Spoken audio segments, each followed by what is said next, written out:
Chapter 663. Tang Cheng Shui lifted the hem of his robe and walked up the slope, one step at a time, one step at a time. A low-ranking official wearing green robe was running toward him from a distance. This man was Li Ji, the supervisor of the hot spring soup department.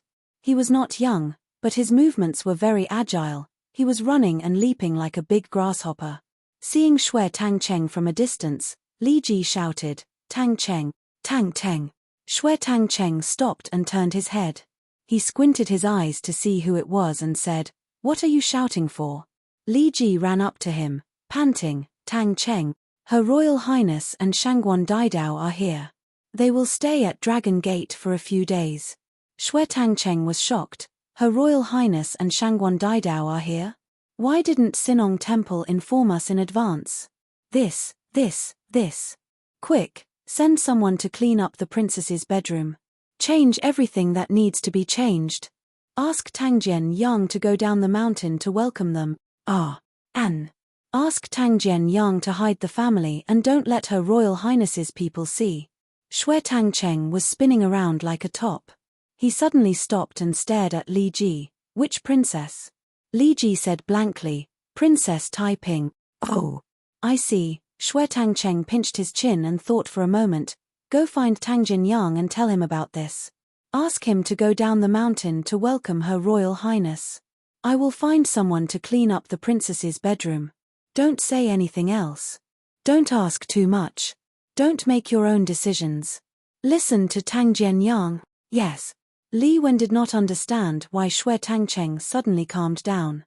But since Shangguan Daidao did not panic, he relaxed and continued to climb up the mountain.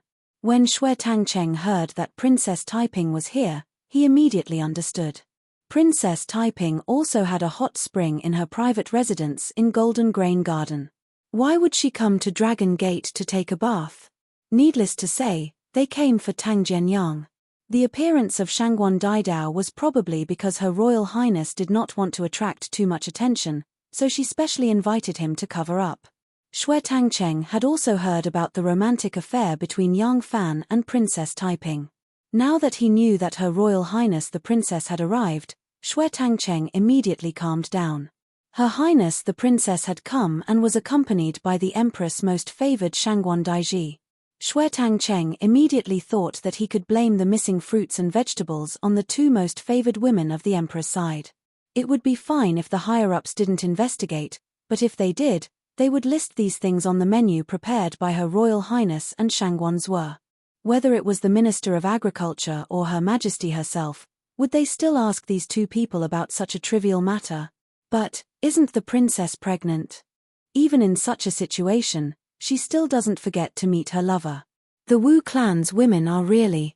Shui Tang Cheng silently cursed and went to prepare. Yang Fan asked the black-clothed imperial bodyguard about what had happened and gave him some instructions before sending him away. Returning to his wife's side, Yang Nianzhu looked at the monkeys running around and giggled happily. He straightened his back and jumped up and down in his mother's arms, wishing he could jump down and play with them. Although Xiao Man was a martial artist and had a strong body, her son was like a loach in her arms. After holding him for a while, she also felt that it was difficult, so Anu took his hand. Xiao Man freed her hand and saw her husband coming back. She greeted him with a smile and said, "Elder brother, let's stay here this winter. I think Nianzhu likes it here very much." Yang Fan laughed and said, "Okay. If you like it, then stay here. There are few people coming to this mountain, so it is very free. Our family doesn't have a courtyard that is suitable for relaxing and playing.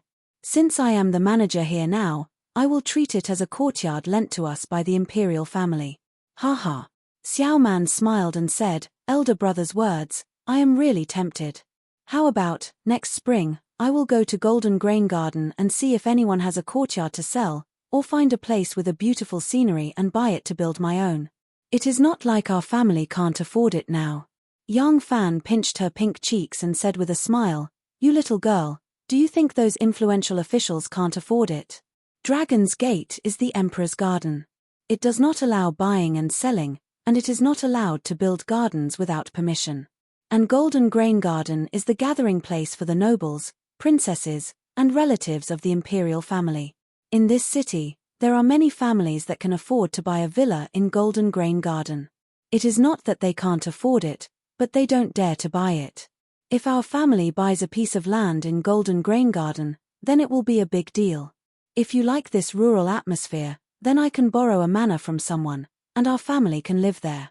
Xiao Man glanced at him and said with a smile, Lang Jun, who are you going to borrow a manor from? Yang Fan's handsome face turned red. As soon as he said it, he felt that it was inappropriate. Sure enough, Xiao Man still found out. Xiao Man wrinkled her nose and said sourly, I don't care about your romantic affairs, but I don't want to go to her manor either. Living there will make me feel strange. If I can't live in Golden Grain Garden, then I will go to Mount Larojun. Although it is a bit further away, the scenery there may not be worse than Golden Grain Garden. Yang Fan felt guilty and promised, Okay, let's go to Mount Larojun and build a villa. Every summer, we will go to the mountain to avoid the summer heat. Just our family of 3. When Yang Fan said family of 3, his tone paused for a moment. In fact, he was thinking of his daughter that he had not found. Xiao Man heard his tone paused and thought that he was thinking of RNU. She couldn't help but laugh and said angrily, You deserve it. Who told you to be a romantic? Now you are in a difficult position. Xiao Man snorted and generously waved her hand. Okay, I won't make it difficult for you. Of course, RNU will go with us. Speaking of which, RNU's childhood was much more miserable than mine. At least I had a mother and elder brother, but Xiao Man sighed and suddenly glared at him. She reiterated, But only RNU can go. If you bring her Royal Highness, I won't accompany you. With a smile on his face, Yang Fan hugged her shoulders tightly and said, Nyonyo loves me the most. Of course, how could I do such a ridiculous thing? Don't worry, wherever my Nyonyo comes, all evil people will avoid, even her Royal Highness has to. Before Yang Fan could finish his words, Li Ji ran over, panting and shouting, Tang Jian Yang, quickly change into your official clothes and go down the mountain to welcome Princess Taiping. Her Royal Highness Princess Taiping has arrived. There were more than 20 palaces on Dragon Gate Mountain. Only a few belonged to certain nobles of the royal family, such as the Emperor, the Crown Prince, Princess Taiping, Prince Liang, and Prince Wei. The rest belonged to the nobles who were qualified to bathe in the hot spring of the royal family. Princess Taiping's bathroom was specially designed by a stonemason from the western region. On the wall, there were huge white stone carvings of maids.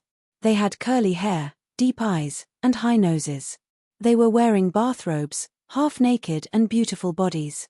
In their hands, there was a lamp. The hot spring water poured into the hot spring from a large beast's mouth. The whole bathroom was filled with an exotic atmosphere. When the hot spring was reflected by the light, it faintly revealed a milky white effect. There were 2 beauties in the water, tender and beautiful. They were like beautiful flowers swaying and blooming, but each had their own characteristics. They were like 2 newly bloomed water lilies. Princess Taiping's body was plump and well-proportioned. Her white and firm breasts were like water droplets, swaying silently. When they trembled slightly, they exuded a unique charm of a young married woman. WNR's waist was like a willow, her buttocks were round, her skin was tight, soft, and smooth. Compared to Princess Taiping, she was slightly less mature, but her pear-shaped breasts were more amazing than Princess Taiping's. It was a pity that only a few maids had the luck to see such a curvaceous and attractive body. At this moment, the maids were driven out of the bath. Only Princess Taiping and Shanghai WNR were left in the bath. When they came, they didn't know that Butchie also came to the Dragon Gate. They didn't know until they came here. This was the royal garden, and Princess Taiping was one of the masters here. In this way, Butchie and ANU were guests here.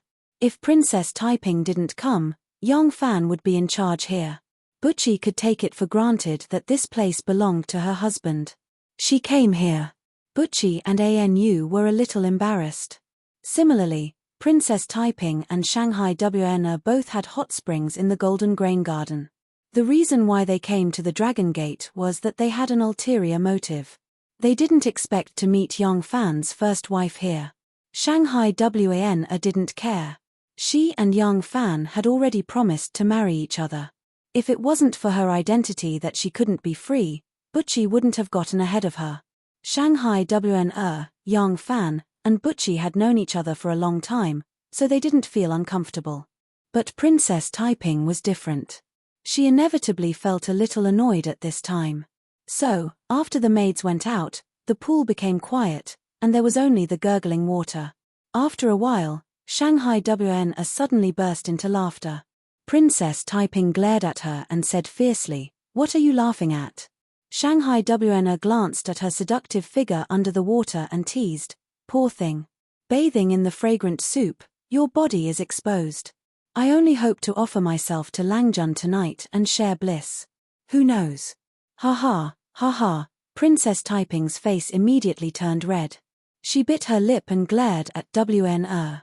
She saw that Wan was laughing more and more happily. She patted the water with her hand and her chest rippled. Finally she couldn't help but throw herself at her and said fiercely, "You are very happy to see me make a fool of myself, aren't you?" As the two of them fought, the water turned and the waves surged. Two white bodies tumbled up and down in the water, appearing and disappearing. It was really a boundless spring scene. As the two of them fought, their bodies intertwined. As if by prior agreement, the two of them had a strange feeling. If Erlang and I were playing in the water like this, the two of them suddenly had a fever on their faces. Fortunately, the hot spring water was hot. Soaking in it, their faces were already flushed, so the embarrassment was not obvious.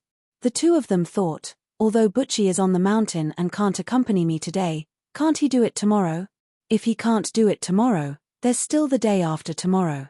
Worst comes to worst, I'll stay on the mountain for a few more days. As the two of them were thinking, their eyes met. They seemed to understand each other's thoughts. A touch of shyness made the two of them immediately look away. But the invisible barrier between their hearts unconsciously faded a little. Just at this time, a maid hurriedly came to the hot pool. She bowed and reported, "Your Highness, Shangguan is waiting. There is an extremely important message from the palace." Chapter 664. Princess Taiping asked the maid, "What news?" The maid replied, "Someone from the palace has come. Please return to the palace immediately." The two people in the pool were shocked. After a while, Princess Taiping giggled and raised her eyebrows at Wana. She smiled and said, "It's not that I don't want to help you. This is the will of the heavens. What can I do?" Shanghai Wana was not in the mood to joke with her. She had asked for leave, but she was summoned back. This had never happened before. If it wasn't for something urgent happening in the court, they would not have sent someone to summon her back to the palace. Wana was nervous. She straightened her back. Her breasts were like jade melons coming out of the water. She asked in a deep voice, "Did the person say what happened in the court?" The maid replied, "The person was waiting outside the hall. He didn't say what happened. He only said something important happened in the court. Please return to the palace immediately." "I got it." Shanghai Wana waved her hand. The maid bowed and left. The pond was quiet for a moment. Then Shangguan Wan suddenly stood up. The water splashed out like a white dragon coming out of the water. Princess Taiping stood up by the side of the pool. She said, "I will go with you." Shanghai Wana was a little disappointed, but she was more concerned about what happened in the court. Hearing Princess Taiping's words, she shook her head and said, "I will go back to the city." "You." She turned around and looked at Taiping. She said seriously, "You stay. You have made a choice. There are some things you have to face sooner or later. You should get used to it." "What is it?" "What choice?" Princess Taiping raised her eyebrows. Although she still had a smile on her face, there was a trace of sadness in her eyes. She said, "I am different from you. I have no choice. I will never be able to look forward to the future like you do. I just want to be with the person I like occasionally. I will be happy." Two women who were equally beautiful, equally intelligent, and equally high in status, but each had their own difficulties that they could not tell anyone. In front of the dressing table, the maid picked up a white cloth and helped Taiping wrap it around her abdomen. The two women trudged through the snow and arrived at the Dragon Gate. Before they had the chance to get close to their Langjun, they left in a hurry. Yang Fan sent them all the way to the foot of the mountain and watched as they hurriedly boarded the car. Following the tracks that had not yet been covered by the wind and snow, they drove towards Luoyang. In the cold wind, there was only the fragrance of the grass on WNR's body and the delicate fragrance of the budding flower on Princess Taiping's body. You can't bear to, right? RNU appeared out of nowhere, and Yang Fan saw a patch of white from the corner of his eyes. Then, she turned into a green robe. RNU was only wearing a green robe. She was also very beautiful with bright eyes and white teeth. For a beauty of her level, she actually didn't need bright clothes. The plainer she was, the more beautiful she was. RNU said with a grin, "How dare you? You brought Xiaoman up the mountain and called her Royal Highness here. Are you trying to show off to Xiaoman?" Yang Fan snorted and said, "Don't talk about Xiaoman. You are using Xiaoman to talk about yourself, aren't you?" Suddenly, Yang Fan grabbed RNU's shoulder as fast as lightning. "Since the princess is gone, I will catch you to accompany me to play in the water. Haha, in your dreams." RNU's long legs were very elastic. She jumped far away and made a face at him. "If you want me to accompany you, wait until you marry me." Yang Fan laughed. "You really don't want me? Then I will go by myself." He said he would go by himself, but he walked to his residence. These days, he still went to the hot spring 3 times a day, but every time he took Xiaoman and the child.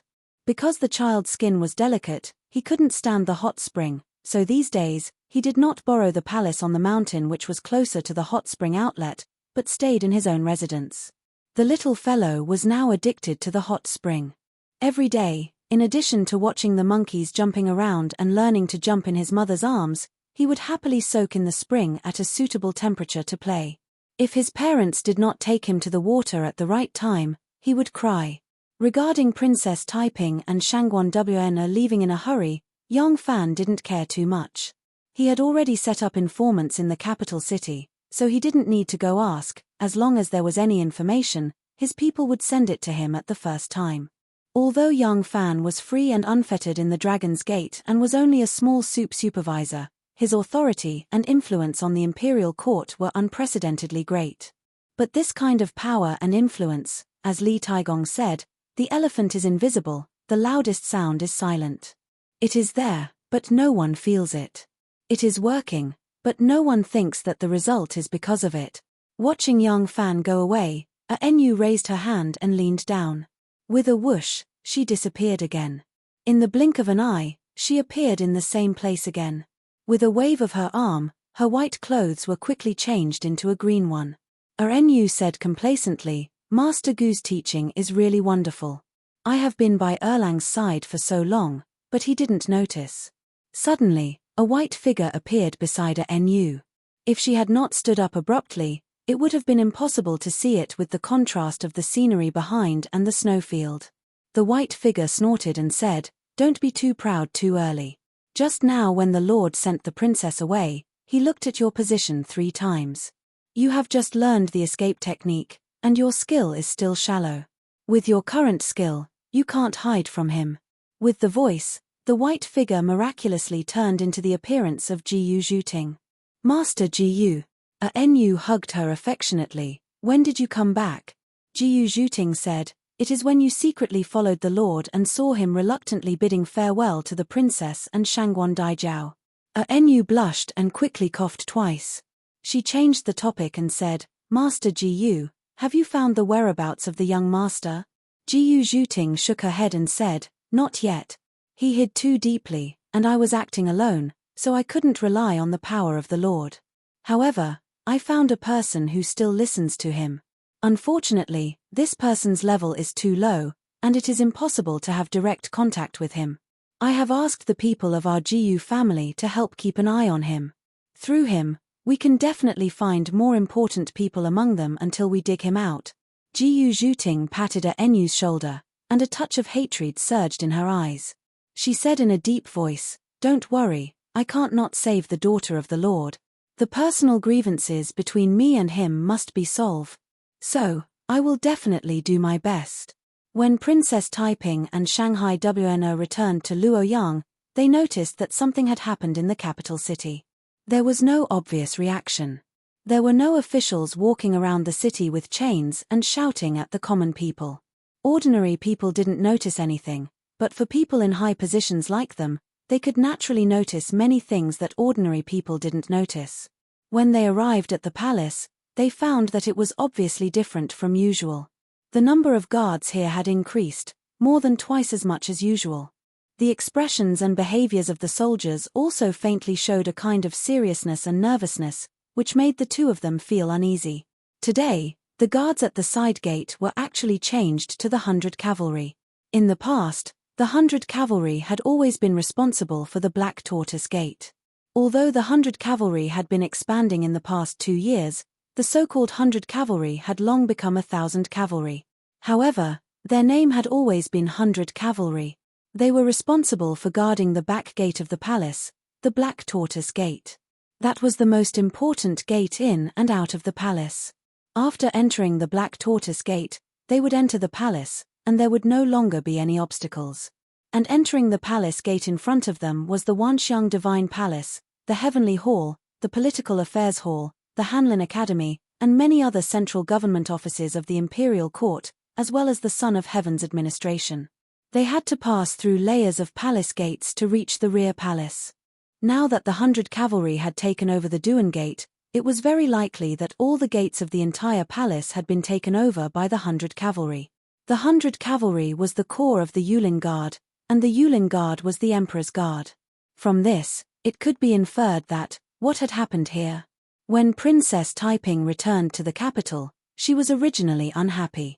Now, how could she care about being angry? She wanted to immediately enter the palace to visit the Mother Empress and ask what had happened. Unfortunately, she couldn't even enter the palace gate. Zhong Shitong was very polite and very respectful, but also very firm. He told her, "Your Highness, please return to the mansion and wait for orders. The Emperor has decreed that no one will see you." Princess Taiping had no choice but to return to the mansion. She could only hope that the people she left in the mansion had already received some news. But looking at the current situation, she was afraid that they would not be able to find out anything. After a strict search by Zhong Shitong and the 100 Cavalry Guards, Shanghai WNE and her entourage were finally allowed to enter the palace. As soon as Shanghai WNE entered the palace, she went straight to the Hall of Martial Accomplishment. If something big happened in the palace, the Emperor must be there. As expected, Wu Zetian was in the Hall of Martial Accomplishment. When Shanghai WNE hurried into the Hall of Martial Accomplishment, she saw 2 generals guarding in front of the hall. They had jade faces and pearl lips, and were extremely handsome, as if they were characters in a painting. After a closer look, she finally recognized the 2 young generals with bright armor and swords hanging from their ribs. They were actually the 2 brothers, Zhong Changzong and Zhong Yizhi, which shocked Shanghai WNE. Zhong Changzong and Zhong Yizhi were disciples of a famous family.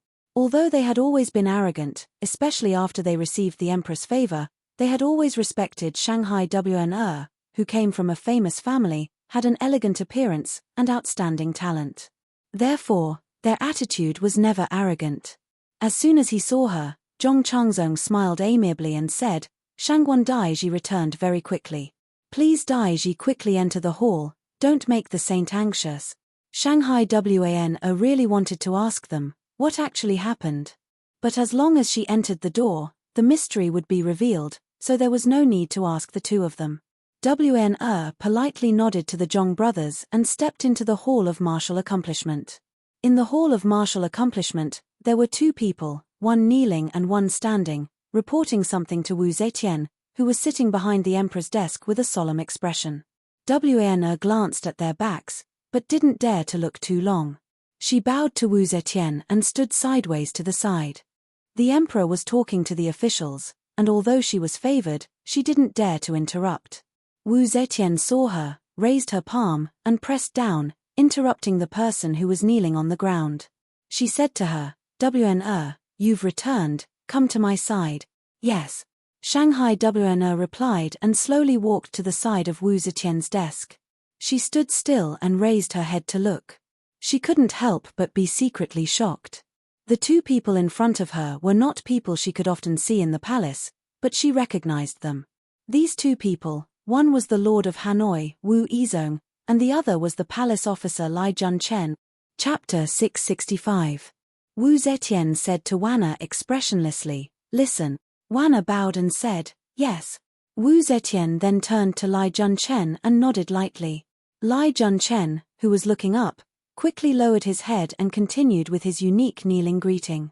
Even though Lai Junchen had already reported half of the matter when Wanna arrived, the intelligent Wanna still understood after he finished. Someone is plotting a rebellion. Before Wu Zetian ascended to the throne, there had been many people plotting a rebellion. The royal family members were plotting a rebellion, groups of prime ministers were plotting a rebellion, and the generals who had been through hundreds of battles were plotting a rebellion. Too many people were killed in the name of plotting a rebellion. Some of these cases were unjust cases that the emperor was well aware of, and some were unjust cases where she was kept in the dark by cruel officials. However, even the unjust cases where Wu Zetian was kept in the dark had no evidence. They were basically confessions forced out by cruel officials. Wu Zetian would rather believe it than believe it. It didn't matter if she killed the wrong person, but if she let the wrong person go, the consequences would be too severe. She only wanted her empire to be secure forever. However, since the crown prince was wrongly accused, the musicians had disemboweled to show their sincerity, and Lai Junchen had fabricated false confessions of Di Renjie and Ren Jigu, especially the Wanren rebellion case in Nanjiang, which almost turned into a real rebellion. Wu Zetian was deeply affected. She began to feel that the practice of killing the wrong person rather than letting the wrong person off seemed to be disadvantageous to her rule. So when Lai Junchen secretly reported that there was a rebellion, Wu Zetian was skeptical. She suspected that Lai Junchen was using the same old trick to deliberately fabricate a case of rebellion in order to climb up the ranks. So she did not make it public, nor did she send Lai Junchen, the informant, to investigate. She sent someone from the Wu family, Wu Yizong.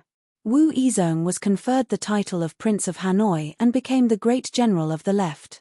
After receiving his aunt's secret order, he immediately took action and secretly arrested Qi Lianyao of Luo province and interrogated him overnight. This son of heaven, who was said to have the king's mandate and the king's aura, could not withstand Wu Yizong's interrogation. After being tortured and threatened, he was so scared that he confessed all of his plans without missing a single word. Wu Yizong had raided Qi Lianyao's mansion. His letters, family members, and the testimonies of the future founding fathers were all in his possession. He had even written down the country's founding principles in high spirits. Qi Lianyao was quite efficient with his connections. In such a short time, Zhong Daoist's miraculous explanations had bewitched quite a few people, mainly his relatives, neighbors, subordinates, and old acquaintances. All of them had been captured as well. Only then did Wu Zetian believe that Lai Junchen had not fabricated the rebellion. Mercy was actually indulging in evil. Granny Wu was furious and immediately sent the Dragon Guard to Ji province. They had to arrest Liu Sili before he knew of the situation and started the rebellion. She also issued several edicts, ordering the governors and generals of the surrounding prefectures to be on standby and cooperate with the Dragon Guard. In the capital, Wu Yizong was in high spirits as he searched many people's homes. Wu Yizong was short and had a natural hunchback. His appearance was also very ugly, so he wasn't well liked by his fellow clansmen. This time, he had made a great contribution and his name had spread far and wide. He was truly elated. It was a pity that the people he investigated were either commoners or low-ranking officials, and could not display his power. Lai Junchen told him that there must be high-ranking officials involved in this rebellion, but their methods were brilliant and they had not been exposed yet, which was exactly what Wu Yizong was thinking. He immediately agreed and pulled Lai Junchen to report to his aunt. When Wanna came in, Lai Junchen was reporting the progress of the case to the emperor. He had cleverly added a few hints to deepen Wu Zetian's suspicions. Although he did not have much knowledge, Lai Junchen was a very clever person. He was also very good at reading people's expressions. His words finally convinced Wu Zetian. Lai Junchen, you have made a great contribution this time. After listening to Lai Junchen's report, Wu Zetian said amiably, from now on, You and Izong will be in charge of this case. You must uncover all the traitors and bring them to justice." Lai Junchen was wild with joy. He quickly kowtowed to the ground and said in a trembling voice, "I am willing to sacrifice my life for your majesty. You can all leave." Wu Zetian waved her hand. Wu Izong quickly crossed his arms and bowed to his aunt. Lai Junchen was still not in a hurry. He kowtowed once, twice, thrice. Only then did he crawl up and leave Wu Izong Hall with Wu Izong. Although Wu Zetian did not look at him, she was able to see all of his actions. In the past, she only felt that Lai Junchen's actions were very cautious, and she suspected that he was trying to flatter her. However, because of this case, she felt that although Lai Junchen was not perfect, there was no doubt that he was loyal to her. Wu Izong and Lai Junchen left Wu Izong Hall. Wu Zetian turned to Wanna and said with a serious face, "Wanna, you heard everything?" Wanna heard half of it.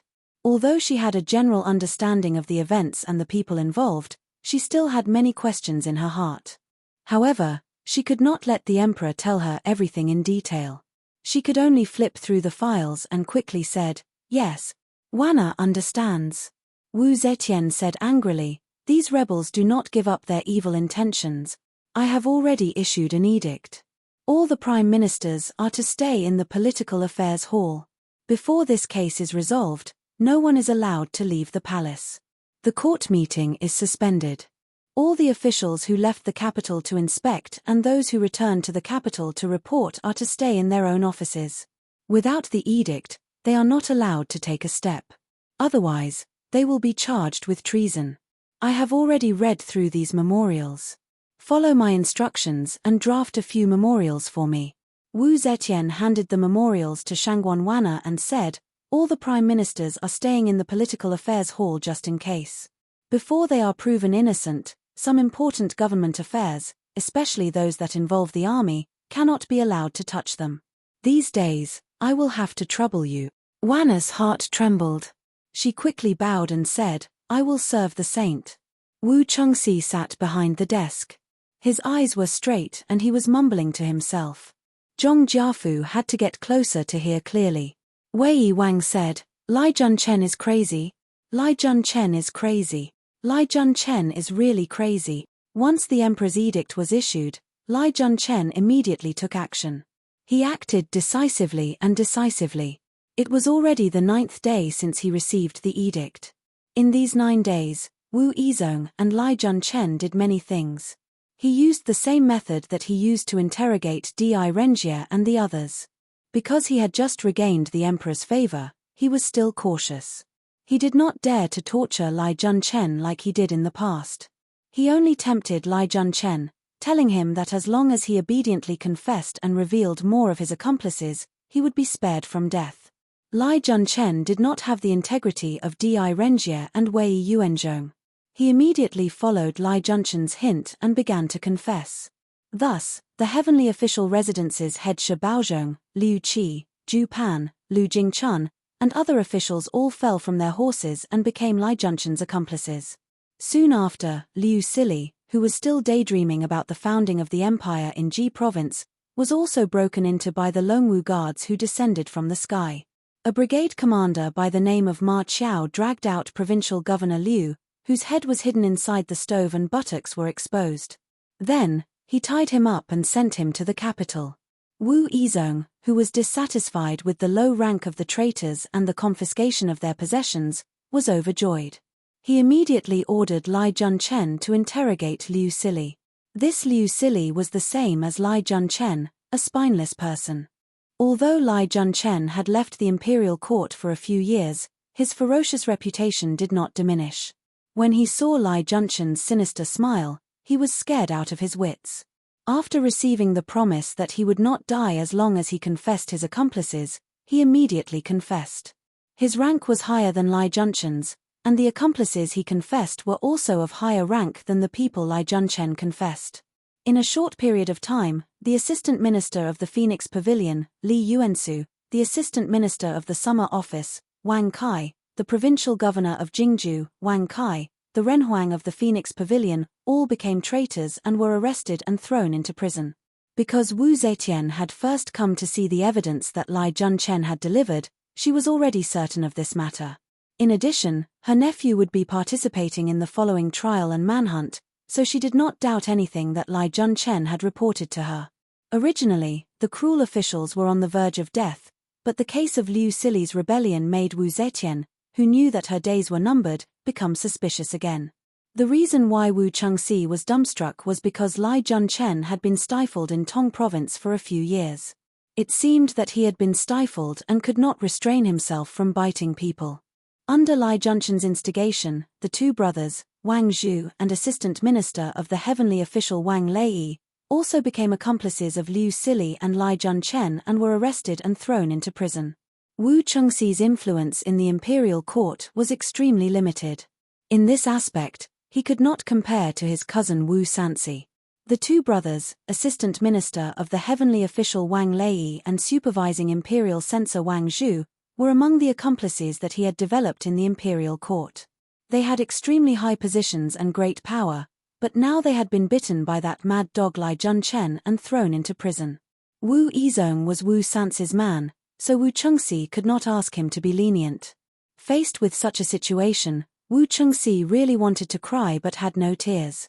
His original intention was to use Li Junchen to deal with Li Zhaoda and Yang Fan, but he did not expect that Li Zhaoda and Yang Fan would fall before Li Junchen could find a chance to go crazy. Li Junchen, who was a hero without a place to use his skills, bitten the two generals under him to death. When a mad dog is released from its cage, how could it do as you wish and bite whoever you want? Now that things had reached this point, Wu Chengxi was truly filled with regret. The benefactor of the Phoenix Pavilion, Zhong Jiafu, was even more restless. The plan of driving the wolf to fight the tiger had been carefully designed by him. Now that the wolf had been released and the tiger was gone, the lonely expert Li Junchen had begun to randomly bite people. Seeing Wu Chengxi's remorseful expression and thinking of the possible consequences, Zhong Jiafu had no choice but to brace himself and go forward. In a low voice, he said, Your Highness, now is not the time to be upset. The two brothers Wang Lei and Wang Zhu are already in prison. Now we must take remedial measures. Wu Chengxi's face darkened as he glanced at him. Remedial measures? How? Can you save them? Zhong Jiafu gathered his courage and said, They have already become food for Li Junchen's mouth. How can this lowly official save them? Your Highness must prevent them from revealing Your Highness's plan when they have no hope of leaving prison. Wu Chengxi's heart trembled. He could no longer care about self-pity and hurriedly asked, Then, what should this prince do? Zhong Jiafu gritted his teeth and said, Wang Zhu must die. He knows too much. We must immediately bribe the prison guards with a large sum of money and poison Wang Zhu to death. Wu Chengxi asked, What about Wang Lei? Zhong Jiafu said, Wang Lei is only following Your Highness's orders and letting Liu Sili take over the position of the former provincial governor Lin Shiwen. This alone cannot do anything to Your Highness. If necessary, we can completely explain it as taking money to do things. The two brothers of the Wang family cannot die of a sudden illness at the same time. This lowly official thinks that we can use the safety of Wang Lei's family as a condition to exchange for his silence. Wu Chengxi was silent for a long time and said dejectedly, Go and do it. Yes. Zhong Jiafu did not dare to say more. He hurriedly bowed and retreated. After a while, Wu Chengxi suddenly jumped up and kicked the table in front of him away. He cursed fiercely, This mad dog. No one would have thought that Li Junchen, whose thinking had reached the realm of a heavenly steed, would now target the western capital Ming court captain, Ji Shu. Chapter 666. Wang Zhu, the supervising censor, received Wu Chengxi's instructions and told Ji Shu about the rumors that Lian Yarrow had the aura of the emperor and was about to become the son of heaven as a joke. He knew that his peer was meticulous in his work. Ji Shu would not take this joke as a joke and would definitely report it. In order to prevent others from finding out that Wu Chengxi was behind this case, Wang Zhu could not steal this credit. He deliberately found Ji Shu to make use of Ji Shu, but it was also equivalent to giving his old friend a great credit. After the incident, Wang Zhu himself had mistakenly treated this important news as a joke. Naturally, He would be punished for neglecting his duties, but he was not worried. With Wu Chengxi's protection, at most he would be reprimanded and punished. Even if he was really demoted, with Wei Yi's support, he would definitely be able to make a comeback. But he never thought that Lai Junchen would actually accuse him of being a traitor. Moreover, the Empress had given this case to the Prince of Hanoi, Wu Yizong, to investigate. Wu Yizong also happened to be on Wu Sance's side. One wrong step led to many wrong steps, and he finally fell into this trap. Even Wu Chengxi could not save him. But Ji Shu was different. Ji Shu was the one who secretly reported this news to Lai Junchen. He was the Ming Tang captain, and Lai Junchen was his immediate superior, the Higong captain. Once Ji Shu heard this news, he immediately sent someone to secretly report this to Lai Junchen. This case of rebellion could be solved mainly because of him. No matter what, there was no reason to accuse him of being a traitor. But when did Lai Junchen ever speak reason? It was unknown whether he wanted to monopolize this credit or if his insanity was acting up again. Everyone thought that it was unreasonable, but he still did it. He wanted to bite Ji Shu into this as well. He wanted to arrest the criminal, he wanted to arrest the person who leaked the secret, and now he even wanted to arrest the person who snitched. Not only did Wu Chengxi not understand Lai Junchen's strange and crazy actions, even Yang Fan, who was soaking in the hot spring on Dragon Gate Mountain and knew everything that happened in Luoyang like the back of his hand, could not understand it either. When Wu Chengxi angrily cursed Lai Junchen for being a madman, Yang Fan also shook his head in confusion. Is Lai Junchen crazy? Lai Junchen's actions are really strange. Wang Lei and Wang Zhu are Wu Chengxi's people. Even if Lai Junchen didn't know this from the start, the brothers would have given him a hint when he was investigating the case. Although Lai Junchen had harmed many people in the past, he rarely touched anyone from the Wu clan. But this time, could it be that he has secretly sided with Wu Sanci? Yang Fan rubbed his chin, muttering to himself for a long time before finally coming to this possible conclusion. However, someone standing in the shadows outside the pool immediately rejected this possibility. This person was in his early 40s and was a little chubby. He wore a sheepskin coat that was very good at keeping out the cold. He looked like a very ordinary person. If he washed away the turmeric on his face, tore off the mustache on his lips, and lightened his deliberately thickened eyebrows, perhaps many officials and celebrities who had been to the Tenderness Village of the Tenderness Village would be shocked.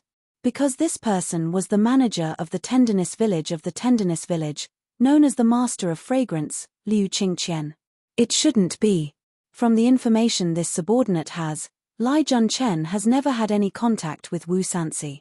Moreover, he was able to return to the capital this time because Wu Chengxi spoke up for him in front of the emperor. To him, it can be said that he is indebted to him. Lai Junchen's current actions are really, it's very puzzling, isn't it? Yang Fan smiled. Since we can't understand, let's continue watching. In the game of officialdom, every chess piece is very important, but the overall outcome is never determined by a single chess piece. Let's not pay attention to him for now. After thinking for a moment, Yang Fan asked again, this time, which side is the majority of the people implicated? Liu Qingqian continued to report from the shadows. His work was indeed outstanding. He had clearly investigated the identities, backgrounds, political leanings, and forces of those who had been implicated by Liu Sili and Zhu Lianyao and sent to prison.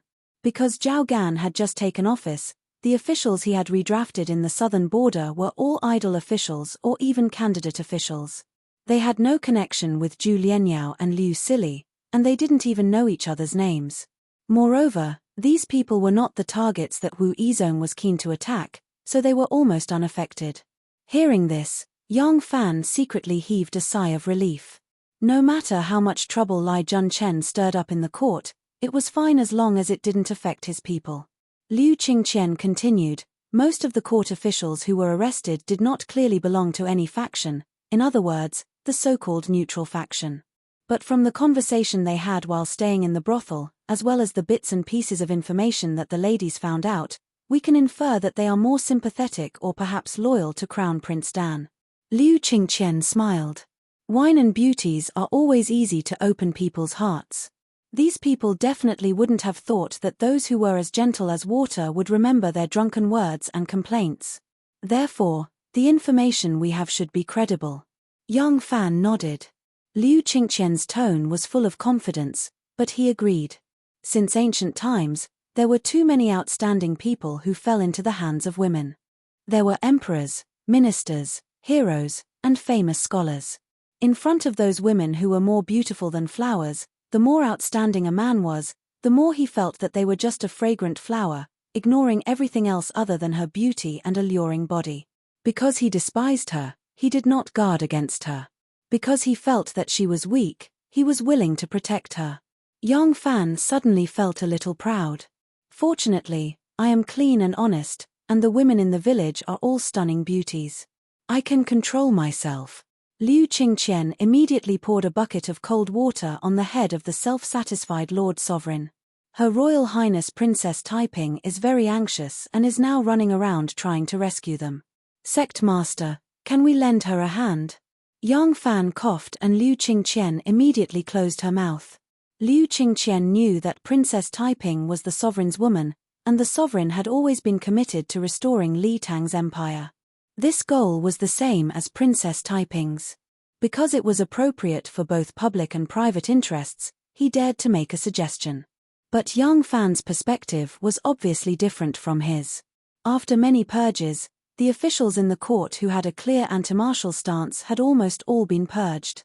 Most of the officials who were implicated this time did not have a clear political stance. But with Xianzong's information channels, they were very clear that many of the officials implicated this time were sympathetic to and loyal to Crown Prince Li Dan. So, that mad dog Li Junchen might have been randomly biting people, but behind him, there must be someone guiding him so that he had a target. This person could be Wu Sanxi, or even Wu Zetian herself. Because of the limited information, Yang Fan could not make an accurate judgment now. But no matter what, this storm would not be as simple as a mad dog randomly biting people.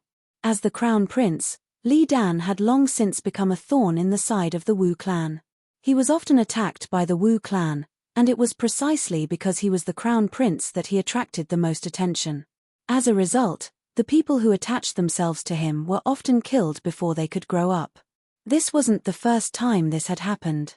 As a result, after Yang Fan learned a lot of information, he couldn't help but wonder what Wu Zetian's true goal was in supporting this half-dead crown prince. Was it because the heir to the throne had not been decided, or did she want to use Li Dan as the light in the night to attract those unresigned moths and eliminate them in batches to ensure that the Wu clan would not fall? Yang Fan's faction also had the goal of restoring Li Tang, but who should they support? Crown Prince Li Dan or Prince of Luling, Li Xian? From the current situation, they were more inclined towards Li Xian because Li Xian's goal was not as obvious as the crown prince's. Li Xian, who had always been under house arrest in Fang province, was far from the center of politics. If they used him as the core, they would not be discovered by the empress before they could grow up and carry out another great purge. More importantly, if the empress did not want to risk the world by making a descendant of the Wu clan the heir to the throne, then the possibility of her choosing Li Xian as the heir was much higher than Li Dan. Because Li Dan was the crown prince, he had been attacked by the Wu clan many times, both openly and secretly. His two favorite concubines had also lost their lives because of this. Li Dan himself had almost lost his life because of the curse loathing case.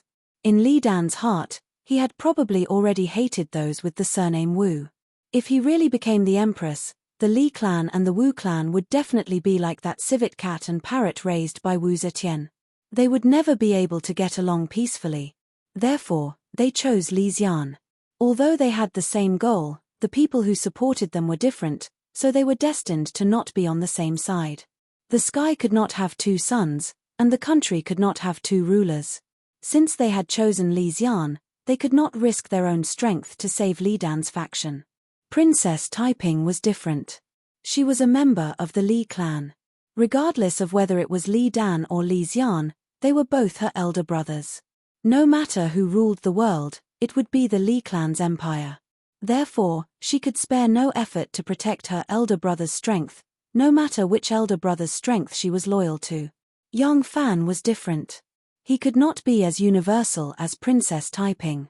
Don't be fooled by the fact that they were all supporters of Li. Because of the different supporters, it would eventually turn into a life-and-death political struggle. The cruelty of it would not be more peaceful than the current struggle between Wu and Li, just like the current struggle between Wu Chengxi and Wu Sanxi. Now, moderately weakening the forces that supported Li Dan would make it easier for Li Xian to stand out. It would also be easier for them to peacefully resolve the problem of who was the leader of the Li clan after the Wu clan was taken care of. If the strength gap was too big, they could avoid internal conflicts. In the long run, this might not be a bad thing. Thinking of this, Yang Fan smiled faintly and slowly immersed his body in the water. He calmly said, "The storm has not yet settled. Let's just wait and see. After the storm subsides, we must try our best to fight for these official vacancies. Yes. This matter should be put aside. It would be best if we could get benefits, but it doesn't matter if we don't. The most important thing is to ensure that nothing goes wrong in the southern border. We only lost a few official positions in the capital, but the southern border represents half of the country. Once the situation worsens in the future, it will be our capital to make a comeback." Yes. Speaking of capital, Yang Fan suddenly thought of young Master Jiang. Young Master Jiang was only concerned about winning and not about losing, so he was now in a difficult situation and lacked a capital to make a comeback. From the fact that he recklessly used the power of Taoist Shifang, the old nun of Hanoi, and the other 3 swindlers to accumulate wealth, it could be seen how difficult his current situation was.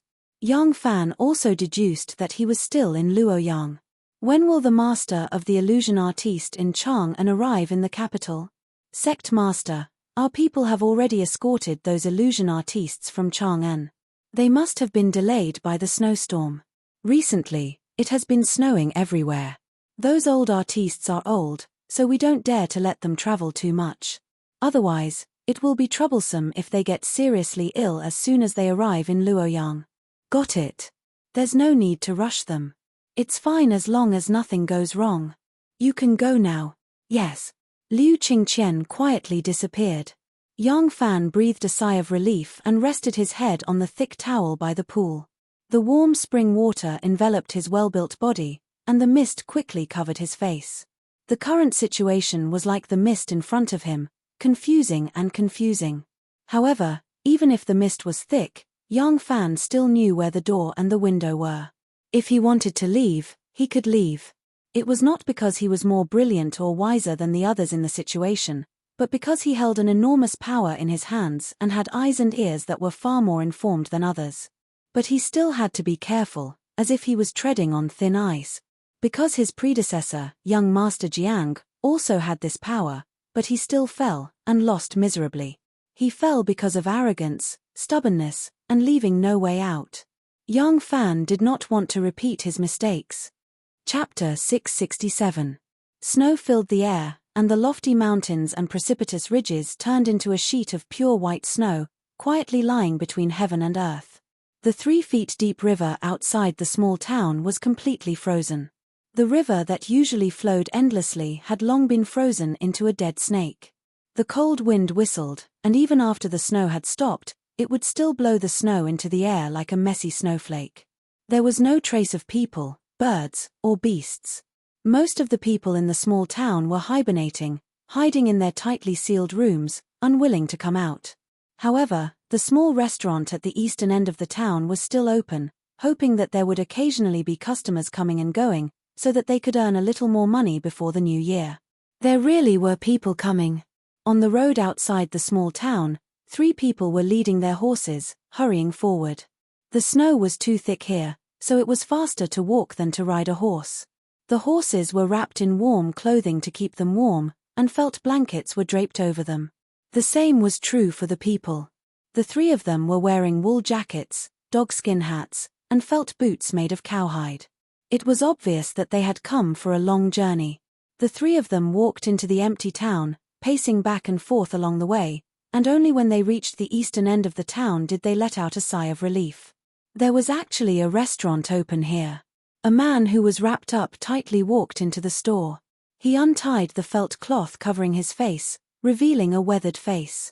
His cheeks were as thin as a knife, but his eyes were full of spirit. There were a few customers eating in the restaurant, and the man didn't even look at them. He directly rushed in front of the shopkeeper and said, "Shopkeeper, pour 3 bowls of hot water and pick up 50 steamed buns to wrap." The shopkeeper saw that although he was dressed in ordinary clothes, he had a kind of intimidating aura, as if he was meeting an official.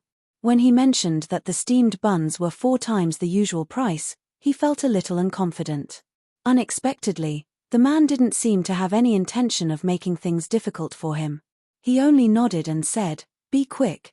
Seeing that he was straightforward, the shopkeeper was in a good mood and hurriedly said, "Dear customers, please come in and take a seat. There's still some food left, and it's still being warmed up. I'll bring it to you first. There are too few pedestrians in this damned weather, and there isn't much food prepared. This old man will immediately ask the kitchen to steam it. It won't take up too much of your time." That person's brows had been shrouded in a layer of lingering anxiety. It seemed like it was an extremely important matter. Hearing the shopkeeper say so, he had no other choice. Turning back to look at the other two, they already looked extremely exhausted. He could only bitterly laugh and say, "Then I'll have to trouble the shopkeeper. This horse, please help me feed it. Money is not a problem." As he spoke, the man laboriously took out a gold ingot from his pocket and slammed it on the counter. Although this gold and silver was not a currency, it could be exchanged for money at a jewelry shop. The shopkeeper saw that he was so generous and couldn't help but be overjoyed.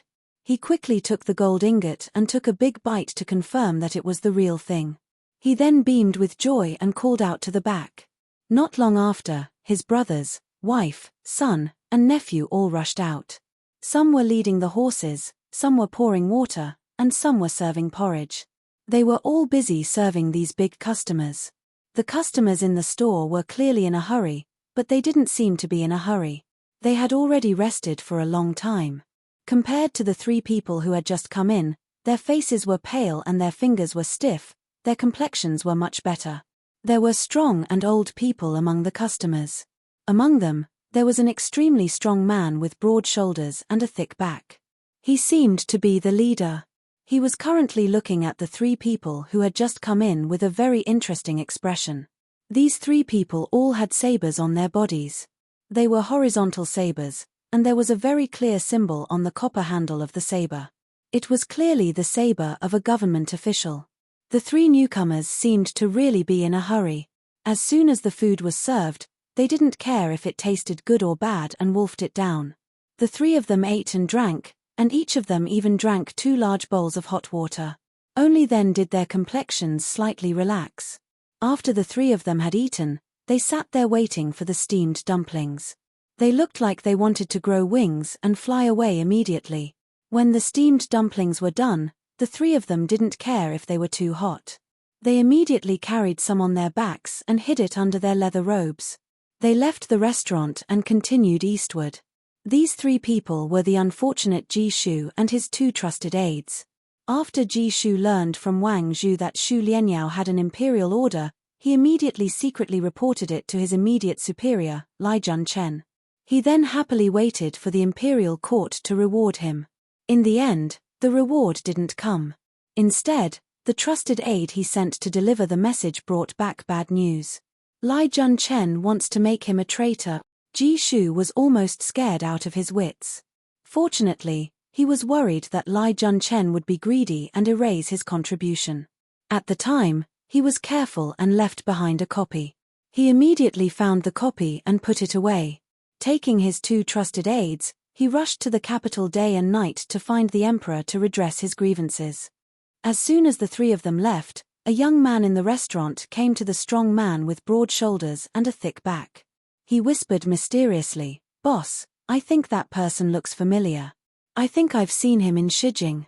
He's from an official family, but I can't remember his identity at the moment." An old man with wrinkles all over his face suddenly felt uneasy. He quickly came over and asked nervously, "Mr. Qi, it's snowing and cold winter. Where is the official family in such a hurry to go?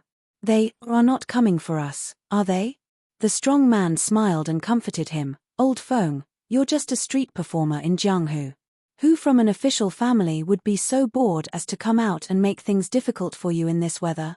Don't worry, we're not here to ask you to do something evil. This time, when you go to Luoyang, as long as you do as we say, we'll definitely give you great wealth. This group of people was under the order of Yang Fan to escort Jianghu artists who were proficient in illusions to Luoyang. However, their journey was delayed because of the heavenly wrath. Old Feng listened to the strong man's words and his face slightly relaxed. He hurriedly nodded and said, "I'll follow your orders." He looked outside and said with a troubled expression, "It's just that this road is really difficult to walk." "I'm old, I'm afraid I can't do it," the strong man said. "It's okay. I've already asked someone to get a dog sled. It's not easy to rest in this small town. Let's talk about it when we arrive at Fenglingdu. If the road ahead is really difficult, we can rest at Fenglingdu for a few days." Shui Huai walked out of Linji Temple with a horsewhip in his hand. His face was gloomy. Hong 1 and Hong 6 jogged behind him, not daring to speak as they looked at their master's expression. After exiting the mountain gate, Shui Huai pulled the saddle and mounted the horse. Only then did he fiercely spit on the ground and scolded, "What otherworldly deity, the reincarnation of the pure light Buddha? You're nothing more than a greedy, snobbish trash." Pa. Hong 6, who had always been kind, opened his mouth but didn't dare to reply. When the three swindlers, the old nun from Hanoi, Taoist Shifang, and the barbarian Molei first met Shui Huai, they were very respectful to him and had a close relationship with him. Later, the three gradually learned that the emperor had a new favorite and that Shui Huai was no longer as powerful as he used to be. Their attitude toward Shui Huai changed greatly and they no longer treated him as an honored guest. Shui Huai was now preparing for the grand spell assembly of the Shangyuan festival in order to win the empress' favor and invite her again. Thus, he attached great importance to this grand spell assembly. This old nun from Hanoi was a disciple of Buddhism and someone who was extremely favored and trusted by the emperor. Shui Huai wanted to invite her to participate in this grand event to raise the status of this grand spell assembly. Unexpectedly, the matter that Shui Huai thought he would agree to was rejected by the old nun from Hanoi. Shui Huai wasn't stupid. Seeing this scene, he naturally understood the reason behind the old nun's respectful attitude. However, he was indeed different from before. The old nun from Hanoi could still often enter the palace to see the emperor, but he couldn't remember how long it had been since he last spoke to the empress. Helpless, Shui Huai could only bring a valuable gift. This time, he didn't come to invite, but to beg. For the sake of that generous gift, the old nun from Hanoi reluctantly agreed. However, her attitude toward him still didn't change. She was cold and indifferent, and didn't even bother to see him out. Shui Huai had always been very concerned about his reputation, but now he was losing face, so he was naturally furious. Shui Huai gloomily walked for a while, then said to Hongyi in a low voice, "Send someone to inform your 17th brother that there will be a grand spell assembly at the White Horse Temple on the 15th of the first month. Tell him to remember to come." Hongyi embarrassedly said, "Master, 17th brother has been demoted. He's guarding the Dragon Gate Mountain and growing vegetables." Shui Huai flew into a rage. He raised his whip and lashed it down, scolding, "Bastard! Do you also want to learn from those snobs who despise the poor and love the rich?" Hongyi was so scared that he covered his head and scurried away. He repeatedly explained, "No, no, no, I wouldn't dare. I mean, 17th brother is now guarding the Dragon Gate Mountain, and his position is low. I'm afraid he can't make the decision himself. He can leave whenever he wants." Shui Huai waved his whip and chased after him. His voice was like muffled thunder. "In the end, you still despise the poor and love the rich.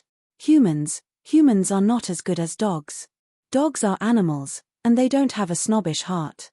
No matter how rich or poor their masters are, they won't despise the poor and love the rich. They're just like others."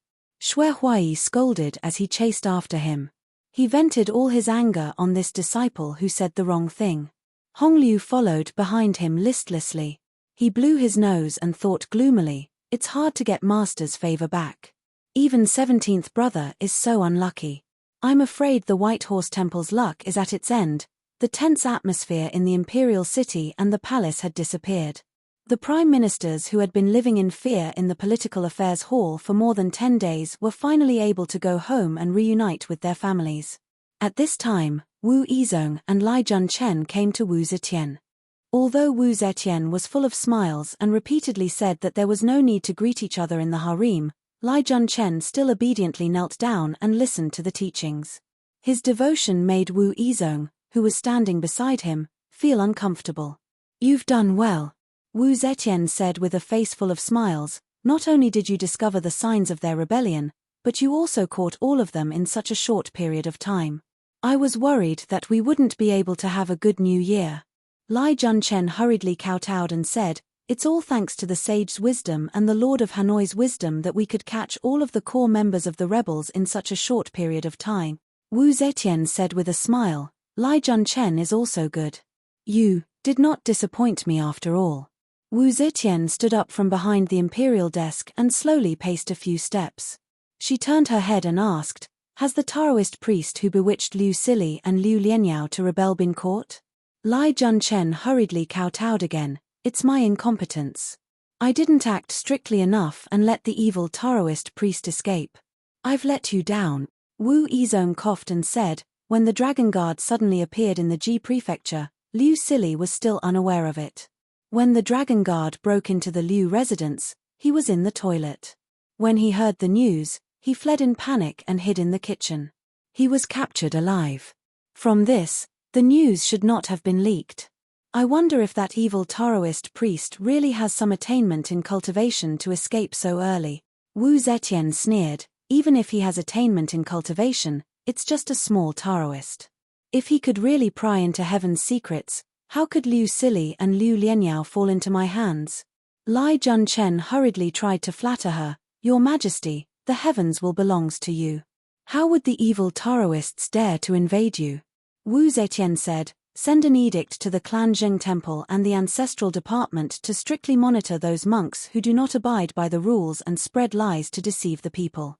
These swindlers use fake Buddha will Gu or the people to achieve their unspeakable goals. All of them deserve death."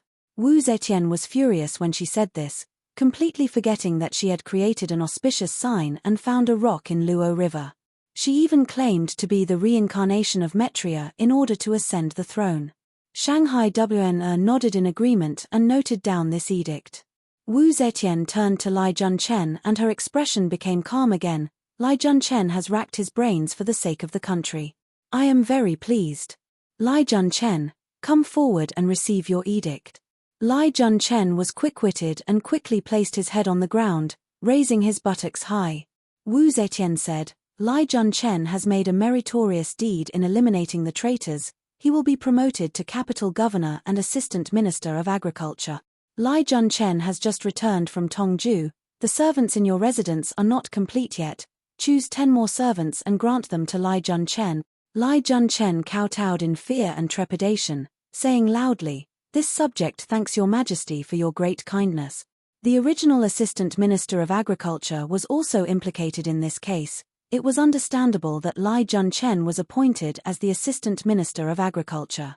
However, the capital governor was still present and Shanghai WNR was memorizing the edict.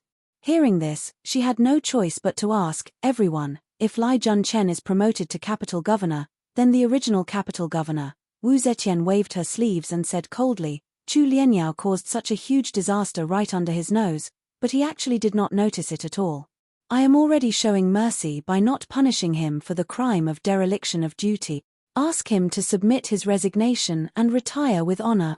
When Lai Junchen left Wucheng Hall and stood under the sunlight, the boundless white snow reflected the sunlight from all directions. For a moment, there was a feeling of dizziness. Luoyang Magistrate, Assistant Minister of Agriculture, one has power, the other is in charge of money, they are both positions with real power. I, Lai Junchen, have stood up again, I really have stood up again. The news of Lai Junchen being put in an important position spread quickly. Wei Suizhong was the first to visit and congratulate him. After that, people came one after another. Although Lai Junchen's reputation was not good, he had always been a solitary official and did not have many friends in the officialdom, but there were always people who fawned on those in power. Wei Suizhong relied on the fact that he was an old man who had followed Li Junchen for many years and was now the closest person to him. He laughed loudly and said, "Governor Li, for such a joyous occasion, you should reward everyone with wine and thank everyone." Li Junchen said reservedly, "Of course I should thank my colleagues and friends. However, the case of Lian Yarrow and Liu Sili has not been finalized. I still have some things to do. How about this? 5 days later, I invite everyone to Dragon Gate to tour the mountains and enjoy the snow to celebrate. What do you think?" Everyone agreed and agreed one after another. Li Junchen stroked his beard and smiled. There was a touch of evil in his eyes. In this case of Lian Yarrow's rebellion, Li Junchen did not drag Li Zhaoda or Yong Fan into it. These two people had just retired from the heart of the storm. If he dragged them into another case at this time, it would be too ostentatious. He had already smuggled too much personal goods into this case. He could not lose more for a small gain. For a gentleman to take revenge, 10 years is not too late. He originally planned to slowly wear down these two enemies, but he did not expect that even God would help him. The emperor actually appointed him as Assistant Minister of Agriculture. The supervisor of the Dragon Gate is a Yamen under the administration of the Sinong Temple. He is now Yong Fan's superior. In this case, if he does not go to Dragon Gate to show off his power, isn't it the same as walking in the night in brocade clothes? Chapter 668. Yong Fan lived on Mount Longmen for some time and really fell in love with the place. Although it was too quiet here, the environment was elegant and the scenery was beautiful. More importantly, there were no messy sounds of music, and there was no hard work. Every day, he could sleep until he woke up naturally, practice martial arts, climb the mountain, and soak in the hot springs. The whole family was happy and harmonious. Such a pharaoh-like life could not be enjoyed in the capital. Yong Fan even wanted to squat in this position of hot spring supervisor for the rest of his life and not have any more changes. However, he wanted to live a carefree and happy life on Mount Longmen, but there was someone who was worried that he would be too lonely here. His old friend was coming. Li Junchen had always done whatever he wanted, covering the sky with one hand. He could do whatever he wanted with the nobles and ministers. But ever since he met Yong Fan, he suffered a series of setbacks. In the end, he suffered a crushing defeat and was demoted to Tongju. Now that Yong Fan was down and out, Li Junchen had risen again. If he did not want to show off his power in front of his old rival, then he would not be Li Junchen. On Mount Longmen, Yong Fan and Anu joined hands and made a big snowman on the hillside. They stuffed 2 black charcoal balls into the position of the snowman's eyes, and the snowman immediately gained charm. Yong Fan then put his hat on the snowman's head, and a big snowman with a cute and rich appearance appeared vividly in front of him. Yong Nianzhu stared with his big black eyes. Seeing the cute snowman, the little guy grinned happily, and his little butt bounced up and down. He wanted nothing more than to break free from his mother's embrace and hug the big snowman himself. Just at this moment, Shui Tangcheng hurried over and called out, Supervisor Yang, someone from the temple is coming." Yong Fan threw the ball of snow he had just picked up into the distance and welcomed him with a smile. He asked, "What are you here for?" "Inspecting my affairs." Tangcheng Shui was twice as old as Yong Fan, and he had always been respectful to Yong Fan. He was in charge of most of the affairs of the soup department, but he would never overstep the rules when it came to Yong Fan's authority. Therefore, he had won Yong Fan's respect. Yong Fan had never looked down on him just because he was a small Tangcheng. Shui Tangcheng said, "It's not a patrol, it's a banquet. The new Assistant Minister of Agriculture is coming to the Dragon Gate to invite guests to celebrate his promotion." Yong Fan's eyes flashed as he said, "Oh, are you talking about Junchen? If I remember correctly, he is not qualified to enjoy the Dragon Gate hot spring, right? It seems that other than the members of the royal family and the princes with different surnames, only the emperor's special decree can the officials come, right?" Tangcheng Shui smiled bitterly and said, Supervisor Yang, of course this is the case, but if everything was done according to reason, then there would be no humanity left in this world. It is true that people from the other Yamens rarely come to the Dragon Gate hot spring, but the Minister of Agriculture is our immediate superior. Officials from the Minister of Agriculture and above often come to the Dragon Gate hot spring. This. Young Fan saw the awkward expression on his face and couldn't help but laugh. Haha, I understand. He rubbed his chin and thought for a moment, then nodded and said, in that case, let's not break the rules. If he wants to come, let him come. Tang Cheng Shui was well aware of the grudge between Yang Fan and Lai Junchen. He also knew that even though Yang Fan was in dire straits, he had a princess lover and King Liang as his backer. If Lai Junchen could make a comeback, Supervisor Yang might be able to make a comeback as well. He didn't dare offend either of them. When he heard that Lai Junchen was coming to the Dragon Gate, he was more nervous than anyone else. If Yang Fan insisted on opposing Lai Junchen, it would be very difficult for him to be caught in the middle. Hearing that Yang Fan was being so reasonable, Tang Cheng Shui secretly sighed in relief. He hurriedly asked, in that case, how should we arrange for Lai Junchen? Yang Fan glanced at him and said, how should we arrange it? What do you mean, Tang Cheng Shui? Tang Cheng Shui said embarrassedly, Supervisor, look, Lai Junchen and his friends are here. As for their accommodations, which prince's palace should we arrange for them to stay in? As for the food, there are very few fruits and vegetables. At most, we can give them some to try. As for the green grass, we should prepare at least 2. Yang Fan interrupted, do we also need to prepare these for the people from the temple? Tang Cheng Shui hurriedly said, no. Usually, no one from the temple dares to stay in the side halls of the nobles. They all stay in the temple at the front of the mountain. As for the food, no one dares to touch the dishes specially offered to the emperor. However, Lai Junchen, he is not like others. Yang Fan sneered and said, why is Lai Junchen not like others? Everything would be done according to the usual rules. Let them stay in the temple at the front of the mountain and take care of their own food. At most, we will take care of them and open a few palace rooms for them to bathe in. Tang Cheng Shui's face paled when he heard this. Yang Fan said seriously, fruits and vegetables are for the exclusive use of the royal family. Although it is said to be for the royal family, because the production is limited, it is actually only for the palace and only the emperor can enjoy it. Does Lai Junchen have the right to eat it? Since we are serving in the Dragon's Gate, we should be loyal to our duty. How can we flatter Lai Junchen with public goods? Tang Cheng Shui looked like he had swallowed a mouthful of yellow lotus. He said with a bitter face, this. Tang Cheng Yang, you are right, but Lai Junchen, Yang Fan suddenly smiled and said, I think. Tang Cheng Shui knows about the feud between me and Lai Junchen? Tang Cheng Shui nodded and said, yes, I know a little. No, I don't know. Yang Fan smiled and said, Lai Junchen wants to come to the Dragon's Gate. Tang Cheng Shui, in fact, he is here for me. Besides showing off his power, if he can catch me in the wrong, do you think he won't take the opportunity to show off? So, it is also wrong for you to curry favor with him. If you don't, he will find fault with you. No matter what, don't think about getting through this peacefully. Tang Cheng Shui said in a daze, then what should we do? Yang Fan said, he is not qualified to enjoy the Dragon's Gate hot spring. But since this has always been the rule of the Sinong Temple, and he himself proposed it, we should agree to it. I don't think he will dare to use this rule to find fault with us. But if we use the things that should be offered to the emperor to entertain him, and he makes a fuss about it, won't we be asking for trouble? Tang Cheng Shui was still very uneasy.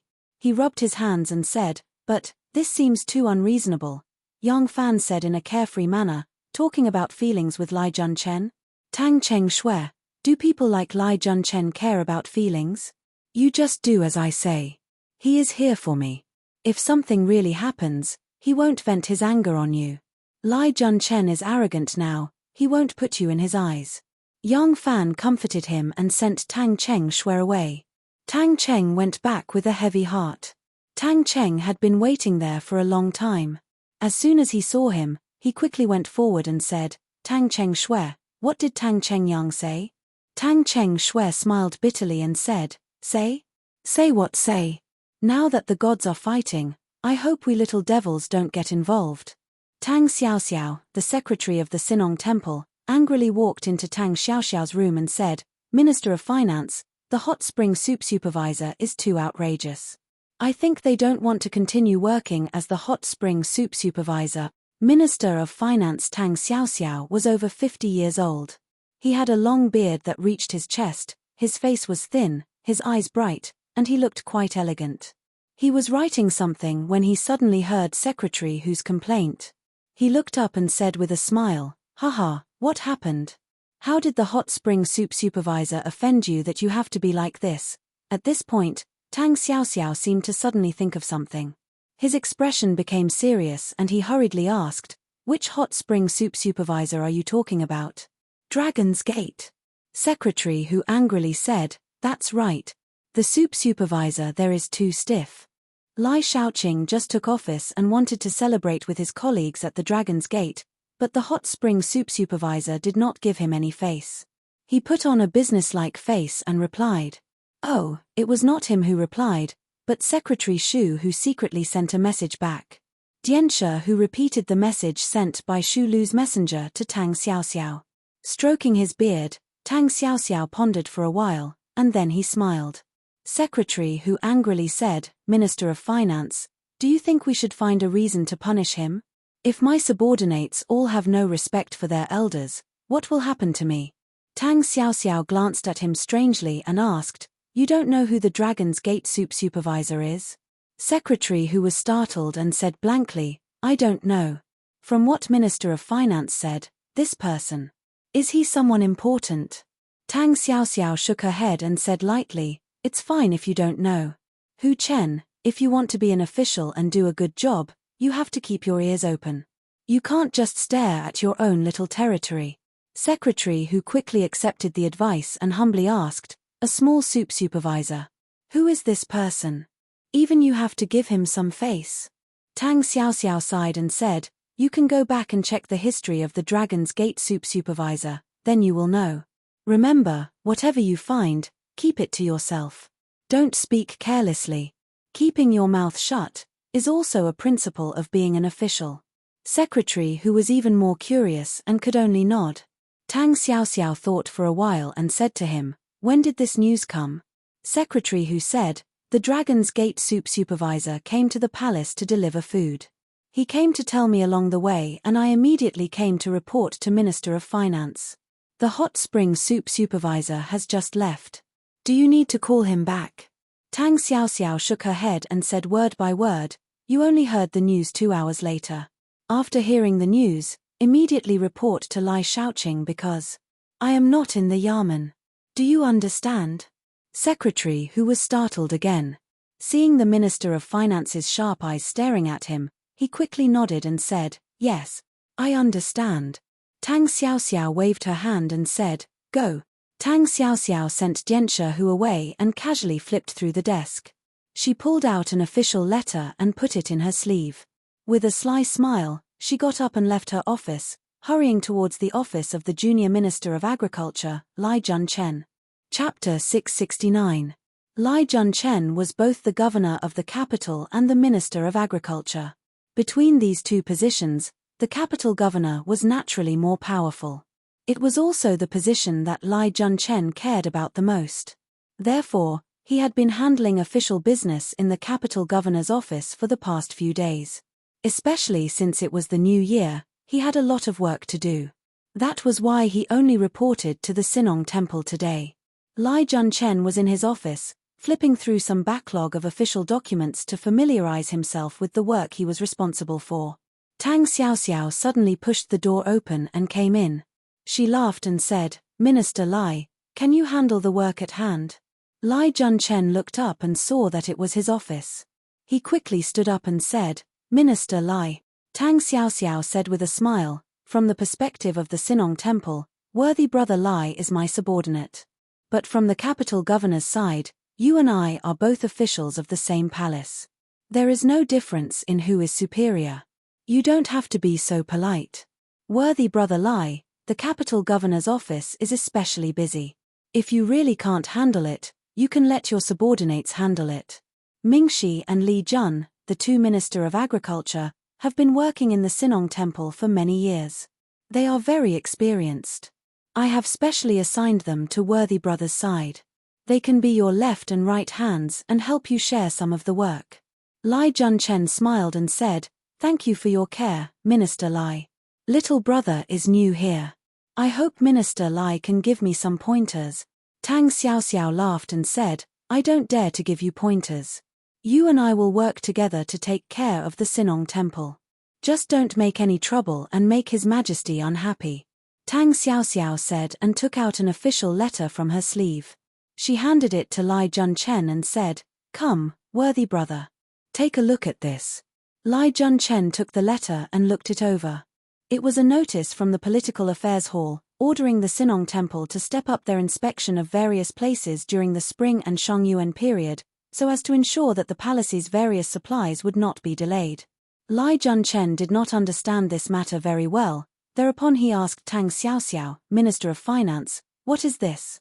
Tang Xiaoxiao said, "Many of the palace's zhangjiao come from the Sinong-size subordinate bureaus, supervisors, storehouses, and gardens.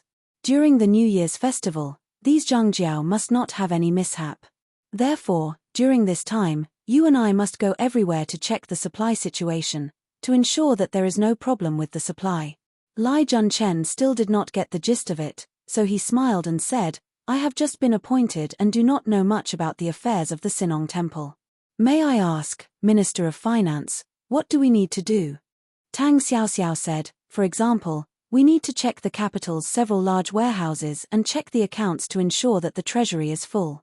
Otherwise, the people in the capital won't be able to buy rice during the festival, or the officials in the capital won't be able to distribute the grain. That would be a big mess. Furthermore, during the New Year's festival, we need pigs, cows, and sheep for the imperial court's offerings, vegetables, fruits, and wine for the banquet, bamboo reeds, silk, and satin for the decorations, and charcoal for the heating of the palace and yamen.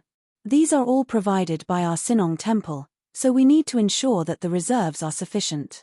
Lai Junchen thought it was something important, but when he heard that the task was so trivial and there was not much profit to be gained, he immediately said with a troubled expression, "Aya, Minister of Finance, these things are numerous and extremely trivial. I'm afraid that it will take 3 to 5 days to check them all. Moreover, the capital governor has many things to do, so I really can't split myself." Tang Xiaoxiao smiled and said, "Although these tasks are trivial, if any of them are delayed, it will be a disgrace to the imperial family. Although these tasks are trivial, they are incomparably important. However, I also know that the capital governor is very busy, so I will naturally take care of these matters. It's just a few more steps to run and a few more places to check. How can I let Brother Lai do all the work?" Lai Junchen was overjoyed and quickly bowed and said, "Aya, Minister of Finance, I can't thank you enough for taking such care of me." Tang Xiaoxiao hurriedly waved her hand and said, "It should be so, it should be so. Brother doesn't need to be so polite. It's just that our Sinong Temple's gardens and warehouses are scattered all over the place. Time is pressing, so I have to set off immediately to check out the various places. Brother has just taken office, so I originally planned to go to the Dragon's Gate with you tomorrow and drink a cup of wine at your wedding, but I can't go now." Hearing Tang Xiaoxiao's words, Lai Junchen felt a bit embarrassed. He was the one who had just been promoted and was treating, but he had to trouble the chief official of the yamen to go through the wind and snow to check out the various places. Lai Junchen hurriedly said, "If it weren't for the fact that I have already set a date with my colleagues, I would have gone with Brother Tang to check out the various gardens and warehouses. Now I have to trouble Brother Tang alone. I really feel sorry. How about this? After the Lantern Festival, I will hold a special banquet in my mansion to express my gratitude to Brother Tang." Tang Xiaoxiao hastily declined and said, No, Brother should congratulate you for your promotion, but I have official business to attend to and cannot delay it. It's already impolite of me to not be able to attend Brother's banquet tomorrow. How can I be so thick-skinned as to ask Brother to treat me again? How about this? After the Lantern Festival, I will hold a banquet to celebrate Brother's promotion." Lai Junchen had no interest in the position of Minister of Finance, so naturally he would not regard Tang Xiaoxiao as his competitor. Now that he saw that Tang Xiaoxiao was taking care of him and could be regarded as a very tactful official, He was very happy in his heart and did not show the slightest bit of his usual arrogance. The two of them competed to treat each other. In the end, it was Lai Junchen who won and sent Tang Xiaoxiao out in a friendly manner. Tang Xiaoxiao walked out of the courtyard where Lai Junchen's office was located and stood still in the snow. He stroked his beard and smiled contentedly. He knew that tomorrow there would be a fierce battle on the Dragon's Gate mountain. It was a pity that he could not see it with his own eyes. However, he was somewhat afraid of either of these two fierce tigers, so he did not dare to sit on the mountain and watch the tigers fight. After thinking it over, he decided that it was better to stay away from them. Near dusk, Dianshi Hu Chen sneaked into Lai Junchen's detention room. After a while, the door opened, and Dianshi Hu ran out with his head in his hands. Then, an inkstone flew over Dianshi Hu's head and smashed into the wall with a pa sound, breaking into pieces. Lai Junchen's roar immediately came from the opened door. "Yong Fan, how dare you? You still dare to provoke me in such a state? Good, good, good. If I don't make you beg for death, I won't be called Lai Junchen." Hu Chen ran far out of the door and then stopped with a lingering fear. He looked back and spat on the ground fiercely and cursed in a low voice. "You really don't know what's good for you. I came to tell you with good intentions, but you scolded me. What a mad dog."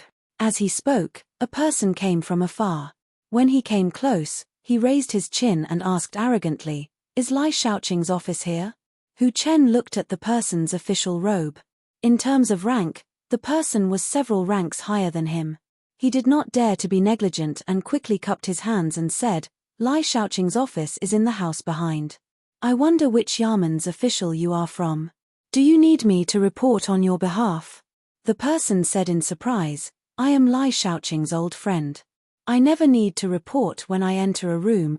After saying that, he flicked his sleeves and walked away. Hu Chen was extremely angry. Looking at the person's back, he spat on the ground again and secretly cursed, "Fish look for fish, shrimp look for shrimp, turtles look for turtles, they are all the same." The person who came was Imperial Censor Wei Suizhong. When he was a ruffian, he had a good relationship with Lai Junchen. Just as he said, he had never treated Lai Junchen as an outsider. Wei Suizhong slowly entered Lai Junchen's office and saw that the room was in a mess. The 4 rooms of the study room were scattered all over the floor. Lai Junchen's face was livid and he was still angry. Wei Suizhong couldn't help but be surprised. He quickly smiled and said, "Prefectural Magistrate, which blind person made you angry?" Lai Junchen glanced at him and sat down angrily. He slammed the table and said, "Isn't it that Yang Fan? How dare he? How audacious of him!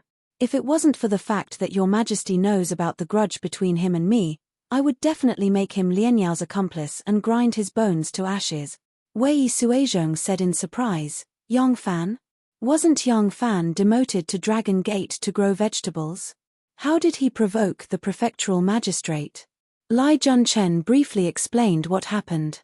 When he got to the part where he was angry, he cursed again. He was so angry that his face was distorted and his muscles were trembling. He said, "I will never forgive him. I will never forgive him. Sooner or later, I will put him in prison, tie up his little wife and rape her in front of him." He. As Lai Junchen said, he seemed to fall into madness again. He smiled ferociously and there was a kind of abnormal madness in his eyes. Even though Wei Suizhong had followed him for a long time, he still felt a chill in his heart when he saw his abnormal gaze. Wei Suizhong thought for a moment and said with a bitter face, "Prefectural Magistrate, his hot spring soup supervisor doesn't provide accommodation and food.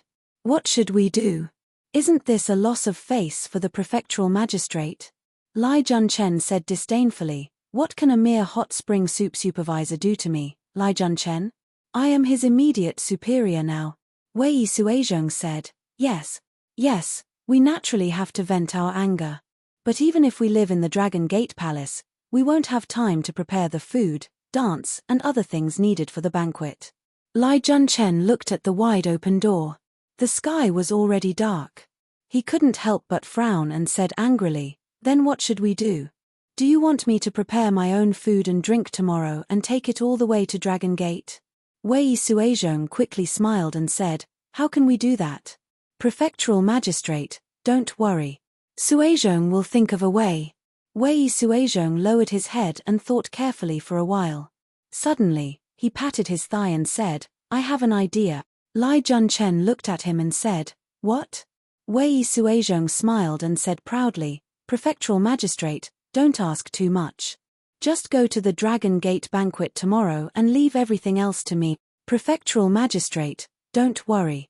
I, Wei Suizhong, will definitely make everything perfect and let the barbecue banquet of the prefectural magistrate be glorious. Chapter 670. Xue Tangcheng, who had been waiting for days that felt like years, finally saw the good day of Lai Junchen's roasted tail banquet at Dragon Gate. Roasted tail banquet was a banquet held to welcome friends and relatives who came to congratulate a newly appointed official or an official who was promoted. The meaning was derived from the metaphor of a carp leaping over the Dragon Gate. The fish tail must be burned by heavenly fire before it can transform into a dragon. If not for Lai Junchen's intention to show off to his rival, Yang Fan, holding this roasted tail banquet at Dragon Gate was in line with the meaning of leaping over the Dragon Gate. It was very auspicious. Early in the morning, Xue Tangcheng, Xu Lusha, Su Zhanggu and the others were waiting at the foot of the mountain, even though they knew that Lai Junchen couldn't possibly arrive so early. Because if Lai Junchen could appear at the foot of the mountain at this time, he would have to wake up in the middle of the night and leave the city as soon as the city gates opened. They were all wearing very thick clothes that were very effective against the cold, but after standing at the foot of the mountain for more than 2 hours, their faces were blue and their feet were numb. Xu Lusha stretched his neck to look up the mountain. Seeing that Yang Fan still hadn't appeared, he sniffed and said to Xue Tangcheng, You don't say, our Tangjian Yang is really unyielding. Even now he is still lying in bed. Let's not talk about Shaoqing's fierce reputation. Just based on the fact that he is our Sinong Temple's second master, I have to admit that Tangjian Yang dares to be so arrogant. Xue Tangcheng laughed and scolded, What second master? We are not bandits. Don't compare yourself with Tangjian Yang. In front of Shaoqing, Tangjian Yang dares to put on airs, but we can't. Don't complain that you came down the mountain too early. I told you to come down early and freeze here for your own good. Xue Tangcheng stamped his foot and said, You don't understand. Our Tangjian Yang clearly wants to go against Lai Shaoqing. If we offend Lai Shaoqing later, I'm afraid we will also be out of luck. Now that we are freezing, let's ask Shaoqing to come and see our sincerity. Otherwise, when these immortals fight, we little ghosts will suffer. Although Su Zhanggu was young, his body was very thin and could not withstand the cold as well as Xue Tangcheng. Inspector Su was so cold that his belly was full of anger. Hearing Xue Tangcheng's words, he couldn't help but snort. He said with disdain, Xue Tangcheng, Xu Lu, you two don't need to exaggerate Supervisor Yang so much. If he really wasn't afraid of Lai Shaoqing, why did he send his entire family back to the city yesterday? Xu Lusha rolled his eyes at him and said, You know nothing. Tang Jianyang's family owned more than 20 shops in Nan City. During the Lunar New Year festival, shouldn't the owner reward the shopkeepers and workers of each shop? Wouldn't he have to go and collect debts all year round? The Yang family's first lady has returned to the city for official business. Inspector Su laughed coldly and said in a strange tone, In any case, today Lai Shaoqing is going to Longmen to have a barbecue banquet. Yesterday, Tang Jianyang sent his entire family back to Luoyang. No matter how I look at it, it looks like he is admitting defeat. Xue Tangcheng said, if he really wanted to admit defeat, Tang Jianyang would not have announced that he is not allowed to stay at Shaoqing's house or prepare food for him. In my opinion, Tang Jianyang is doing this because he doesn't want Lai Shaoqing to have something to use against him. After all, Tang Jianyang is living under someone else's roof, so this is understandable. At this time, a servant ran from afar and shouted, Tang Cheng, Xue Tangcheng, there are people coming from outside the mountain. Xue Tangcheng said in surprise, No way, so early and Shaoqing is already here? He covered his eyes with his hand and looked into the distance. At the end of the snowy plain, there was indeed a row of black shadows slowly approaching. As the procession got closer, their silhouettes could already be seen clearly. 7 or 8 large carriages and 20 or 30 riders escorted them as they walked down Longmen Mountain. Shui Tangcheng took a deep breath and called over a servant, "Go quickly, go up the mountain and tell Tang Jianyang." Inspector Su stared at him and said, "Tang Cheng, doesn't Tang Jianyang not care about Lai Shaoqing at all? Why tell him?" Shui Tangcheng glared at him and said, "Don't talk nonsense. Whether or not Yang Tianguang is willing to go down the mountain to welcome us is Yang Tianguang's business. We still have to do our part. Yang Tianguang has always treated us brothers well. Why are you talking so much nonsense?" Inspector Su was reprimanded and did not say anything else. Shui Tangcheng waved his hand and said, "Let's go. Don't wait for Lai Shaoqing to reach the foot of the mountain. This master has a bad temper. Let's go up and welcome him." At Shui Tangcheng's order, a group of low-ranking officials who guarded the hot springs at Longmen, grew vegetables and raised horses, went up in a hubbub. Yang Fan, dressed in short clothes, was practicing his saber in the courtyard. Usually, Yang Fan's saber practice was a favorite show of his precious son. In Yang Nianzu's eyes, his father's saber practice was about the same as the monkeys doing somersaults in the Imperial Horse Gallery. It was all fun. Today his son's family was not here, so Yang Fan did not have to deliberately add some strange moves to amuse his son. He practiced like the wind and was very focused. The snow in the courtyard had not been swept away. Under Yang Fan's daily practice, the snow had become very solid. Other than a layer of charcoal ash from the courtyard door to the room door to prevent slippage, the rest of the snow had become as smooth as a mirror. This kind of ground undoubtedly made it more difficult for him to move. But on this kind of ground, Yang Fan was still as swift as a whirlwind, like a mad tiger, sometimes an eagle soaring in the sky, sometimes a lion hunting a rabbit, sometimes a falcon swooping down, like a lightning bolt. At times, the saber would wrap around his entire body like a waterfall, and at other times, it would be like a sudden clap of thunder and lightning, slashing out in arcs of cold light. Compared to when he had just left the southern seas, his saber technique had already made great progress. The power of the saber was vigorous and copious, its momentum fierce and fierce. Moreover, its energy channels were long and solid like a boulder. This kind of power and overbearingness was the most prominent characteristic of the king of weapons, the saber. It was also the saber technique that could best display the martial arts of Curlybeard's lineage to the extreme. A servant was standing at the door. He was clearly several feet away from Yang Fan, but he saw that Yang Fan had covered an area of several feet with just a few twists and turns, and the saber light was so dense that it was bone-chilling. He wisely chose to stay where he was. If he really walked forward and Yang Tangjian slipped, wouldn't he die an unjust death? With a whoosh, the frightening saber light that covered the sky and the earth suddenly disappeared. The whistling and shrill saber wind also stopped abruptly. Yang Fan hid the saber behind his elbow and said impatiently, "What's the matter now? Didn't I say that if he, Lai Junchen, is here for official business today, I, Yang, will naturally welcome him? Since it's a private matter, I can't be bothered to welcome him." The servant smiled and said, "Yang Tangjian, the person who came down the mountain is not Lai Shaoqing, but the right garrison general. He heard that you are the owner of this place and said that he is an old friend of you, so he specially came to see you. I came to inform you first." Yang Fan thought for a while, but did not remember any old friend of his who was the right garrison general. He could not help but be surprised and said, "The right garrison general, who is it?" As Yang Fan spoke, he walked towards the door. The servant respectfully said, "I dare not say anything. I only remember that the general said his surname is Luo, Shui Tangcheng is accompanying him." When Yang Fan heard that the general's surname was Luo, he suddenly thought of someone and could not help but exclaim in surprise, "It's him? Why is he here?" Yang Fan walked out of the door and looked towards the mountain path. Sure enough, he saw Shui Tangcheng accompanying someone, walking slowly along the mountain path. That person was wearing a leopard skin robe with sleeves and a grey cloak. His waist was broad, his body fat and his gait was calm, looking extremely noble.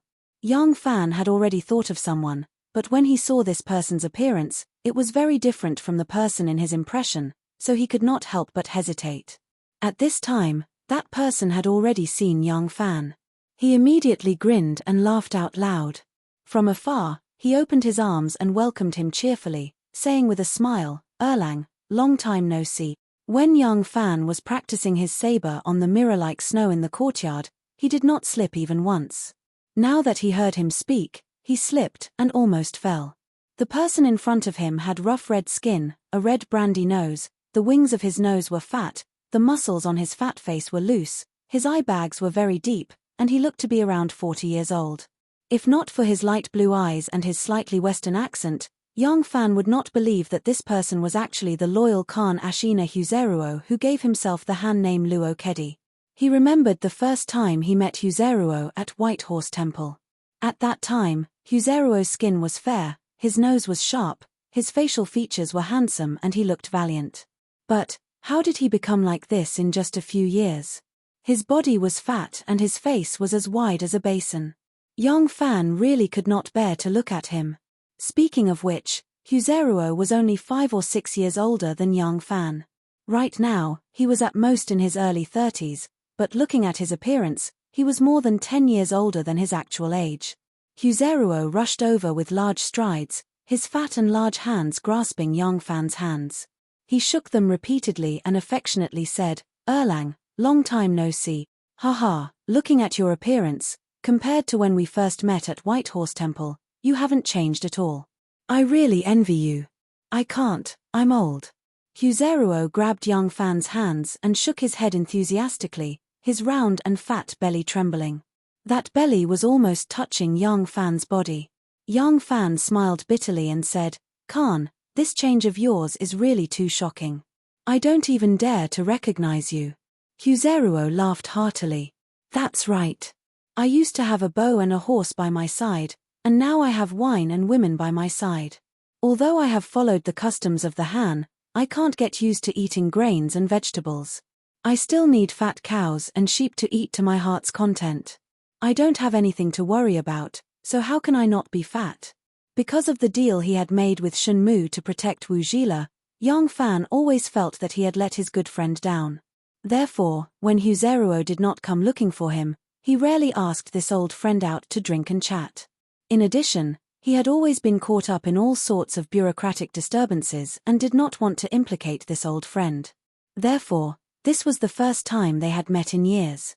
Carefully listening to the meaning behind Huzeruo's words, young Fan did not sense the slightest desolation or disappointment. It seemed that this loyal Khan was very satisfied with his luxurious life. Young Fan could not help but be speechless. Are all the children of the grasslands so broad-minded? Chapter 671. Seeing the slight melancholy on his face, Husello thought that he was reminiscing about the past and feeling sorry for himself. That's right, this brother became a general at a young age and was promoted to the disciplinary officer of the Ministry of Justice. Then he became the assistant minister of the heavenly official. He could be said to be proud of his success and had a bright future ahead of him. Who would have thought that he would be reduced to such a state in one night, becoming a mountain guard, horse rearing, vegetable growing, and spring watching? Husello hurriedly consoled, "Erlang, don't be sad. I have only heard of your matter recently. The ups and downs of the officialdom, don't take it to heart. Think about how many nobles, marquises, generals, and ministers had their families destroyed in one night. Erlang is truly blessed. You are a blessed person. Look at how old you are. Although you have fallen today, you may rise again in the future. Moreover, I heard that you own dozens of shops in Nan City and earn money every day. Even if your career is hopeless, you can still be a normal rich man. What's wrong with that? Don't make things difficult for yourself." Young Fan didn't know whether to laugh or cry. He felt that the other was pitiful, but the other felt that he was pitiful. Everyone had their own aspirations. This kind of thing really couldn't be forced. Why force others to live according to his wishes? It was fine as long as one was happy. With this thought, the heavy feeling in young Fan's heart lightened. Shaking his head with a smile, he changed the topic. "Thank you, Khan, for your consolation. What this little brother lacks is your magnanimity. Haha, why did Khan come up the mountain today? Could it be that you brought a beauty up the mountain to enjoy yourself in the hot spring?" Young Fan's eyes were sharp and could already see a group of people coming up the mountain in the distance. Most of them were young girls with slender figures. Although they were wearing leather and fur clothing, their graceful figures did not diminish. Unexpectedly, when Husello heard this, a trace of embarrassment appeared on his face as if he was too shy to speak. Young Fan couldn't help but ask curiously, "What is it?" Husello blushed slightly and answered awkwardly, "To be honest, Lai Junchen has regained the Emperor's favor and is holding a roasted tail banquet at Dragon Gate to celebrate. I am here to attend the banquet." Young Fan was surprised. How did the Khan become friends with Lai Junchen? This person is perverse and has made enemies in the entire court. For Khan to have dealings with such a person, this is very inappropriate. Husello snorted in annoyance. "Do you think I want to be friends with Lai Junchen? To tell you the truth, this Sinong Nong temple is in charge of several livestock farms on the outskirts of the capital. Ever since your elder brother settled in the capital, some of the clan's younger generation did not want to leave, so they all came with me. With my salary, I can't feed so many people. But when it comes to farming and weaving, my children are not good at it, so I went to the Sinong temple and asked them to raise livestock for the court. Now that they are the emperor's servants, they can at least make a living. Now that Lai Junchen is the Sinong Nong vice minister, this matter should be managed by him. Your elder brother thought that since he has taken up the post, I should give him face. So I went to Lai residence to send some gifts to celebrate. After sending the gifts, I returned. I thought this matter would end here, but who knew that he still remembered it? Last night, his lackey Wei Suizhong suddenly came. I don't know how he heard that my residence has dozens of maids bought from the western regions who can sing and dance. He wanted me to bring them to Dragon Gate to celebrate with Lai Junchen. He also wanted me to come early in the morning and make arrangements before Lai Junchen. Heh! Lai Junchen, how impressive, how impressive. You're ordering me around like this. When have you ever treated me as a guest? Your elder brother is after all. Husaro suddenly paused when he spoke to this point. Like a deflated ball, he shook his head sadly and gloomily said, "Let's not talk about it, let's not talk about it. Just talking about it makes me angry. Let's deal with him today. Otherwise, with his vengeful nature, how could he be willing to let me go?" I see. Realization dawned on young Fan. After thinking for a while, he suddenly looked at Husello and said with a smile, "Lai Junchen is so domineering. Khan must be ashamed and angry. Do you want me to help you vent your anger?"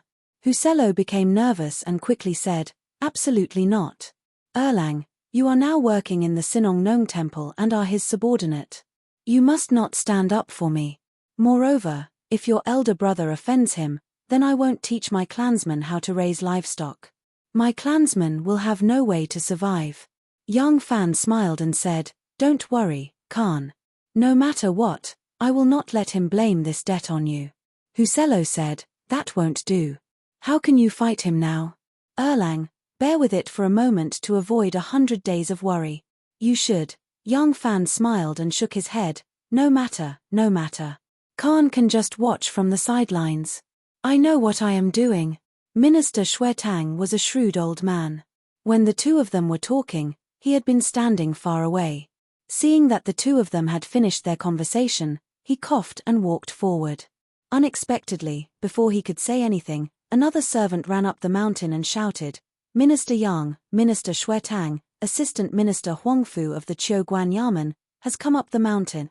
After Li Zhaoda's downfall, the Minister of Justice, Lu Qinwang, was also implicated and demoted to another place. Princess Taiping secretly worked and successfully promoted her henchman, Dao Wenjie, to the position of Minister of Justice. In exchange, and with the compromise of the various powers, the Ministry of Justice promoted two assistant ministers. One was Huangfu Zhongbei and the other was Liu Rushuan. The two of them were the left and right assistant ministers. Chen Dong officially replaced Yang Fan and became the disciplinary director of the Ministry of Justice. The person who came up the mountain was Huangfu Zhongbei. Huangfu Zhongbei did not come alone. He had brought a cook, ingredients, and even cooking utensils. It seemed that Lai Junchen had made up his mind to hold this barbecue banquet on Mount Longmen. But he also knew that every vegetable and every fruit here belonged to the emperor. No matter how arrogant he, Lai Junchen, was, he could not allow others to use him against him. He could only use his despotic power on other people. Seeing Huangfu Zhongbei, Huseluo felt a little better. His position as the great general of the right garrison was only in name. The so-called Khan was only in name. Huangfu Zhongbei was a real member of the Ministry of Justice. In terms of official position, status, and power, he was not inferior to Lai Junchen. But wasn't he still ordered around by Lai Junchen like a servant?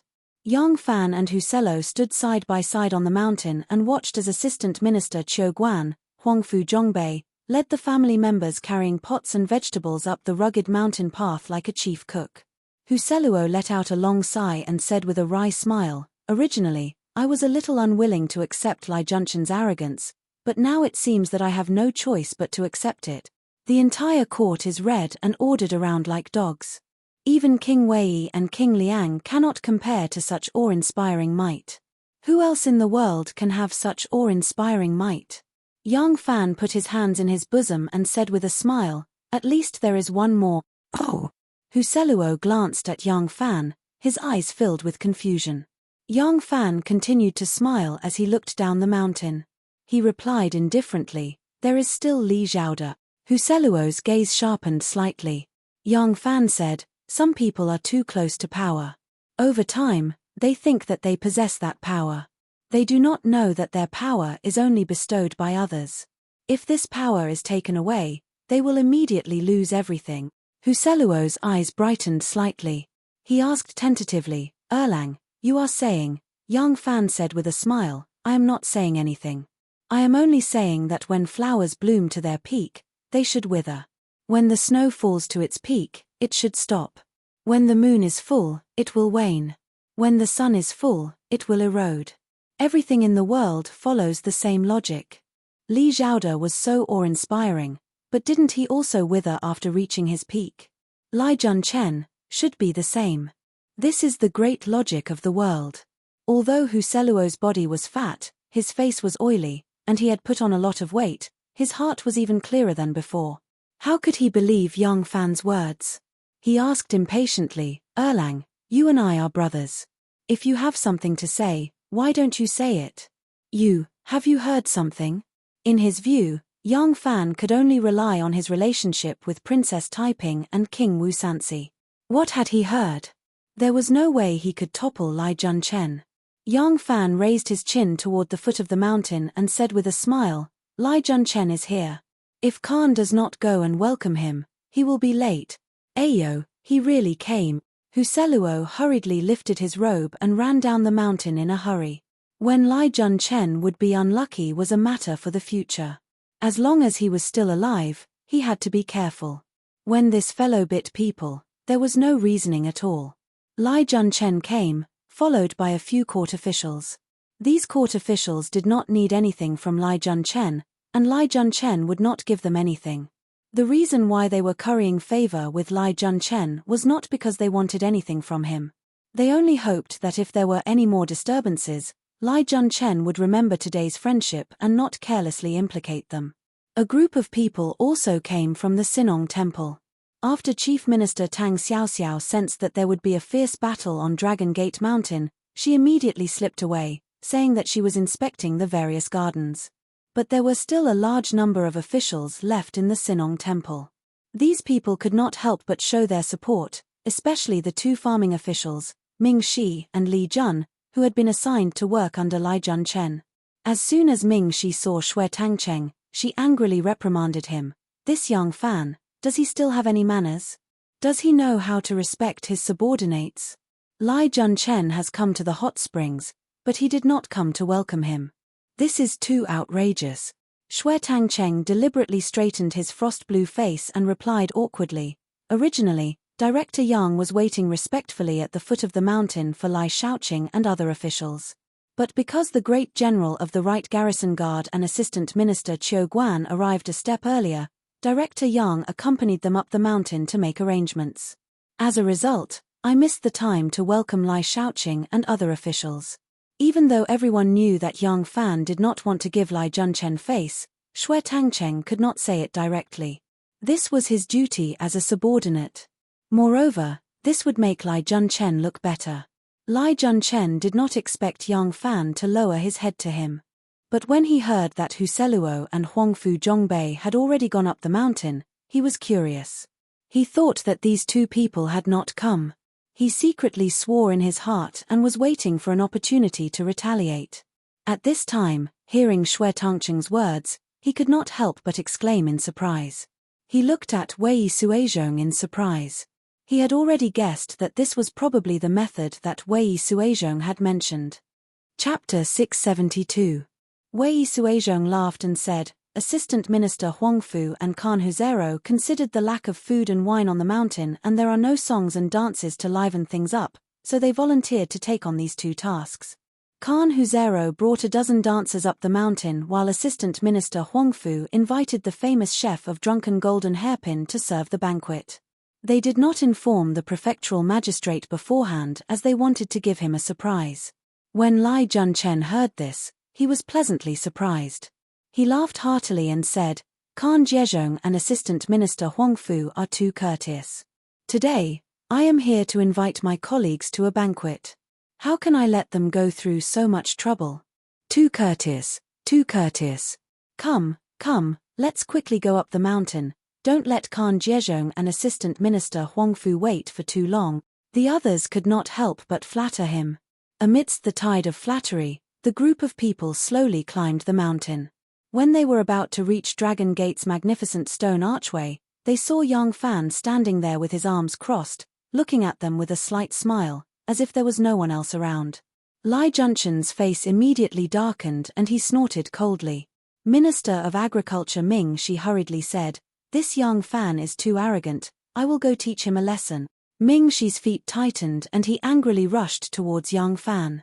When he rushed in front of Yang Fan, the anger on his face had miraculously disappeared and turned into a humble and embarrassed expression.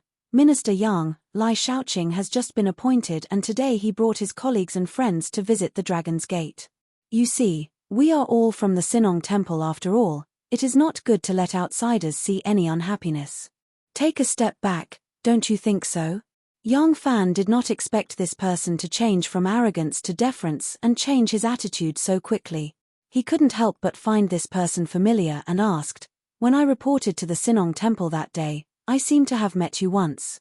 If I remember correctly, you are the minister of the Sinong Temple. May I know your name? Ming Shi happily said, I am Ming Shi. I did not expect Minister Yang to still remember me. You have a good memory. Yang Fan nodded and said, Since Minister Ming has spoken, Yang does not dare to disobey.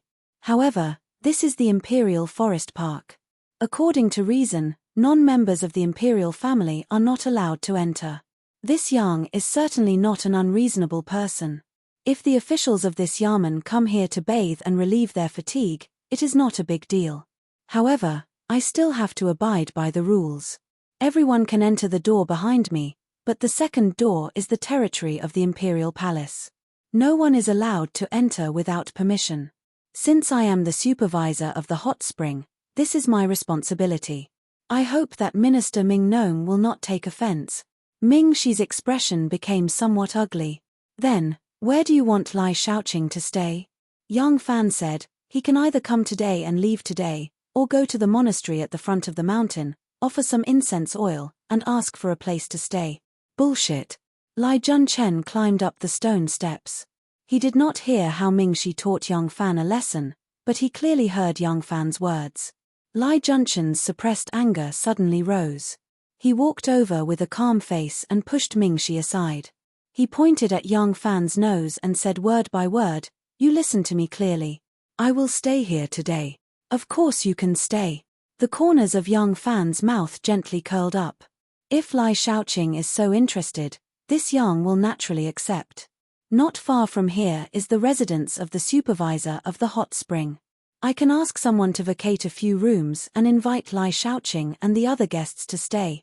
As for the second door, Yang Fan shouted in a deep voice, Supervisor Shu. Supervisor Shu was standing in the crowd watching the excitement.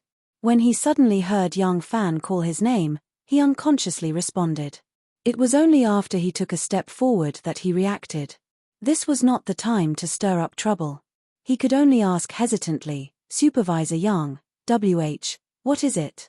Yang Fan stared at Lai Junchen and asked Supervisor Shu in a clear voice, on the first day this official took office, it was you who explained the regulations of the hot spring supervisor to this official. I can't remember clearly now. I want to hear you say it again. Who can stay in the bathing hall of the hot spring on this mountain? Supervisor Shu timidly glanced at Lai Junchen and answered hesitantly, the emperor, the crown prince, members of the imperial family, princes with different surnames, or guests invited by the imperial family. Yang Fan said to Lai Junchen, Lai Shaoqing, did you hear clearly? I don't know if it is the emperor, the crown prince, the imperial family, princes with different surnames, or which one of you is a member of the imperial family. No matter which one you meet, I will let you in immediately. Lai Junchen grabbed Yang Fan's collar and breathed heavily. His eyes also revealed a kind of evil because of an inexplicable excitement. Yang Fan, don't think that you can block my way with these stupid rules. Today, I want to stay in the Spring Palace on the mountain. You can go and impeach me. Do you think His Majesty will punish me for such a small matter? Oh, I forgot, you are only a small supervisor of the hot spring. You are not qualified to submit a memorial to the emperor. Do you want me to help you submit it? Ha ha ha ha. It was the same laughter, but Lai Junchen's laughter was very different from other people's. It was also different from his laughter in the past. As he spoke, he suddenly laughed. His laughter was abrupt, fast, and urgent. It was like the cry of a night owl. It was very strange. Yang Fan frowned and a strange feeling arose in his heart. Lai Junchen suddenly stopped laughing and put on a ferocious expression. He gritted his teeth and said, Do you know why I insisted on coming to the Dragon Gate? Because you are here. Because you are in charge of this place. It is yours. That is why I am here. Since I am here, I want to stay here, and you can only obediently guard the door for me. Ha ha ha ha. Lai Junchen laughed hysterically again. His laughter was strange and a little inexplicable. Yang Fan could not help but frown again. Lai Junchen seemed to have realized that his strange excitement was a little eye-catching. He tried hard to control himself, but because he was holding back his laughter, his originally handsome face became distorted. I, Lai Junchen, have only suffered once, and it was in the hands of you, Yang Fan. Lai Junchen's smile disappeared and his expression became bitter again. That is why I am very interested in you now. As long as it is yours, I am interested. I want to snatch it, I want to possess it in front of you. No matter if it is in charge of it, you own it, or your woman. Ha ha ha ha. Lai Junchen suddenly burst into a strange, neurotic laughter. The strange feeling in Yang Fan's heart became more and more obvious. He had never studied medicine. Even if he had, with the medical level of this era, he would not understand what a paranoid or hidden mental illness was. However, Lai Junchen's strange behavior and twisted smile clearly did not belong to a normal person. The two people's voices could not be considered high, but the mountain wind howled and carried their conversation. A few officials standing not far away vaguely heard some of it and immediately frowned. This Lai Junchen was too immature, wasn't he? No matter how much you hated him in your heart, no matter how malicious your thoughts were, you should not have said it out loud. However, thinking about Lai Junchen's background as a ruffian, it did not seem to be a big deal to say something unpleasant. As Yang Fan listened to Lai Junchen's malicious and vulgar words and looked at his lewd and strange smile, he wanted to lift up his foot and use the sole of his boot to seal Lai Junchen's mouth, imprinting his hideous and ferocious face on the sole of his boot. He took a deep breath and suppressed the impulse in his heart. He calmly said, as the supervisor of the hot springs, I naturally have to fulfill my duty. You are not allowed to enter the bathing hall of the hot springs palace. Lai Junchen said rudely, I want to enter, so what? Yang Fan smiled and took 2 steps back, saying, I am right here. Lai Junchen, are you planning to fight your way into the hot springs palace? Lai Junchen smiled and put his hands behind his back. He raised his head to the sky and proudly called out, Ming Shi. Yes, yes. This lowly official is here. On such a cold day, Minister of Agriculture Ming Shi's forehead seemed to be covered in sweat. He hurriedly came over and coughed, saying, Yang Fan, someone has reported you have embezzled the rations of the servants. Cough. This official wants to personally investigate this matter. In order to avoid suspicion, during this period of investigation, you will be temporarily suspended from your post. Shui Tangcheng will temporarily take over the position of the supervisor. Lai Junchen rolled his eyes and arrogantly said, still not moving out of the way. Yang Fan was silent for a moment. He smiled and slowly retreated to the side of the road. Lai Junchen swaggered to his side and stared at him. He coldly said, this official is going up the mountain to bathe in the hot springs. I will still be staying up there tonight. You're blocking me. You're chasing me down the mountain. If you have the ability to chase me out, I will change my surname to yours. Ha ha ha ha. Lai Junchen suddenly let out a burst of strange laughter and walked up the mountain while laughing loudly. He also faintly felt that his crazy laughter was somewhat strange, but he suppressed it several times in a row. He really couldn't hold it in anymore. He had no choice but to laugh, so he might as well laugh to his heart's content. A group of low-level servants from the hot spring stewardship department followed behind them. When they passed by Yang Fan, their gazes were filled with sympathy and embarrassment. Husello did not dare to say anything. When he reached Yang Fan's side, he only paused for a moment. In the end, he let out a deep sigh, stomped his feet, and gloomily chased after Lai Junchen. Yang Fan silently stood by the stone square, watching the large group of people accompany Lai Junchen up the mountain like stars surrounding the moon. A moment later, a figure appeared behind Yang Fan. Yang Fan didn't turn around, but he seemed to know that someone had appeared. He gazed at Lai Junchen's receding figure and said in a low voice, investigate him. The person behind him said, I don't know what sect master wants to know, please ask. Yang Fan nodded and said, check here. I feel he's a little abnormal. The person raised his eyes in shock. Yang Fan had already pulled up his sleeves. He raised his head to look at the sky and muttered to himself, if Lai Junchen really is crazy but is able to wear scarlet, seize a high position, and be entrusted with heavy responsibilities by the emperor, that would truly be the most absurd joke in history. Ha ha ha ha. The person behind him had a puzzled expression and wanted to ask more questions. Yang Fan was already walking down the mountain with a smile.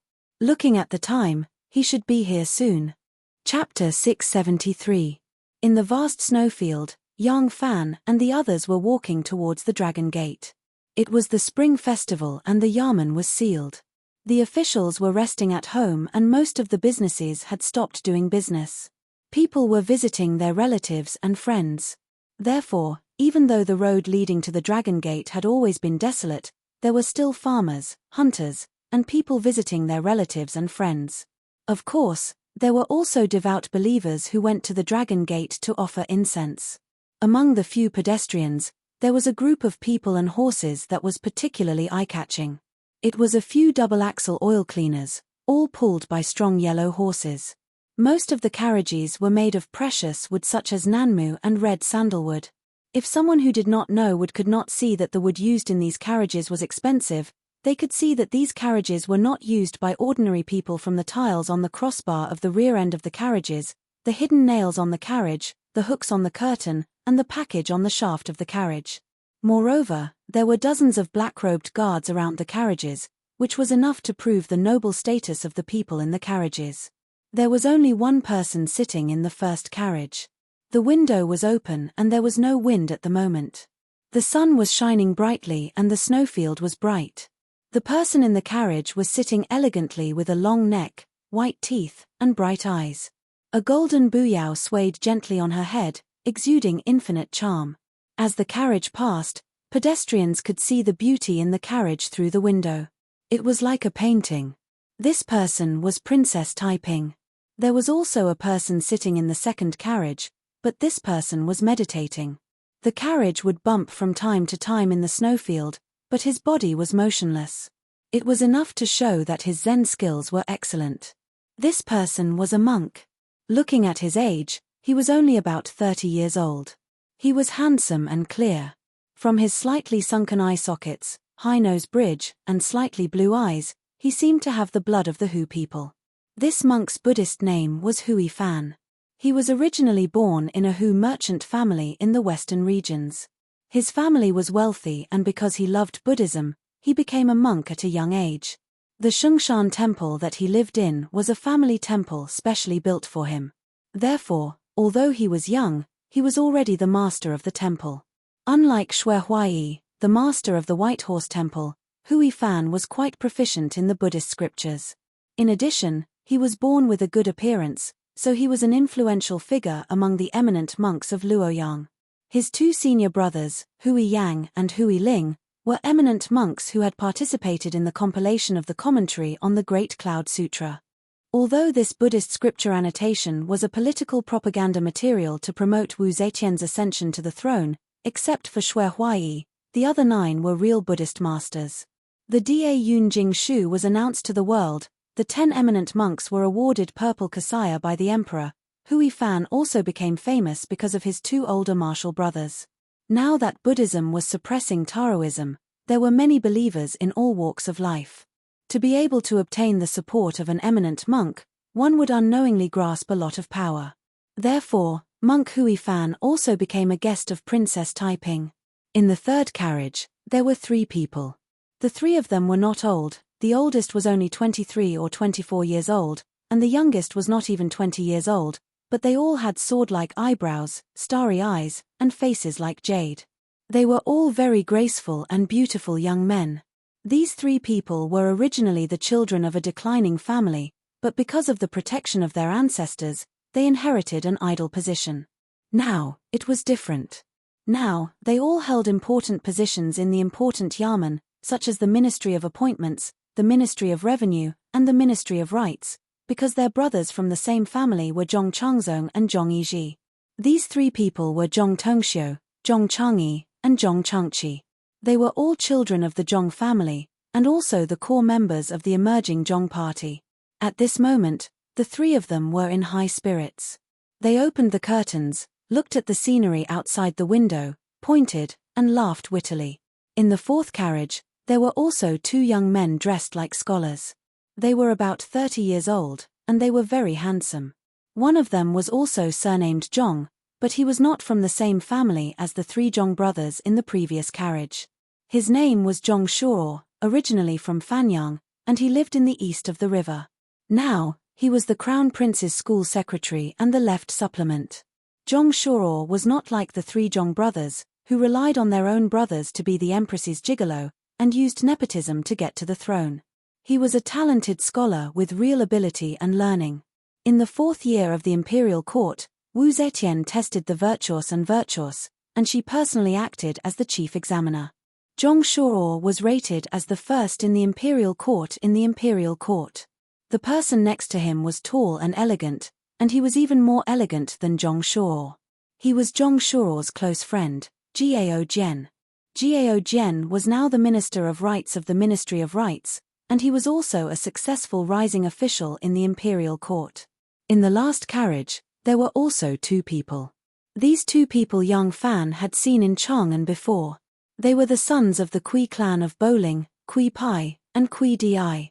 The 2 brothers were elegant and handsome, and they were not inferior to the 3 Zhong brothers. First, there was a great purge in the imperial court because of the turmoil in the southern border. Then, because of the case of Lian Yao, a large number of officials in Luoyang were removed, and there were a number of vacancies. The Kui clan naturally would not let go of such a good opportunity, so the Kui brothers came to the capital. In fact, there was a place for the Kui clan on the list of officials in the southern border. This was very normal. If there was no son of a noble clan on this list, then it would be suspicious. Although Wu Zetian wanted to suppress the noble clans, she only wanted to use a soft knife to cut flesh to weaken them. She was not willing to openly break off relations with them.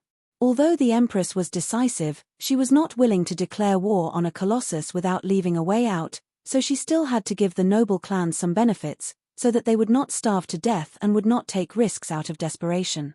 However, Kuisha was not on that list, because he was not willing to go. He was a son of the Anpingfang of the Kui clan of Bowling. To be an official in the barbarian land and govern a group of savages, Kuisha saw it as a dangerous path. His goal was the capital, the prosperous place, the capital of the Zhou dynasty. So he brought his brother to the capital and successfully became a disciple of Princess Taiping. Through her recommendation, he became an official. Of course, other than Kui Shi being talented and worth recruiting, Princess Taiping might have used Kui Shi to build a connection with the Kui clan of Bowling and establish a closer relationship. If such a noble clan could secretly provide support to her, it would obviously be very beneficial for her to recruit more talents. Otherwise, with the advantage of being a princess of the Tang dynasty, it would be impossible for her to draw so many talents to her side. There would always be some people who did not believe in promises in the distant future, but valued the benefits in front of them more. It was Kui Di's first time in Luoyang, and the first time he was invited by the princess to travel, so he was very excited. As a son of a noble clan, in the eyes of the proud young master Jiang, the Li Tang royal family was a nouveau riche, and the Wuju dynasty was a big joke.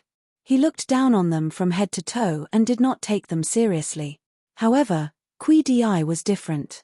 He was still very flattered by Princess Taiping's invitation. He even fantasized that with his literary talent and appearance, he could get the favor of this beautiful princess of the Tang dynasty. Maybe he would have the opportunity to do something very charming and erotic with her. Of course, it was not possible now. The beautiful princess was pregnant. Kui Di's thoughts had nothing to do with being a gigolo. He was confident that with his family background and talent, he could definitely achieve something in his official career. He coveted Taiping not because he wanted to serve a woman to get a position, but because she was a princess. He didn't care about a noble woman. The Kui clan's people were all rich and powerful.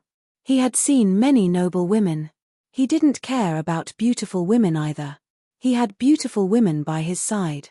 No matter if they were noble, elegant, charming, pure, or flirtatious, however, the combination of two completely harmless substances, noble and enchanting, for him, became a powerful aphrodisiac, making him exuberant. Kui Shi was not as excited as Kui Di, nor did he have the same thoughts as him.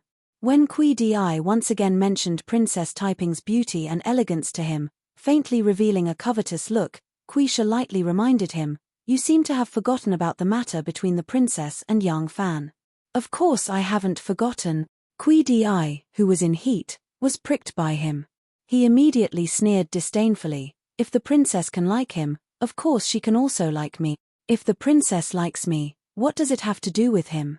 You don't think that just because he is in charge of the succession hall, he has the right to order us around?" Kui Shi frowned and unhappily said, "Could it be that you have forgotten our purpose in coming to Luoyang? How much hope the elders have for us? Why do you act as if you have never seen a woman before?" "Of course I have seen women, but not one of them is a princess." Kui Di's young face was a little red because of excitement. "Big brother, did you notice that the men that the princess has invited, although they have different identities, are all outstanding and handsome?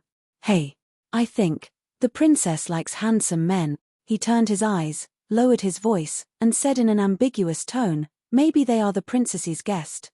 Our princess, I am afraid, does not only have young Fan as her lover." Kui Shi frowned and said, "Then why are you still enjoying it?" Kui Di smiled and said, "I am not marrying her.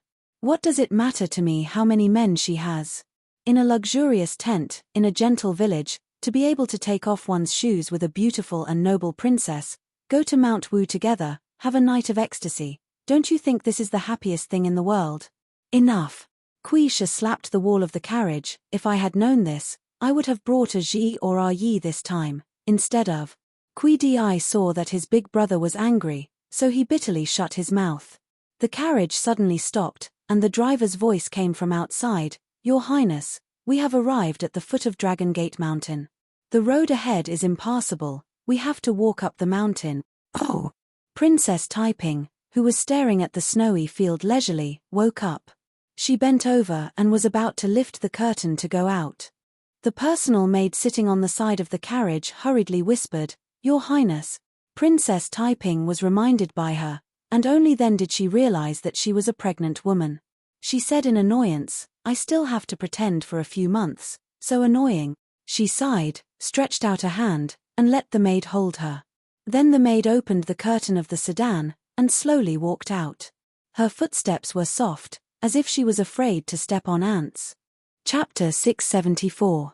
When Princess Taiping got off the carriage, the invited guests had already gotten off before her. They were looking around, talking and laughing loudly. When they saw Princess Taiping coming out, they surrounded her. Gao Jian looked around and frowned. "Your Highness is here. Is there no one in the hot spring to welcome you?" Princess Taiping smiled and said, "I didn't tell them that I came here. If a group of ordinary people were to talk about such a beautiful snow scene, what would be the point? Let's go up the mountain. Everyone must be tired from the journey, so let's first take a bath and wash off our fatigue. It won't be too late to have a banquet after that." Kui Di hurried forward and said, "Your Highness is not feeling well. The stone steps are slippery. You must be careful." Princess Taiping smiled at him and nodded to thank him. "Thank you." As soon as Taiping laughed, Kui Di's soul and spirit immediately disappeared, even his bones softened by 30%. In his heart he thought, "Good fortune, a rare and beautiful woman is indeed out of the ordinary. I remember when my sisters-in-law were pregnant, even if they were originally very delicate and beautiful, their complexion, skin quality, fat and thin appearance would inevitably have some changes. But this Princess Highness, other than her waist being a little bigger, is actually a radiant beauty. If she wasn't pregnant, how attractive would her fragrant jade body be?" Another maid came and supported Princess Taiping. They were about to go up the mountain. Princess Taiping was disguised as a pregnant woman. The stone path was too slippery to walk fast. All the guests followed Princess Taiping to walk slowly. After walking for a short distance and turning onto the stone path in the mountain, a person suddenly appeared in front of them and made a fuss. "Oh, why is Your Highness here? Why didn't you inform us in advance that Your Highness would come to the Dragon Gate so that we could welcome you earlier?" Princess Taiping looked at her Lang Jun, who was pretending. She felt both angry and amused. She snorted and slightly raised her chin. She pretended to be arrogant and said, "You may rise. I was just having fun and invited my friends to visit the Dragon Gate. It was just a whim. There is no need to inform others." Kui Di walked up with a smile and looked young Fan up and down. He deliberately acted as if he didn't know him and asked, "Who are you? Looking at your clothes, are you the local soup supervisor?" Back in Chang'an, Kui Di and a group of people had been ridiculed by Yang Fan for showing off their poems. Although it was not directed at him, he was still displeased. Now that he had arrived in Luoyang, he had fallen in love with Princess Taiping at first sight. He was even more displeased with this Yang Fan, who had been rumored to be with Princess Taiping for a long time. At this time, he deliberately ridiculed Yang Fan, wanting to see Yang Fan's embarrassed look. Yang Fan glanced at him and said indifferently, "Isn't this the Kui family's young master? At such a young age, your memory is not very good. When I was in Chang'an, didn't I meet you once? Ah, I thought you looked familiar. It turns out to be young Langzhong." Kui Di pretended to be suddenly enlightened and said in surprise, "Oh, I remember that you were the penal officer of the Ministry of Justice and the Inspector General of the Six Paths. You were such a prestigious figure. How come now? Ha ha ha, you can't blame me." Young Langzhong suddenly changed into a green robe. "My eyes were poor and I didn't recognize him. Forgive me, forgive me." Yang Fan smiled and said, "It turns out that Kui Di only cares about the clothes and not the person. That's why." Kui Juo's face immediately turned red.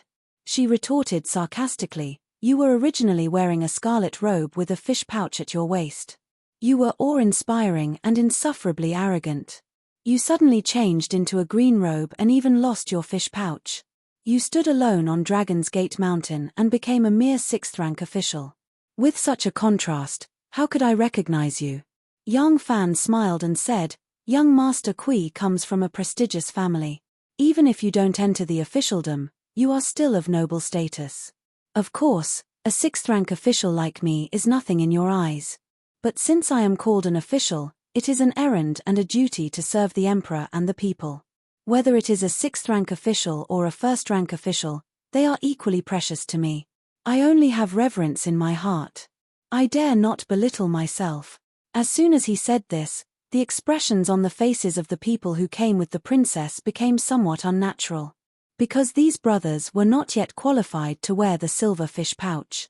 Gao Jian was now the Minister of Rites of the Ministry of Rites, a lower 6th rank official. The three brothers, Zhong Tongxiu, Zhong Changyi and Zhong Changqi, were officials in the Ministry of Rites, the Ministry of Revenue and the Ministry of Appointments respectively. Although they had a lot of real power, in terms of rank, the highest was only the upper 6th rank official. Zhong Shuo was a jinsha and was ranked first. After many years of hard work, he was now the Zhuobuke, but he was only a upper 7th rank official. Xue Xiao was a jinsha and after entering the capital, he went through Princess Taiping's door and was recommended by the princess. He walked the path of a recommendation official and was also given the title of Zhuobuke. Like Zhong Shuo, he was also a upper 7th rank official. Kui Di's thoughtless words caught all his friends in one fell swoop, including his elder brother. Only Hui Fan was left out because he was a monk. In fact, a 6th rank or 7th rank official was definitely not a small official. Zhong Jianji was a legitimate jinsha and had a very high starting point. But until the age of 60, he was still a 9th rank county magistrate. Kui Di's intention was not to ridicule Yang Fan's official rank. What he wanted to ridicule was Yang Fan's position. Official rank was not important, what was important was the official position. Although they were both officials, a 9th rank county magistrate's power and position in a county was second only to the county magistrate and the county magistrate. He was in charge of a county and was like a local tyrant. But even if you were a 6th rank official, if you were in charge of the Sinong Temple, tending to the mountain spring, growing wild vegetables for the emperor, managing a few dozen people and 2 or 3 mountains, what would that be? This was what Kui Di wanted to say, but he had said it along the lines of Yang Fan's sentence, only the clothes, not the person. He had accidentally fallen into his trap and was deliberately pointed out by Yang Fan. When other people heard it, it did not sound like it was the case. For a moment, other than the Hu monk Hui Fan, who was happy and content and still had the demeanor of an eminent monk, the others were all unhappy.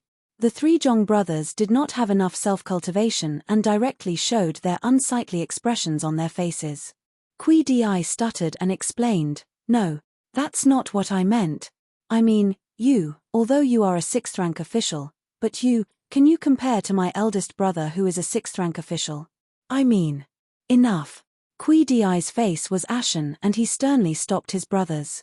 He bowed to Yang Fan and the others and said apologetically, "My younger brother is young and inexperienced, arrogant and conceited. He spoke rudely and offended all of you. I hope that Supervisor Yang and all of my friends will forgive him." Kui Di spoke politely and the others did not want to appear stingy. They quickly put on a smile and said that it was all right. Princess Taiping glanced at the still angry Kui Di and secretly furrowed her beautiful eyebrows. She thought to herself, this person's age is similar to Erlang's when he first became an official. But his breadth of mind, temperament, knowledge and experience are really far behind. This person cannot be used. In the Tang dynasty, there were 3 main types of officials: imperial examinations, favoritism and recommendation. Princess Taiping had the right to recommend officials. She had originally promised to help Kui Di recommend an official position. But now that she saw his performance, she involuntarily felt disgusted.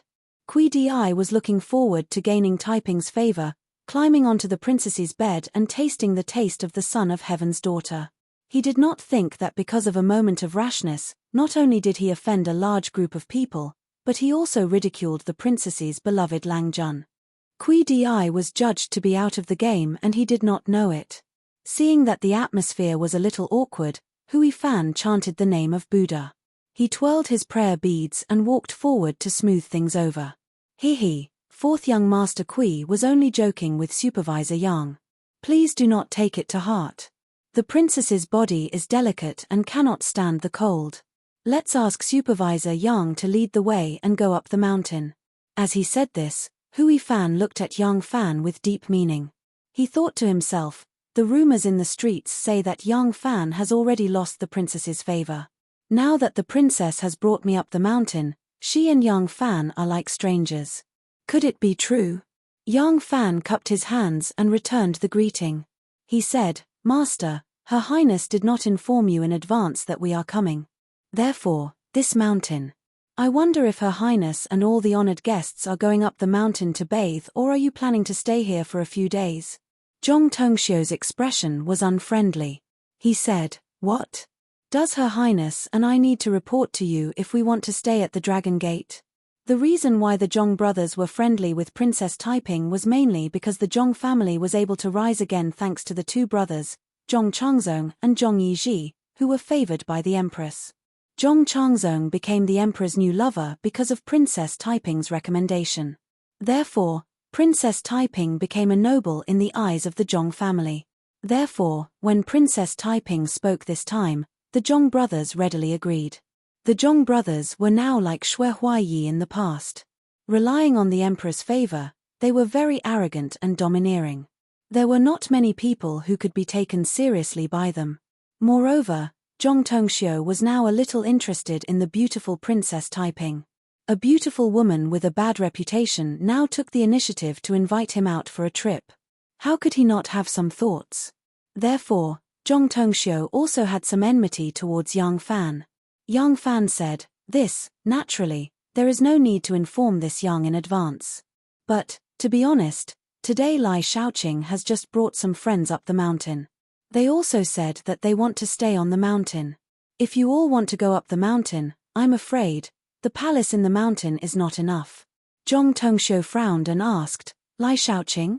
Are you talking about Jun Chen? Yang Fan said, exactly. Zhong Changqi said proudly, Lai Jun Chen? What qualifications does he have to stay in the hot spring and call his friends? Yang Fan said with a smile that was not a smile, if we are talking about qualifications, naturally he doesn't. But what kind of person is Lai Shaoqing? In my opinion, Her Highness can go up the mountain to stay.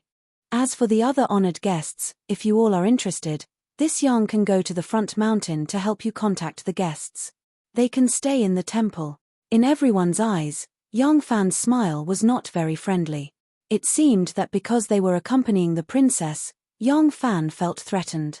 His expression was hostile, jealous, and a little. Yang Fan also did not know if his expression was rich enough for them to see through. He was now trying hard to imitate Xue Huaiyi's expression when he mentioned Zhong Changzong and Zhong Yizhi. Zhong Changyi was so angry that she laughed. Ha! She said, what a joke.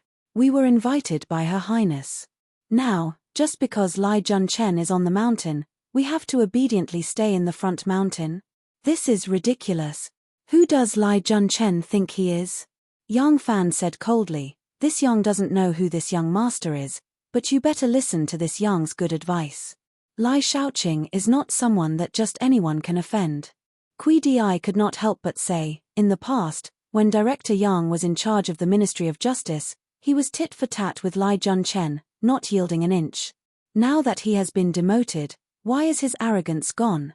Why is he so afraid of him? Yang Fan said coldly, why is this Yang afraid of him? Such good advice is not to please Lai Jun Chen. To be honest, because Lai Jun Chen's residence in Dragon Gate is against the rules, I acted impartially and resolutely stopped him, so I have been suspended by Lai Jun Chen. This kind advice is for your own good. If you don't mind, you can go up the mountain. What does it have to do with me? Yang Fan flicked his sleeves and stood by the roadside. He said provocatively, please. Kui Di choked and felt a little timid. Princess Taiping said angrily, this is ridiculous. My honored guest has come to Dragon Gate, but he wants to stay in the temple and make way for Lai Jun Chen. When I go up the mountain, I will drive Lai Jun Chen away. Zhong Changyi said loudly, if Princess comes forward for this, how can we have any face left? Princess, please wait for a moment. I will go up the mountain now. Let's see if this Dragon Gate Spring Palace belongs to Lai Jun Chen or us. Zhong Tongxiu and Zhong Changqi immediately responded, go. Let's go up the mountain. Zhong Tongxiu stepped on a few stone steps and turned around to salute Princess Taiping. Princess, it is inconvenient for you to go up the mountain slowly. I promise you that by the time Princess reaches the top of Dragon Gate, Lai Jun Chen will have packed up and left. He waved his hand and shouted to his two brothers, let's go. Kui Di saw that someone was taking the lead and became courageous again. He did not want to show his timidity in front of the woman he wanted to pursue. He also shouted majestically, "Let's go. I will go up the mountain with a few brothers." Kui Shi did not manage to hold him back, and Kui Di chased after Zhong Tongxiu and his two brothers. Kui Shi stamped his feet, afraid that this brother would cause trouble again, and quickly chased after him. Jiao Jian laughed heartily and said to Zhong, "Very interesting. Daoji, let's go up the mountain and clear the path for Her Highness."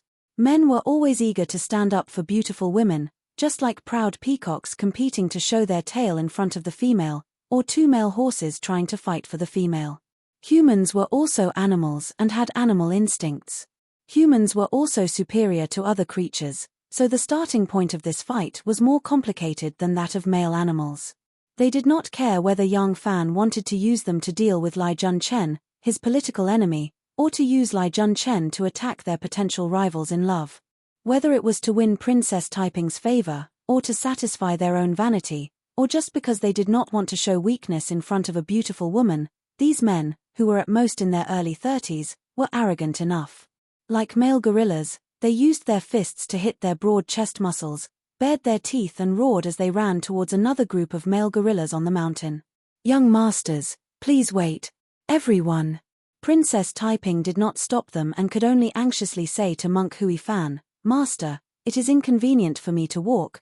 Please chase after them and look after them.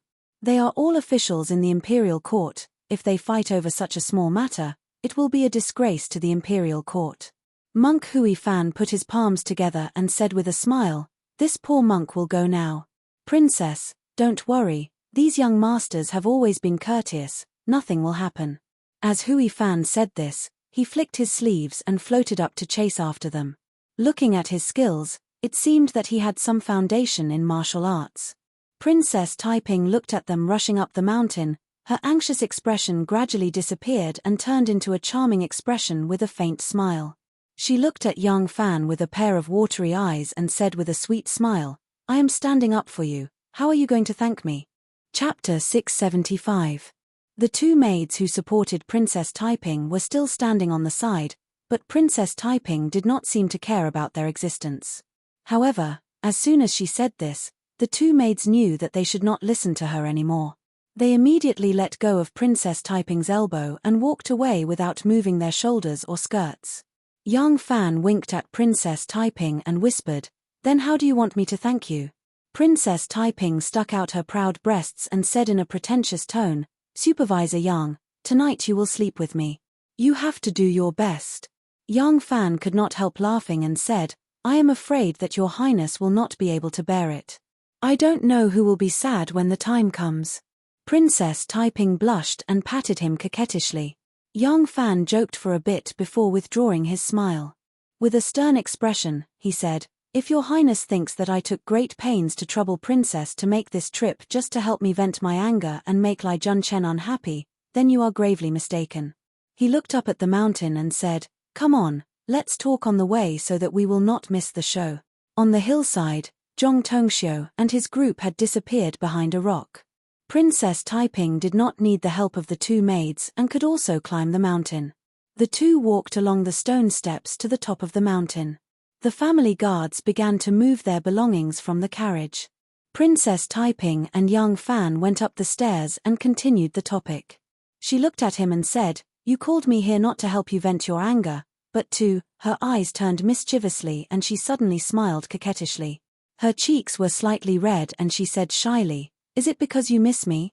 Looking at her eyebrows and the corners of her eyes, which were full of amorous feelings, and even deliberately put on a cute appearance, Yang Fan couldn't help but feel his heart sway when he saw this. The charm of this kind of mature and beautiful woman was really hard to resist. He stared at Princess Taiping and said, "If you do not want to hear it, then I will not say it." All right. Princess Taiping successfully flirted with her Lang Jun and couldn't help but feel happy. She made a face at him and giggled, "Go ahead, I'll listen." Yang Fan said, "It's not a big deal to be bullied a little. If it was just to embarrass Lai Junchen, I wouldn't have bothered to go through all this trouble. Fighting over power is something only children like." Princess Taiping blinked her eyes and nodded seriously, "Yes. Speaking of which, My Erlang is really becoming more and more like an adult.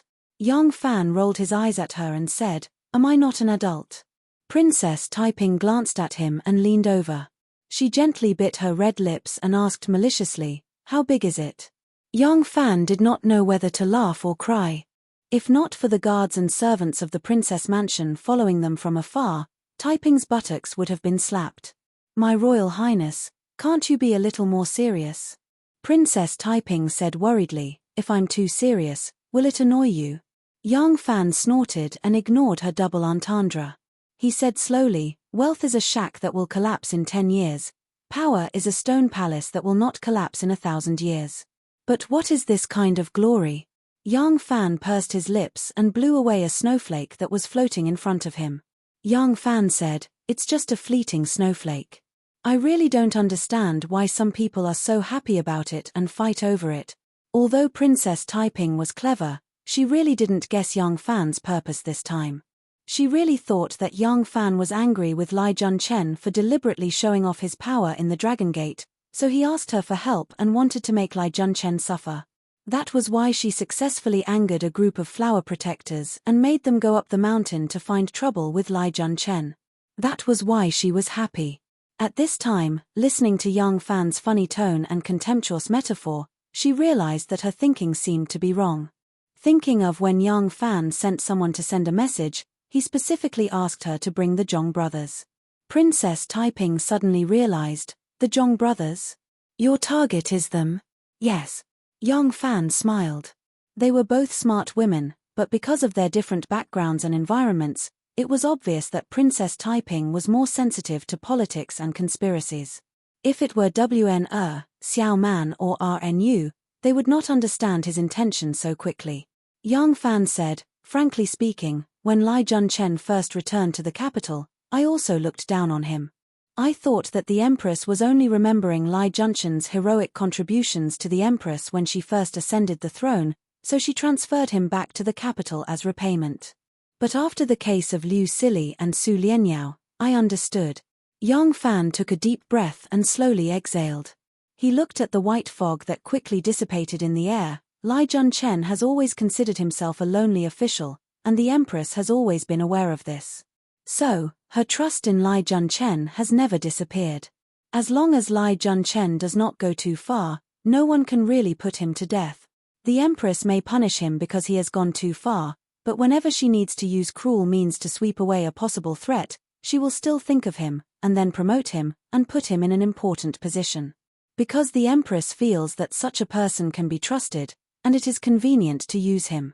Yang Fan looked at the thoughtful Princess Taiping, smiled and said, "The Empress once wanted to use me to replace him, but unfortunately, I have disappointed her. My means are not as ruthless as Lai Junchen, and the Empress does not use me well.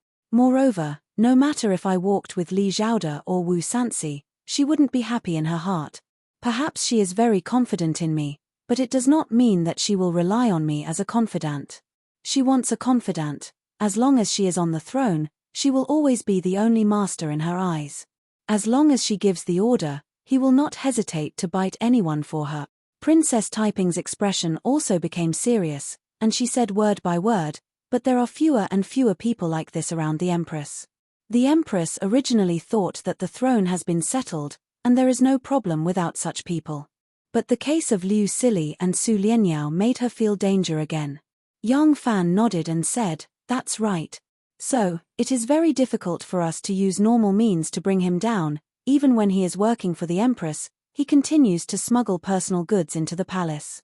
The Empress is getting older and older, but she is still indecisive about the Crown Prince. At this time, she needs people like Lai Junchen more." Princess Taiping said, "So, letting him be the capital governor and the Minister of Agriculture is just the beginning.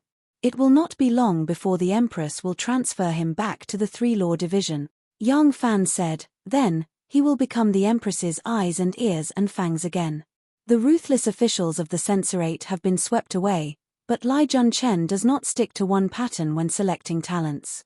It will not be long before he can recruit a group of ruthless officials again. This kind of people is much easier to find than the capable and good officials who can govern the country." Princess Taiping stopped, and her eyes shone. after the collapse of those ruthless officials, we have expanded our power for the first time. If Li Junchen is allowed to grow again, it will be a disaster for us. It is very likely that, when the Empress passes away, we will not have enough power to fight against the Wu family and restore Li Tang. But, even the crime of framing the Prime Minister cannot bring him down, so it will only be possible if someone who is more important than him in the Empress' heart takes action. Yang Fan said with a smile, "That's right." Then, in the Empress' heart, who is more important than Li Junchen? Princess Taiping silently turned around and answered sadly, "It will not be me. Her own son and daughter, none of them." Yang Fan patted her arm comfortingly and said, "So, evil people need to be dealt with by evil people." Princess Taiping said doubtfully, "Do you think that the Zhong brothers can do it?" Yang Fan glanced at her and said, "Don't look down on them just because they are male escorts. Not everyone who is a male escort is the kind of person who has evil intentions. The Empress' love for them now is far more than Xue Huai in the past, but are they as domineering as Xue Huai in the past? However, in the dark, they have done so many things. Xue Huai has served the Empress for more than 10 years, but does he have his own soldiers in the court? However, how long have the Zhong brothers served the Empress? How much power do they have in the court? After all, the Zhong brothers are from a famous family, and they are well read. These two people are not simple." Princess Taiping turned her head and looked at him with a strange look in her eyes. Yang Fan asked with a smile, "What is it?" Princess Taiping said, "Their thinking is meticulous, their methods are ruthless, and the general situation of the court is clear at a glance. This method of killing with a borrowed knife is used to the point of perfection. If you have been immersed in the court for decades, suffered countless losses, received countless lessons, and stood out in many games, it would not be strange to have such thinking and methods, but you." Princess Taiping shook her head lightly and murmured, "You have such foresight, such thinking, and such methods. It is more than enough to be a prime minister who can subdue the feudal lords and control hundreds of officials. But how old are you? You have only been in the court for a few years. Are there really people with natural talents in the world?" Yang Fan felt ashamed in his heart.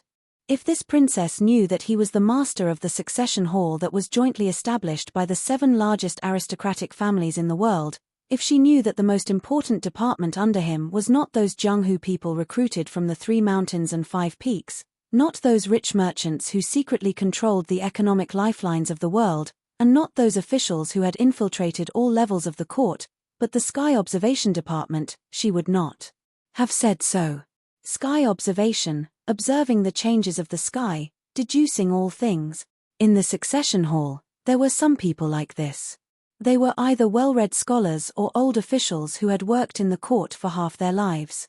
Their only job every day was to discuss, deduce, and plan some matters related to the current situation and important officials based on the various kinds of information sent by the secret department.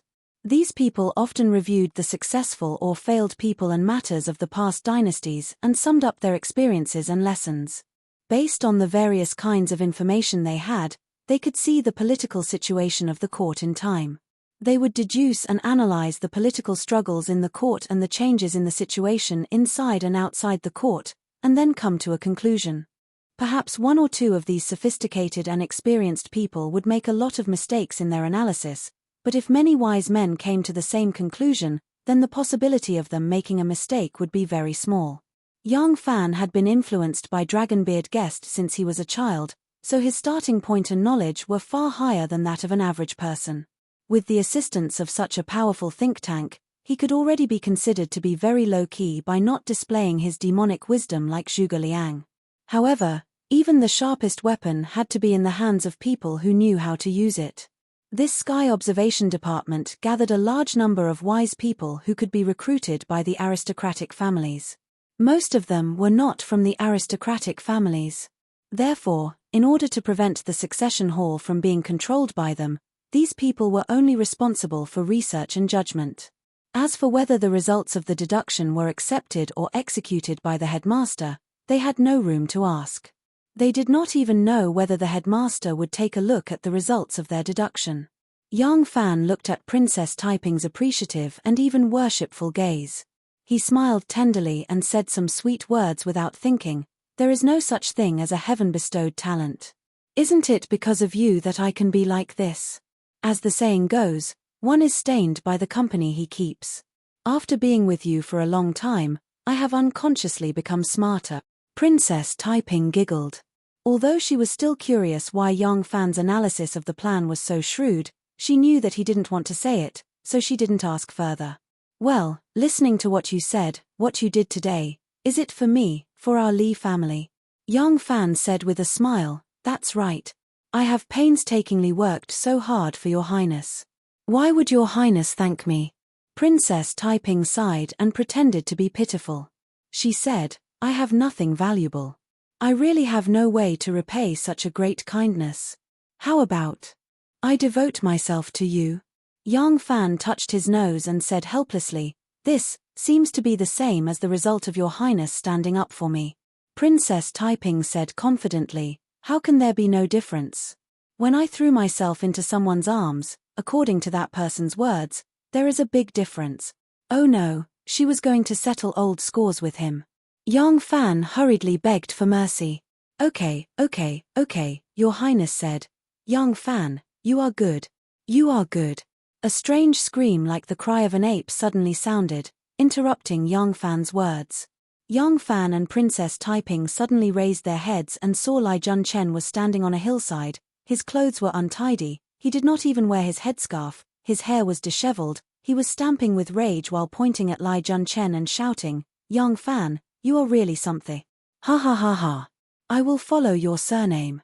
From now on, I will follow your surname. Ouch. Lai Junchen was jumping happily on the hillside like a god when he suddenly slipped and sat down on the snowy ground. He slid down the hillside and screamed even louder, help. Yang, you and I can't live under the same sky. Help.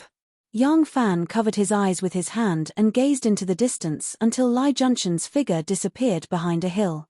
Only then did he heave a sigh of relief and mumbled, I'm not being paranoid.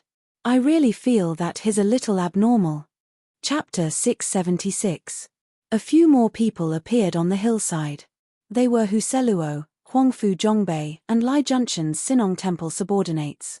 They used their hands to form a loudspeaker and shouted towards the foot of the hill, Lai Shaoqing. Qing, Ming Shi and Li Jun, the two Minister of Agriculture, were so anxious that they turned around in circles. Wei Suizhong stretched out his hand and pushed the small officials down the hill, quickly go and see how Lai Shaoqing is doing. Seeing this, Ming Shi and Li Jun did not wait for Wei Suizhong to push the people down. They hurriedly sat down clumsily and slid down the hill with their butts arching. In the valley at the foot of the hill, a long and mournful howl like a wolf's howl came from afar. Yang Fan, you and I swear to be irreconcilable. Li, Princess Taiping smiled and said, it seems that Lai Junchen hates you more than he hates the Zhong brothers. Yang Fan smiled and said, what does that matter? As long as the Zhong brothers think that he is hateful, it's fine. Princess Taiping said, do you think that they will become enemies because of this? Yang Fan said, did you not see Lai Junchen's sorry state? Both sides have already made their moves. With the Zhong brothers' arrogance and Lai Junchen's vengeful nature, their enmity will be settled. Princess Taiping said, I don't think so. Now it seems that the Zhong brothers have the upper hand, so they may not necessarily hate Lai Junchen. Although Lai Junchen is narrow-minded, he is not an idiot. The Zhong brothers' position in the court is like the sun in the sky. Lai Junchen may make a move in his shame and anger, but after he sobers up, he may not dare to provoke the Zhong brothers again. Yang Fan smiled and said, that is not a problem. I only need to think of a way to make the Zhong brothers feel that Lai Junchen has already set his sights on them. That will be enough. Princess Taiping glanced at him and said, don't forget that the one he hates the most is you. Don't fall before he falls. Yang Fan said indifferently, even without today's matter, he still hates me to the bone. Right now, I am a dead pig that is not afraid of boiling water. Anyway, he didn't manage to kill me the first time, so it'll be hard for him to do it again. On the hillside, Zhong Tongxiu, Zhong Chengqi, Kui Shu, Jiao Jian and the rest rushed over. They heard that Lai Junchen was extremely angry and lost his footing and slipped down the mountain. They could not help but look at each other in astonishment. Then they heard indistinctly the sounds of cursing coming from the valley below the mountain. They knew that Lai Junchen was not dead. Moreover, he was cursing with full strength. They were relieved and laughed out loud. Zhong Tongxiu and the others laughed as they welcomed Duke Taiping, their expressions filled with pride. In Yang Fan's expectations, there would definitely be a quarrel between the two sides. A quarrel would be enough. Even if Lai Junchen could maintain his rationality and swallow his anger, he would not wait for an opportunity to retaliate against the Zhong brothers. He would also think of a way to make the Zhong brothers feel that Lai Junchen had already become a big threat to them. Then he would take the initiative to eliminate Lai Junchen. But Yang Fan did not expect that the two sides would develop to such an intense degree. Lai Junchen actually dared to fight with the Zhong brothers. Even Yang Fan somewhat admired Lai Junchen's courage. Lai Junchen, you are really a man. In fact, Lai Junchen was very clear that the status of him and the Zhong brothers in the eyes of the emperor was different. One was the emperor's favorite concubine, the other was the emperor's watchdog. The difference in status could not be mentioned in the same breath. So when Zhong Tongxiu and the others came to his door and used rude words to drive him away from the mountain, he did not want to fight. Although he had already talked big in front of Yang Fan, he really did not plan on fighting with the Zhong brothers. Even though the Zhong brothers had immediately chased them out like dogs after they went up the mountain, and he had just taken off his robes and happily soaked in the hot spring pool. He hadn't even had time to wet his hair, so he was truly in a sorry state. He looked at the contemptuous and hateful expressions of the Zhong brothers and only fantasized for a moment in his heart. He fantasized that he would fiercely rush up and punch the Zhong brothers' incessant and ridiculing mouths. He would beat the noses of these lowly bastards who relied on their brothers to serve an old woman in bed and make their noses bleed. Just thinking about it like this made Lai Junchen secretly happy. In the end, when he thought of this scene, his hand swung out. He couldn't hold back. Ever since Lai Junchen was banished to Tongju, his originally hidden and not very obvious mental abnormalities began to grow stronger. His emotions of joy, anger, sorrow, and joy were often uncontrollable. He never thought that he was sick. In that era, no one defined this state as madness. He just thought that he had always been loyal and devoted to the emperor. Receiving such unfair treatment, his heart was angry and difficult to quell, so his emotions were a bit abnormal. No matter what, this time his outburst was not at the right time.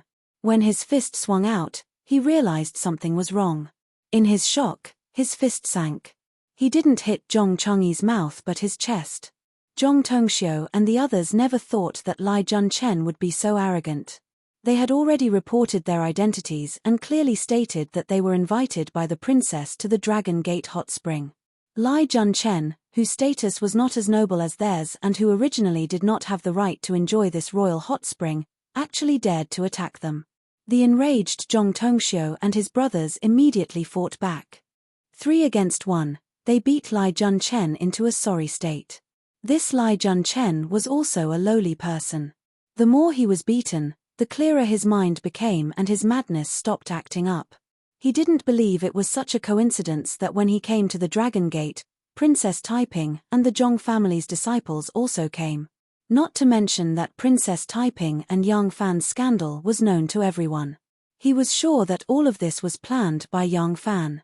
So Lai Junchen endured the humiliation and didn't fight back. He ran all the way out of the Spring Palace where he stayed.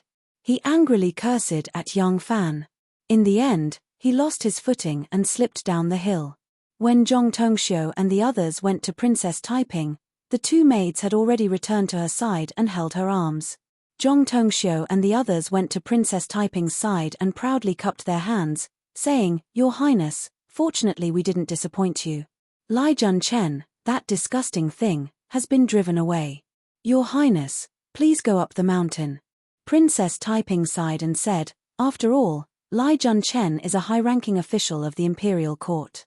Although it's against the rules for him to stay in the Spring Palace, it's fine to let him leave. There's no need to make such a scene." Zhong Chengyi explained, "Your Highness, you don't know. Originally, We were just persuading them to leave with kind words. But we didn't expect that Lai Junchen would be so arrogant. Knowing our identities, he still dared to attack me. I was punched in the chest by him first. Do we still need to be polite to him? Princess Taiping said worriedly, of course I'm not afraid of him. But Lai Junchen is narrow-minded and will seek revenge for the smallest grievance. Since young master has offended him, I'm afraid he will harm young master. Young master is standing up for me. How can I feel at ease? Zhong Changyi looked up to the sky and laughed. He sneered and said, Your Highness, you don't need to worry about me. Others might be afraid of Lai Junchen, but I'm not. Kui Di couldn't help but say to Yang Fan, Director Yang was suspended from his post because he tried to stop Lai Junchen from going up the mountain. Now Lai Junchen must think that you sent us here to make trouble for him. Hehe, listen, he's still shouting at the foot of the mountain. Every word and sentence is your name. You have to be careful. Yang Fan wasn't angry. He just smiled and replied, Thank you, young Master Kui, for reminding me. I'll be careful and not let him catch me. Kui Di's punch hit the air. He felt very sad. He wanted to say something more, but Princess Taiping's jade-like face turned cold. She said indifferently, Let's go up the mountain. Princess, please. Zhong Tongxiu, Hui Fan, and the others hurriedly moved to the left and right, protecting Princess Taiping as they went up the mountain. Kui Di saw this and didn't care to bicker with Yang Fan anymore. He wanted to rush over to be her protector. Suddenly, his sleeve was pulled by someone. Kui Di turned his head to look. He saw eldest brother Kui Shi's face was black and terrifyingly dark. His heart couldn't help but shake and he hurriedly slowed his steps. Kui Shi purposely slowed his steps and gradually pulled away from Princess Taiping and the others. He then shouted angrily at Kui Di in a low voice, Idiot! Stubborn idiot! Yang Fan is the leader of the Xian clan. His status is higher than yours and mine. His power is incomparable. Does he care if the position of an official in the imperial court is big or small, high or low?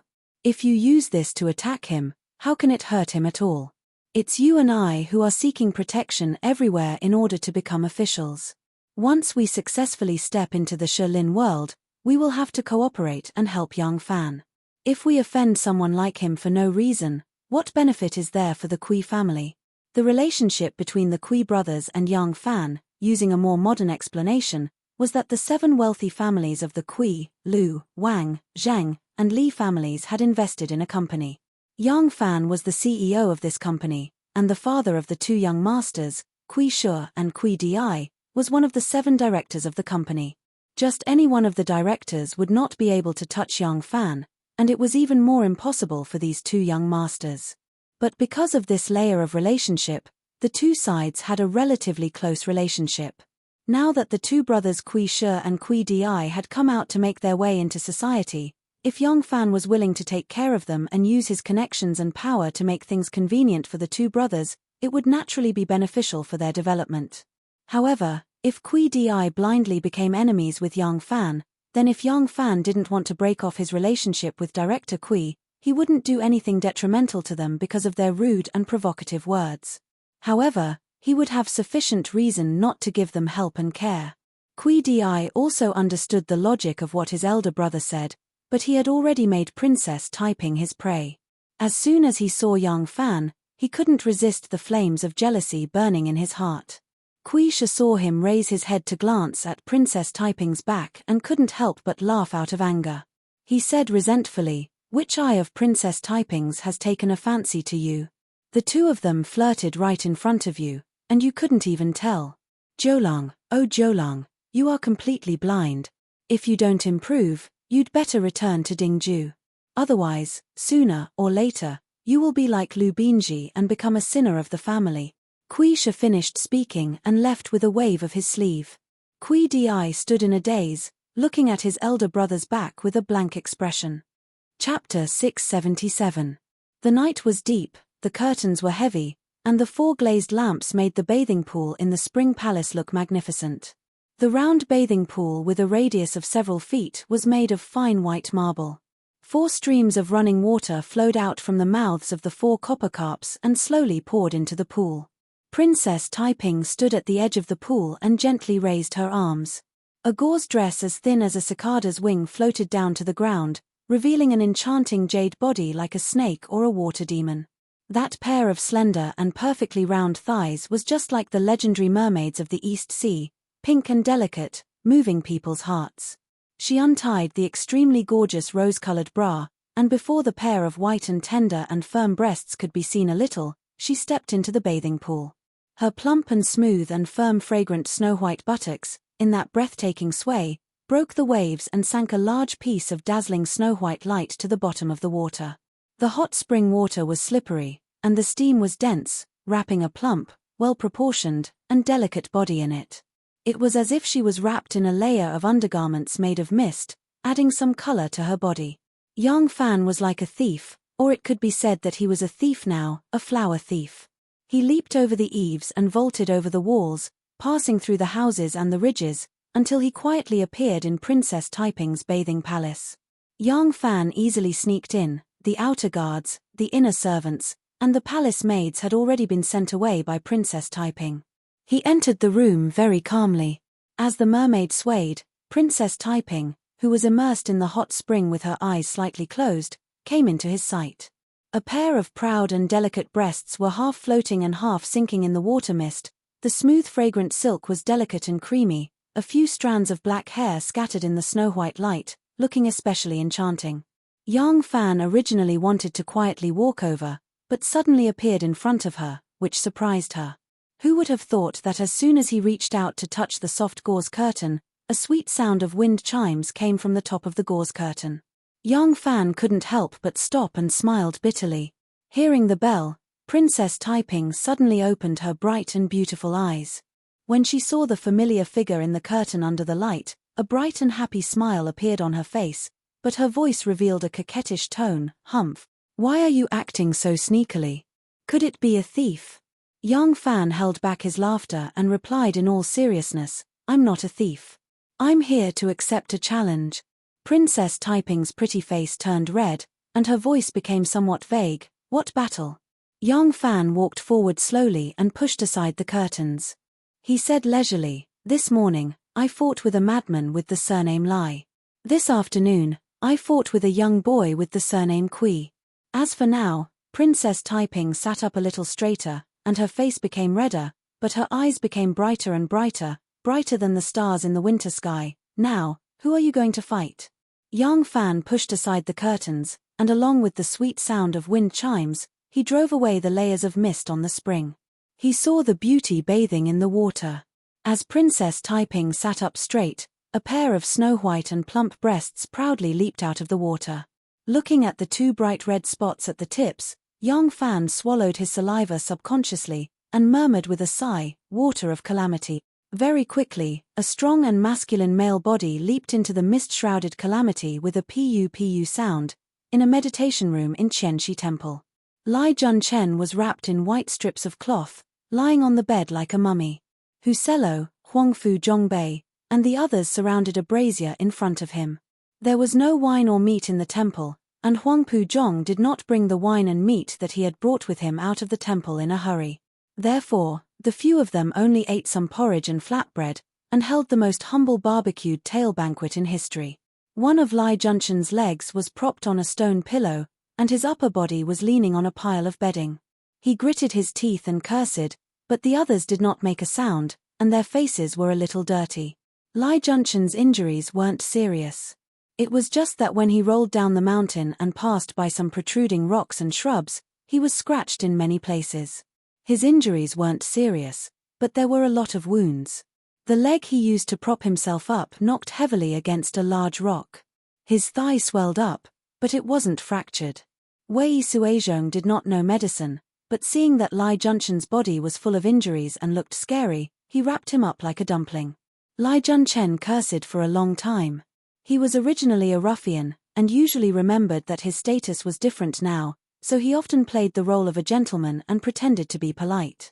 But now, his politeness has long been swept away, and he was not afraid of the people around him, so he had no scruples and cursed viciously and crudely.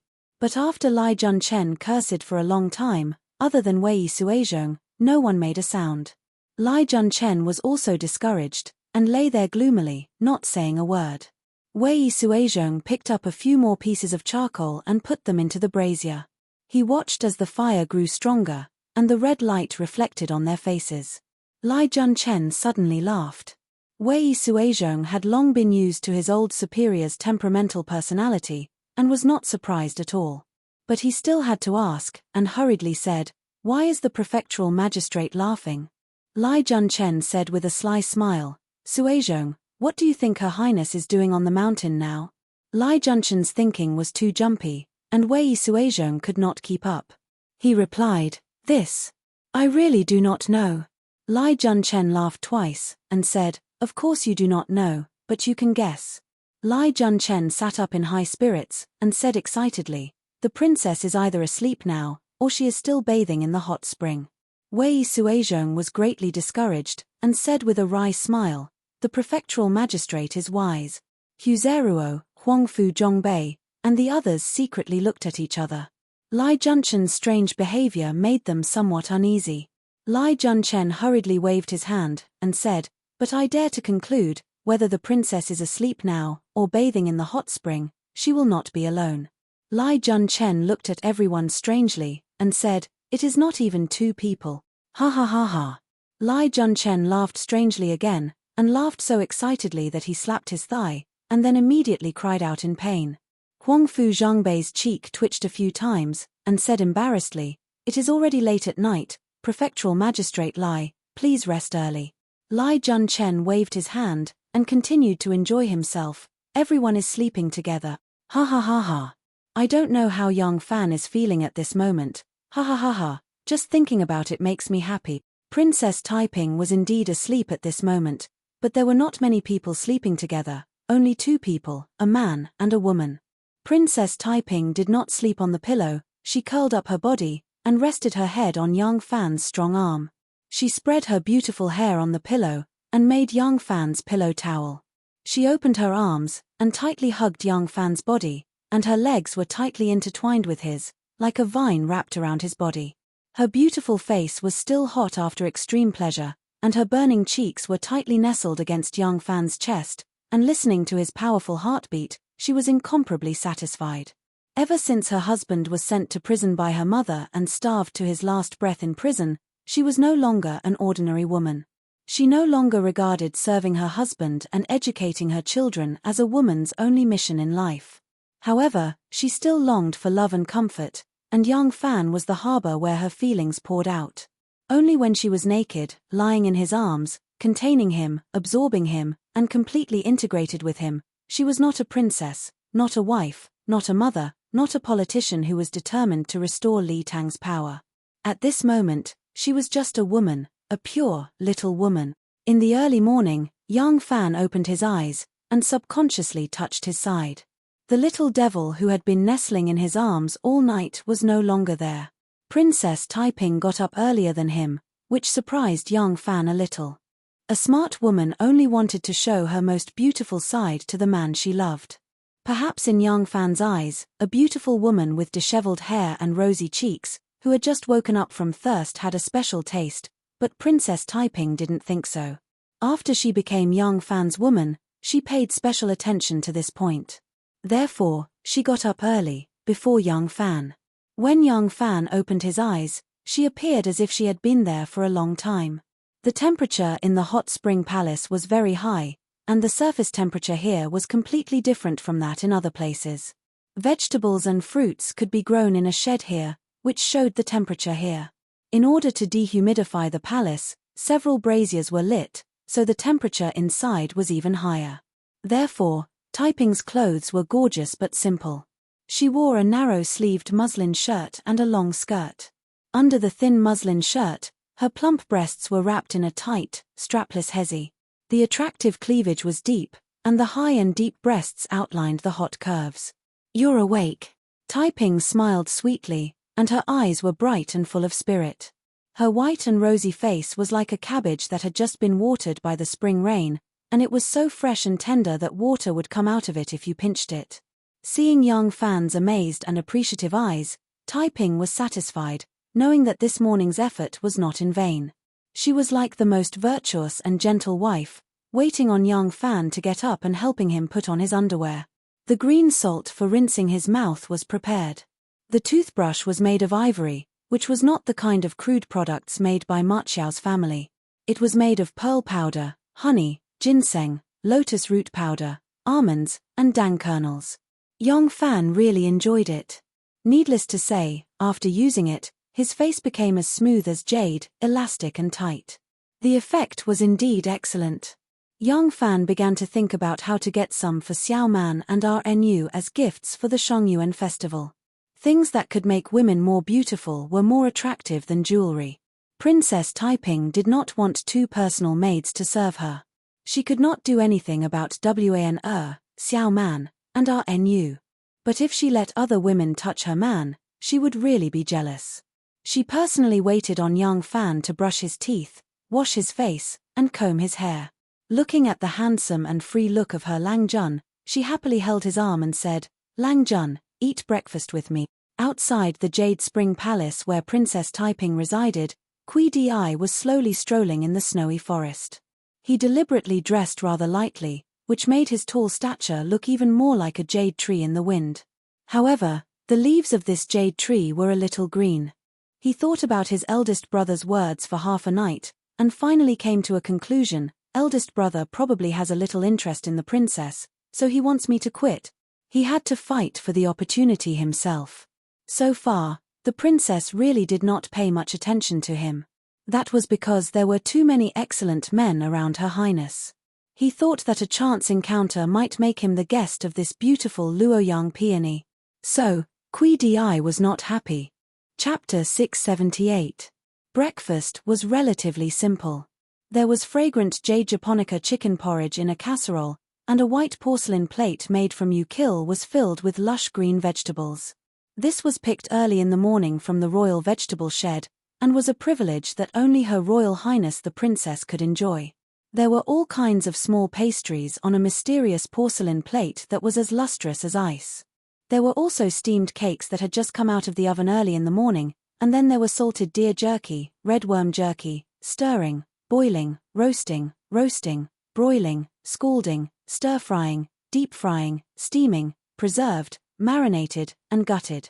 The quantity of each dish was not much, and each dish was served on a small plate, but the variety of dishes included all of the above cooking methods. Not only were the dishes delicious, but they were also very beautiful. They were served in exquisite porcelain, and it stimulated one's appetite.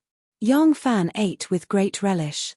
He had been concentrating on finishing the food on the plate, so when he was half full, he realized that Princess Taiping had unknowingly put down her jade chopsticks.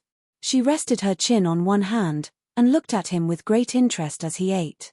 Young Fan had a mouthful of food in his mouth, and asked vaguely, "What's wrong?" Princess Taiping shook her head, "Nothing, I just like watching you eat." Listening to her tender words, like the fragrance of her body, slowly seeped into his heart. The bowl of jade japonica chicken porridge in his hand seemed to taste even more delicious. When he was 80% full, Young Fan picked up a white silk handkerchief and gently wiped his mouth. Young Fan had been by Curly Beard's side since he was a child, so he was naturally familiar with the knowledge of keeping fit and nourishing his body. The maid served them a bowl of clear soup, which was made from stone fungus, stone hair, stone thread, seaweed, deer horn stew, smallpox mushroom and other fresh ingredients. Young Fan stirred the soup with a spoon from time to time, took a sip of the fresh, cold, and delicious soup, and said indifferently, "Although the positions of these people who followed you up the mountain are not very high, they all hold important positions. Among them, the Zhong brothers are definitely not your people. As for the others, they should all be your people. You are really amazing to be able to recruit so many young talents." Princess Taiping smiled and shook her head, "No, Jiao Jian is my man, Zhong Shuo is not. This man is very talented, I really want to recruit him into my school." He and Jiao Jian had always been friends. This time, Jiao Jian had invited him over as a test. As for the Kui brothers, Princess Taiping thought for a while and said, "They have just joined my sect, so they don't know how strong I am. It's just that I have a say in front of the Queen Mother, so they asked me to join their sect. I'm still observing them." If they are talented, there's no harm in grooming them. Oh, What's up with that monk? Yang Fan's tone seemed careless, but it sounded like he was interrogating. The smile on Princess Taiping's face grew wider. Ever since Xuanzang came back from the Buddhist scriptures, the influence of Buddhism has been vaguely on par with Taoism. Taoism is the national religion of the Li Tang, and it is inextricably linked with the Li family. In order to curb Taoism, the Queen Mother has vigorously cultivated Buddhism. Now the influence of Buddhism has leaped above Taoism. Hui Fan has a very high position in Buddhism. If I can get his support at a critical moment, there will be a large number of believers on my side. These believers are not all common people. Among them, there are officials, generals, and soldiers. Is it not worth making friends with such people? After Princess Taiping finished speaking, she glanced at Yang Fan with a faint smile and said, "I have told you everything. Do you have any more questions?" Yang Fan touched his nose and said sourly, "It sounds like it has nothing to do with personal matters. But why do I see people approaching you not to be your disciple, but to worship under your skirt?" Princess Taiping raised her eyebrows and said proudly, "Of course. I am a beauty. How can I be afraid that no one admires me?" Yang Fan said, "That's right, that's right. A pregnant woman with heavenly beauty and 6 months of pregnancy, it really makes people drool." Princess Taiping was overjoyed. She giggled and fell on the table. After laughing for a long time, she picked up an amber porcelain bottle and handed it to Yang Fan while panting and laughing, saying, "Here." Yang Fan said, "What is this?" Princess Taiping said, "This is vinegar. Since you like to be jealous so much, you might as well pour more." Yang Fan's handsome face tensed up. After a while, he could not help but burst out laughing. While chatting and laughing, they finished a bowl of 10 miles soup. The maid took away the food and brought up a plate of sliced cucumbers. Originally, Princess Taiping was the Empress's most beloved daughter, so he was not afraid that he would not be able to repay her for plucking 2 golden peaches. However, the golden peach tree that was carefully tended to did not bear many fruits this year. It was estimated that the number of ripe peaches that could be offered to the Empress during the Shongyuan festival would be very few. Moreover, Yang Fan had stolen the peaches and plucked a few for his wife and children to taste. Xue Tangcheng dared not offer the princess any more. The cucumbers were already cut and stuck with toothpicks. Princess Taiping picked up a piece and stuffed it into her mouth. She said to Yang Fan, "Lang Jun, please be patient and stay here for a few days. Just treat it as a self-cultivation. You don't have to worry too much about Lai Jun Chen. I will inform Tang Xiaoxiao and ask her to take care of you. As for Lai Jun Chen, he did not dare to involve you in Liu Sili's case this time, so he can't do anything to you for a while. Before he returns to the 3-law division, he does not have many ways to deal with you." Yang Fan said, "My future is not urgent. The most important thing for you now is to consolidate and expand the benefits we have gained in the court and the southern border. In 3 years at most, help the officials who are loyal to Li Tang to consolidate their positions. At the same time, gradually transfer some important people to the central and key positions." Princess Taiping said, "I know. This matter can only be done slowly and cannot be rushed. However, the Empress has always kept a close eye on the military power.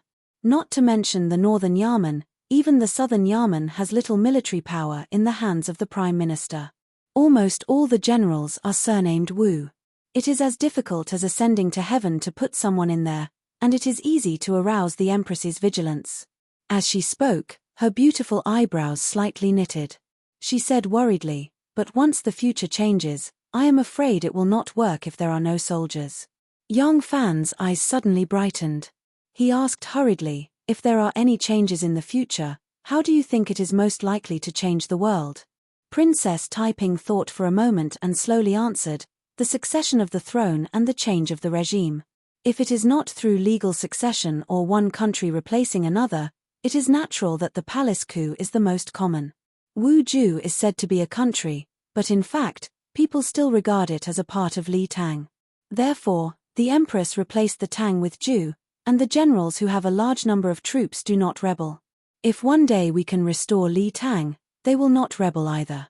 Moreover, It is most beneficial for the country and the people to control martial arts, avoid killing, and return the power to Li Tang through the palace coup.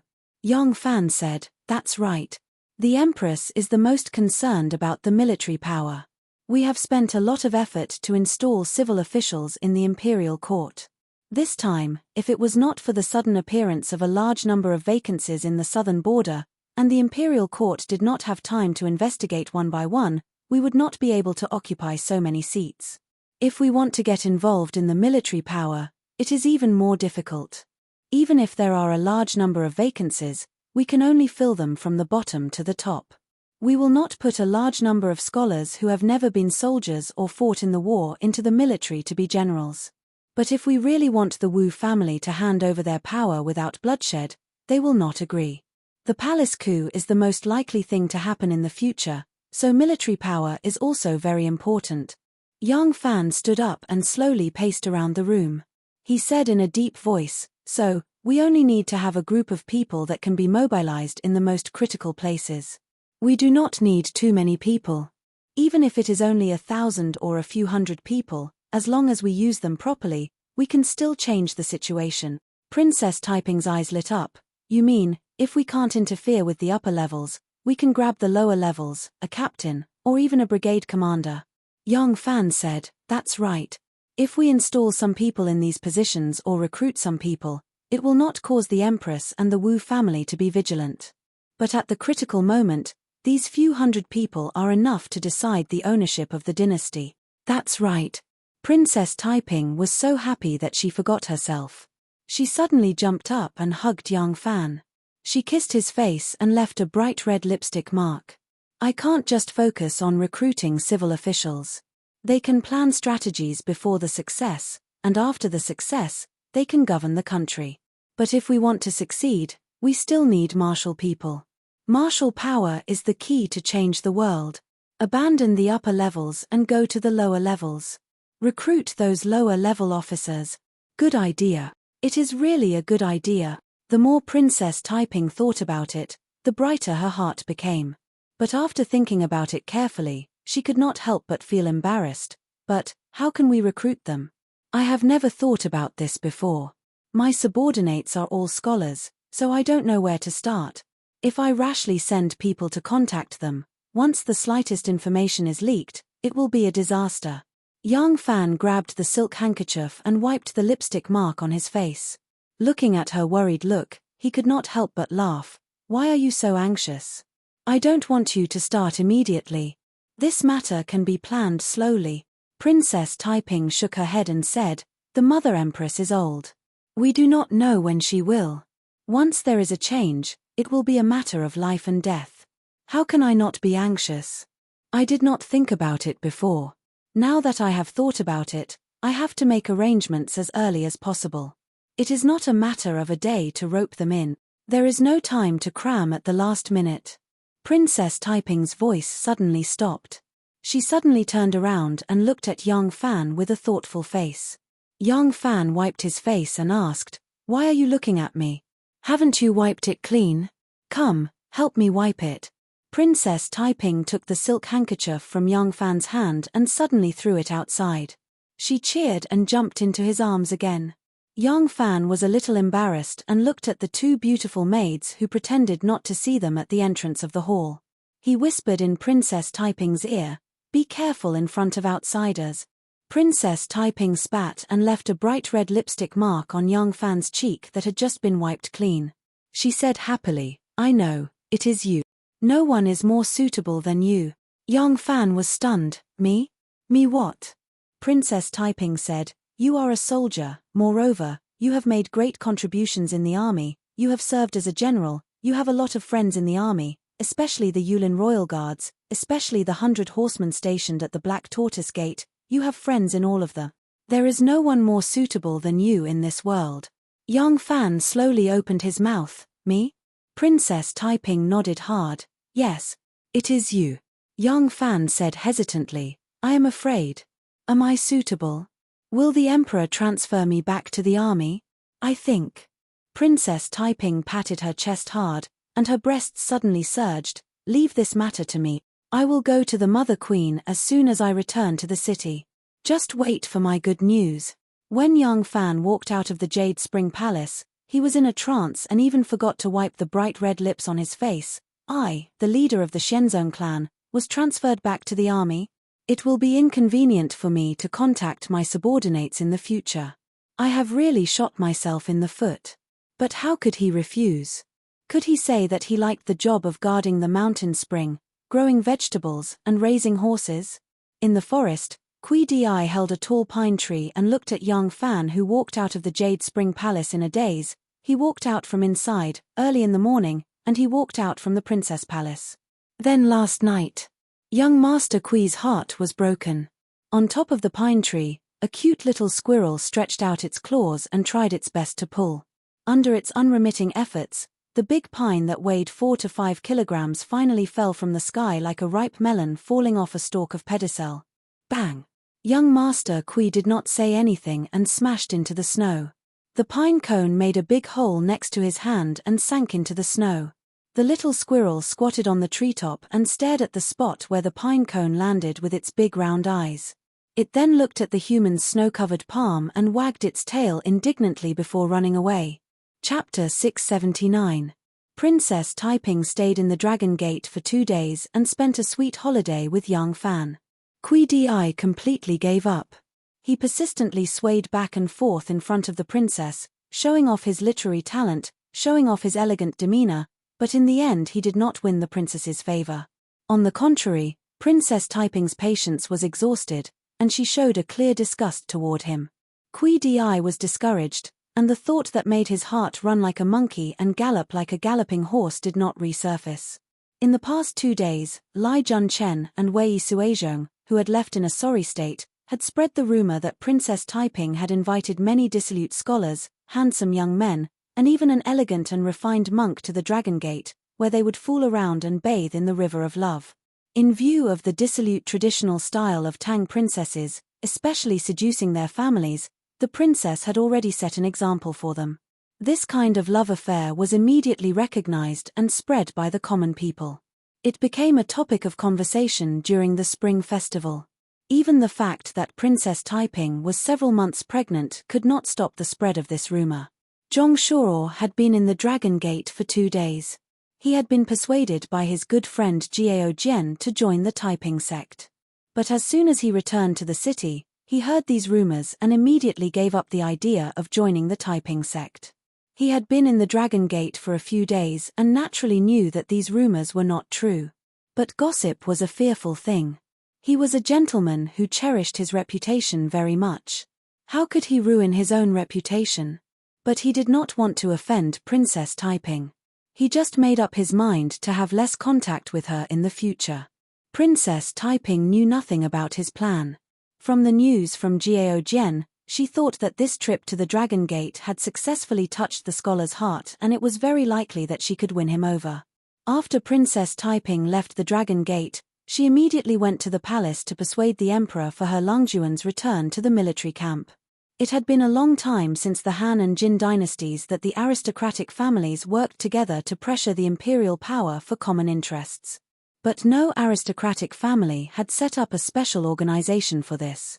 If he revealed the existence of this organization to a member of the royal family, it would undoubtedly be the stupidest thing to do, even if this member of the royal family had the closest relationship with him. Therefore, young Fan would not tell Princess Taiping about the existence of the succession hall and his role in the succession hall. In this way, he had no reason to refuse Princess Taiping's suggestion. Was he willing to grow vegetables in the mountains? This was illogical.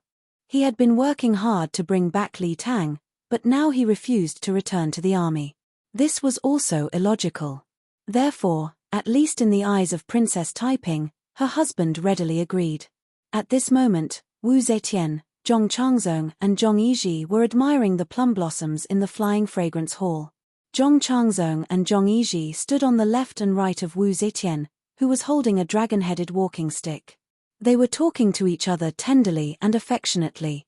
"Your Majesty, what's so ridiculous about this? Since ancient times, men have been in charge of the world, and women are dependent on men. Naturally, There is no such thing as a man asking a woman for a title. But Your Majesty, you are different. You are the Empress, the only female empress in the world since ancient times. Yes, men can have more than one wife and 4 concubines. Your Majesty, as the Empress, why can't you? If Your Majesty gives us a title, it will also shut the mouths of those ministers, so that they will not always talk nonsense in front of Your Majesty. We don't need to be so sneaky and secretive. After Zhong Changzong and Zhong Yizhi, the 2 brothers, especially favored Empress Wu Zetian, no matter what request they had, the Empress would not refuse them. The 2 brothers became more and more greedy. At this moment, they were bewitching Wu Zetian to give them an official title, which was Empress and Imperial Concubine. Men asking women for a title? Men to be Empress and Imperial Concubine? When Wu Zetian first heard this request, she couldn't help but laugh out loud. She only felt that these 2 little lovers were very interesting. They could actually make such a ridiculous request. But under the soft pleading of the 2, Wu Zetian thought carefully and really felt that it was not impossible. It is the first time for me to become the Empress as a woman. Naturally, there is no precedent. Since I am the Empress, why can't I concubine and concubine? Zhong Changzong and Zhong Yizhi saw that the Empress seemed to be thinking and seemed to be moved. They were overjoyed and wanted to act coquettishly and strike while the iron was hot. Suddenly, Eunuch Hai rushed forward and bowed to report, Your Majesty, Princess Taiping has entered the palace and wants to see Your Majesty. Oh. Wu Zetian let go of a plum blossom and looked back to ask, Where is she? She is waiting outside the palace. Let her come in. After Wu Zetian said, she walked into the flying fragrance hall. Zhong Changzong and Zhong Yizhi hurriedly chased after her. Zhong Yizhi said, Your Majesty, what Yizhi said just now. Wu Zetian said, You 2 stay away for a while. This matter, let me think about it carefully and then make a conclusion. Zhong Changzong said, Your Majesty, if I have a title, I can accompany Your Majesty openly now. You don't need to hide to the side, right? I hope Your Majesty will agree. After saying that, the 2 brothers hid behind the curtain together. After Princess Taiping returned to the city, she didn't even go home, so she was still wearing that snow-white fur robe. Princess Taiping slowly walked into the flying fragrance hall. When she saw Wu Zetian, she happily said, I haven't seen you for a long time. Mother, are you well? Good, good, good. Your mother is very good. Look at your big belly. You should stay in the mansion and take care of your pregnancy. Don't walk around. Mother, your daughter's body has always been strong. It's not like you don't know. Besides, your daughter is a woman who has given birth to a child. Mother doesn't need to worry, Princess Taiping said. She took the dragon head crutch from Wu Zetian's hand and gave it to a palace maid. She helped her mother to sit down in front of a bed. Wu Zetian smiled and glanced at her. She said, This girl, since you came to the palace, you must have something to tell your mother. Well, don't rack your brain on how to talk to your mother in a roundabout way. What's the matter with you this time? Princess Taiping giggled and said, Whatever idea your daughter has, I can't hide it from Amu. Wu Zetian snorted and said, I know you have something to say. Say it. Princess Taiping hugged her arm and begged, Mother, can you issue an edict to transfer Yang Fan back to the army? Wu Zetian's eyes sharpened. She said in a deep voice, Did he ask you to come and beg me? No. Princess Taiping said, I felt sorry for him. That's why I wanted to ask Mother to show mercy and let him go. How could Wu Zetian believe him? She harumphed and said, I trust him, that's why I sent him to the Ministry of Personnel. Look at him. Not only did he mess up the job, he even gave others a handle on him. Even I lost face because of him. According to my temperament, if he wasn't Yang Fan, would I let him go easily? Now I just asked him to go to the Dragon Gate to reflect on his mistakes. But he is not satisfied. He even begged you. Princess Taiping said, it really wasn't his idea. His mother's punishment of Yang Fan was also a painstaking effort to groom him. Yang Fan knew that it was Mother's good intention. So he gladly endured it and stayed at the Dragon Gate these days. But Lai Junchen was not satisfied. He wanted to find trouble with him. Wu Zetian was surprised. Why did Lai Junchen come into this? Princess Taiping said, "Mother, you know that Lai Junchen and Yang Fan have a grudge." Lai Junchen was reinstated and was put in an important position by Mother. But Yang Fan was banished from the Dragon Gate. How could Lai Junchen not show off his power to him? Lai Junchen wanted to taunt Yang Fan by holding the roast tail banquet at the Dragon Gate. Coincidentally, my daughter invited a few good friends, including the three brothers, Zhong Tongxiu, Zhong Changqi, and Zhong Changyi, as well as Reverend Huafan and young Master Kui Shi to the Dragon Gate. It was against the rules for Lai Junchen to stay in the Dragon Gate, and he invited his friends and occupied the palace. Zhong Tongxiu and the others wanted him to leave, but Lai Junchen refused. Behind the curtain, Zhong Changzong was shocked when he heard this. He whispered to Zhong Yizhi, "How did second brother, eighth brother and ninth brother offend Lai Junchen?" Zhong Yizhi's face darkened. He snorted, "Lai Junchen is too arrogant. He doesn't even care about our Zhong family." Outside, Princess Taiping told the story and said to Wu Zetian, "Lai Junchen lost face and blamed Yang Fan. Mother appointed Lai Junchen as the Assistant Minister of Agriculture. He is Yang Fan's immediate superior. How could he let it go? He will definitely find trouble with Yang Fan." Wu Zetian frowned and said, "If he is innocent, even if Lai Junchen wants to scheme against him, what can he do?" Princess Taiping said coquettishly, "He can't stand people who are nitpicky. Mother transferred him back to the army. They are in different positions. It won't be easy for Lai Junchen to find trouble with him. If Mother still wants to punish him, then Mother can transfer him to his place and suffer some hardship. Isn't that the same?" Princess Taiping saw that the Empress did not want to transfer Yang Fan, so she took the initiative to give her a ladder. Anyway, she was in the capital. Even if Yang Fan was transferred to another place, it would only be temporary. After the storm had passed, she could transfer him back. With this roundabout way, it would not be easy for people to suspect that she coveted the military power. Wu Zetian said unhappily, "Daughter, you and him. His preposterous things, I won't care about you. But if you use this relationship to interfere in the affairs of the country, it is not appropriate. The civil and military positions are the public weapons of the country. How can they be privately transferred?" Princess Taiping said, "This can't be considered as giving and receiving in private. Yang Fan had made illustrious military exploits for the imperial court. Mother often says to make the best use of people. In my opinion, it is better for Yang Fan to go to the army, where he can show his talents. In the Yamen, those officials are always scheming and deceiving each other. How could Yang Fan, with his straightforward and frank temperament, do that?" Behind the curtain, Zhong Changzong said cheerfully, "Fortunately, there is Yang Fan to block the disaster. Otherwise, we will provoke that mad dog." Zhong Yizhi said with a gloomy face, "I am afraid it is not that simple. In a while, tell His Majesty that we brothers will go out of the palace and ask second brother about it. Lai Junchen is a sinister poisonous snake. We must be careful." Zhong Changzong had no idea. Since Zhong Yizhi said so, Zhong Changzong agreed. Outside, Wu Zetian was pestered by her daughter. She had no choice but to say, okay, I know. Let me think about this matter carefully and then make a decision." Princess Taiping saw that although her mother didn't agree immediately, she didn't say anything definite and even left some leeway. She didn't want to pester her anymore, so she obediently agreed and started to talk about daily life. With a few words, Wu Zetian's face was filled with happiness.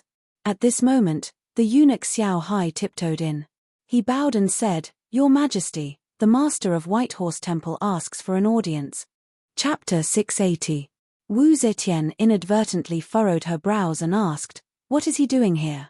Little Hai said, "Great Master Huai Yi has already arranged the Grand Assembly for the Upper Lantern Festival. He has come to invite Your Majesty to attend the assembly on the Upper Lantern Festival." Ever since Wu Zetian had imperial physicianship, she had gradually drifted away from Shui Huai Yi. Perhaps it was because she was getting on in years, but she gradually lost interest in Shui Huai Yi's sturdy physique. She started to like gentle and refined men. When she had the Zhong brothers, the youthful air of the young men attracted her even more. For an old woman past her prime, stroking the smooth and supple skin of a young man, looking at their young and tender expressions, it was as if she could obtain some of the vitality of youth. As for Xue Huaiyi, she only felt that he was unbearably vulgar and avoided him like the plague. However, Xue Huaiyi was still a man who had shared a bed with her for more than 10 years. She had always felt a bit guilty about her change of heart, so she was afraid to see Xue Huaiyi. But Xue Huaiyi's unwillingness to fail had gradually caused her to loathe him. Now, when she heard Xue Huaiyi's name, she unconsciously furrowed her brows. I know. Wu Zetian agreed, but she knew that such a sentence would not be enough to dismiss Xue Huaiyi. After a moment of silence, she said, we are busy with state affairs. We still have to meet with foreign envoys, relatives of the emperor, and civil and military officials during the Upper Lantern Festival. I'm afraid we won't have time to attend the assembly. Tell him that if we have time, we will definitely go and take a look. Yes. Little Hai agreed and retreated. After a moment, she turned back and reported, Your Majesty, Great Master Huaiyi said that this assembly is specially held to pray for Your Majesty. He asks that Your Majesty must attend the assembly. We know. Wu Zetian's tone was filled with impatience. She suddenly stood up, but then she realized that she had lost her composure. She gathered the corner of her clothes and slowly sat down. She took a deep breath and said, Fine. Tell teacher Xue that we will go to White Horse Temple at that time. Princess Taiping sat to the side and keenly sensed the change in the Mother Empress' attitude towards Xue Huaiyi. She thought, Xue Huaiyi's falling out of favor is inevitable. She had always hated Xue Huaiyi, not only because he was arrogant and despotic, but also because he was rude to her. Actually, before this, Xue Huaiyi had already caused her to detest him greatly, because if one were to investigate the cause of her husband Xue Xiao's death, it would have something to do with Xue Huaiyi. Back then, in order to give Feng Xiaobao, who was selling medicine on the streets, a noble background, Wu Zetian forced Xue Xiao to recognize Feng Xiaobao as his uncle. She also changed his name to Xue Huaiyi and entered his name into the Xue family's genealogy. This matter was seen as a great humiliation by the Xue family. This was also an important reason why Xue Xiao's two brothers had participated in Li Tang's anti-martial activities. In the end, the rebellion failed and Xue Lv's two elder brothers were killed. Xue Xiao was also implicated and starved to death in prison. Although all of this was arranged by Wu Zetian and not Xue Huaiyi's idea, she still detested Xue Huaiyi.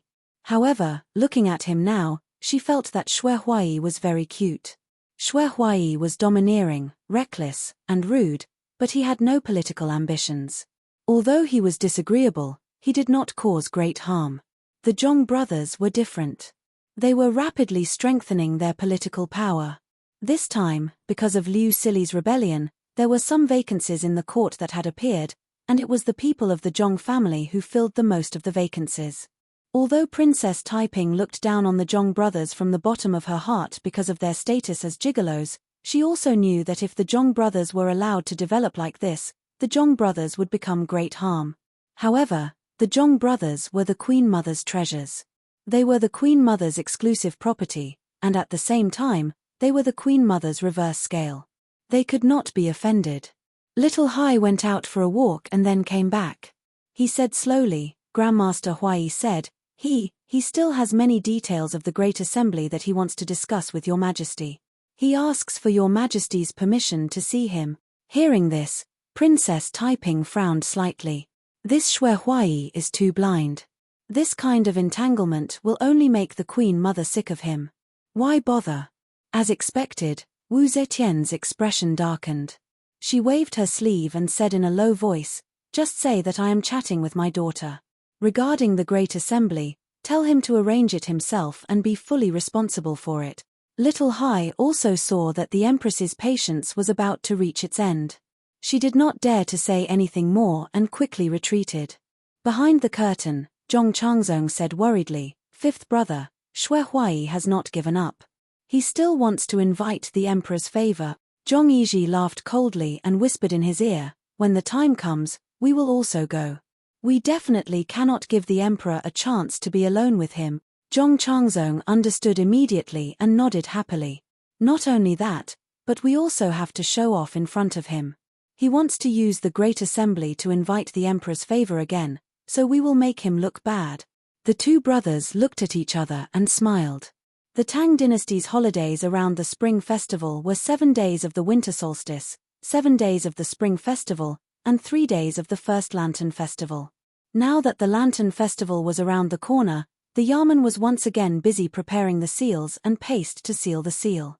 When Yang Fan entered the city, there were still some places in the city where firecrackers were set off sporadically. From time to time, a few crisp crackling sounds could be heard. The streets were clean, and the peach talismans posted in front of every house were as bright as new. The solemn and festive atmosphere was still there. Although the Lantern Festival was only a 3-day holiday, for the Tangs, it was a festival that was more important than the winter solstice and the spring festival. These 3 days were the real carnival, and the whole city was celebrating. Some people had already hung up all kinds of colorful lanterns. Everywhere, colorful canopies and lantern festivals were being built. Yang Fan walked along Ding Ding Long Street, but he did not see the huge lantern tree that was over 100 feet tall. With Xue Huai's desire to be in the limelight, his lantern tree should be getting bigger and bigger every year. This year, White Horse Temple did not build a lantern tree on the Long Street because Xue Huai was busy organizing a Grand Dharma conference with White Horse Temple as the main battlefield. He did not have time to care about this place. However, at the end of the Long Street stood a huge iron pillar. Behind the pillar, the words Ming Tang and Heaven reflected each other. Without the obstruction of the huge lantern tree, it looked even more magnificent. Yang Fan first went to Sinong Temple. Lai Junchen was not there. He was busy in Luang's Yamen. As it was the Spring Festival, people were busy with fire prevention, security maintenance, and all kinds of things. As the capital governor, Lai Junchen had to worry about these things. He did not have time to sit in Sinong Temple. Tang Xiaoxiao was in the Yamen. All kinds of daily offerings of the royal family and all kinds of materials needed for the Lantern Festival for 3 days had been prepared and handed over to the Ministry of Finance. He had just put the big seal in the box and sealed it when Yang Fan arrived. The finance minister had never dared to neglect this insignificant soup supervisor, especially when he heard that Lai Junchen had suffered a setback at the Dragon Gate. When he saw Yang Fan, he beamed with joy and was very friendly. The two of them exchanged a bunch of auspicious words for the new year before they sat down and dismissed the people around them. They expressed their deep concern and sympathy for Yang Fan's temporary suspension, but as for when he could be reinstated and whether or not the alleged embezzlement of food had been found out, the Minister of Finance's answer was extremely smooth and flawless. He did not want to offend Yang Fan, but he did not dare to offend Lai Junchen. How could he express his opinion on this matter? Yang Fan did not care. He came with the attitude that an official should have. Tang Sinong was playing Tai Chi with him. Yang Fan was too lazy to fight back. Since he could not get an answer, he could go home and wait for news. However, since he came to Sinong Temple, there were other big yamen not far away. He could not go to other places, but he had to visit the Ministry of Justice. He wanted to greet Chen Dong, Sun Yuxuan, and several other colleagues for the Spring Festival. Yang Fan left Sinong Temple and went straight to the Ministry of Justice. Halfway there, a man in a green robe suddenly came out of the censorate. Yang Fan did not care, but the man saw him clearly. He was startled at first, but then he took 2 steps to the side and bowed to him. "Greetings, Director Yang." Since he was bowing, he could not ignore him. According to the rules, when a low-ranking official saw a high-ranking official, he had to bow to the west first, and the high-ranking official bowed to the east. Yang Fan stood to the east and raised his hands. Before he could return the bow, he cried out involuntarily, "Prime Minister Li." The man in front of him had white hair and wore a dark green official robe. There was no embroidery on the robe, nor was there a small flower about an inch long. He was an 8th-ranked official. So when Yang Fan saw him coming out of the censorate, he did not pay him any attention. In his memory, he did not have such a friend in the censorate. But he did not expect to meet Li Zhaoda here. Li Zhaoda's hair was white. After this blow, the wrinkles on his face became even thicker. Hearing Yang Fan's way of addressing him, Li Zhaoda's lips curled into a bitter smile. This lowly official is only a supervising censorate. I do not deserve to be addressed as such by Director Yang.